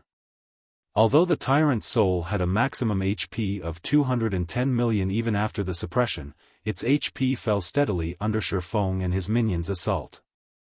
80%. 50%. 20%. Time passed quickly, and eventually, the tyrant's soul's HP fell to 20%. Due to the rough battle, the monster's armor was now in tatters. However, despite losing most of its HP, the tyrant's soul could only use normal attacks. It couldn't even go berserk like normal monsters did after their HP reached a certain point. Finally, after over 30 minutes, the tyrant's soul's HP fell below the 1%. Shifeng then activated Divine Providence and arrived beside the mythic monster. His swords transformed into streaks of dazzling light that tore through the tyrant's soul's unguarded side. Flame burst. Damages exceeding -60,000 appeared above the tyrant's soul's head, one after another. By the time Shifeng had exhausted all of Flame Burst's 16 attacks, the tyrant's soul's HP had reached 0. The mythic monster released an agonizing scream before transforming into particles of light and disappearing. To Shifeng's disappointment, the tyrant's soul had only dropped its dilapidated armor pieces and 2 items. However, Shifeng heard the sound of a system notification after the tyrant's soul had died, and when he heard its message, he was stunned. System, congratulations. You have slain the tyrant's soul. Rewarding a town-building order. You're tuning into the Xiaofan's Wuxia Tales YouTube channel. Don't forget to subscribe and join us on this journey to catch the most captivating stories.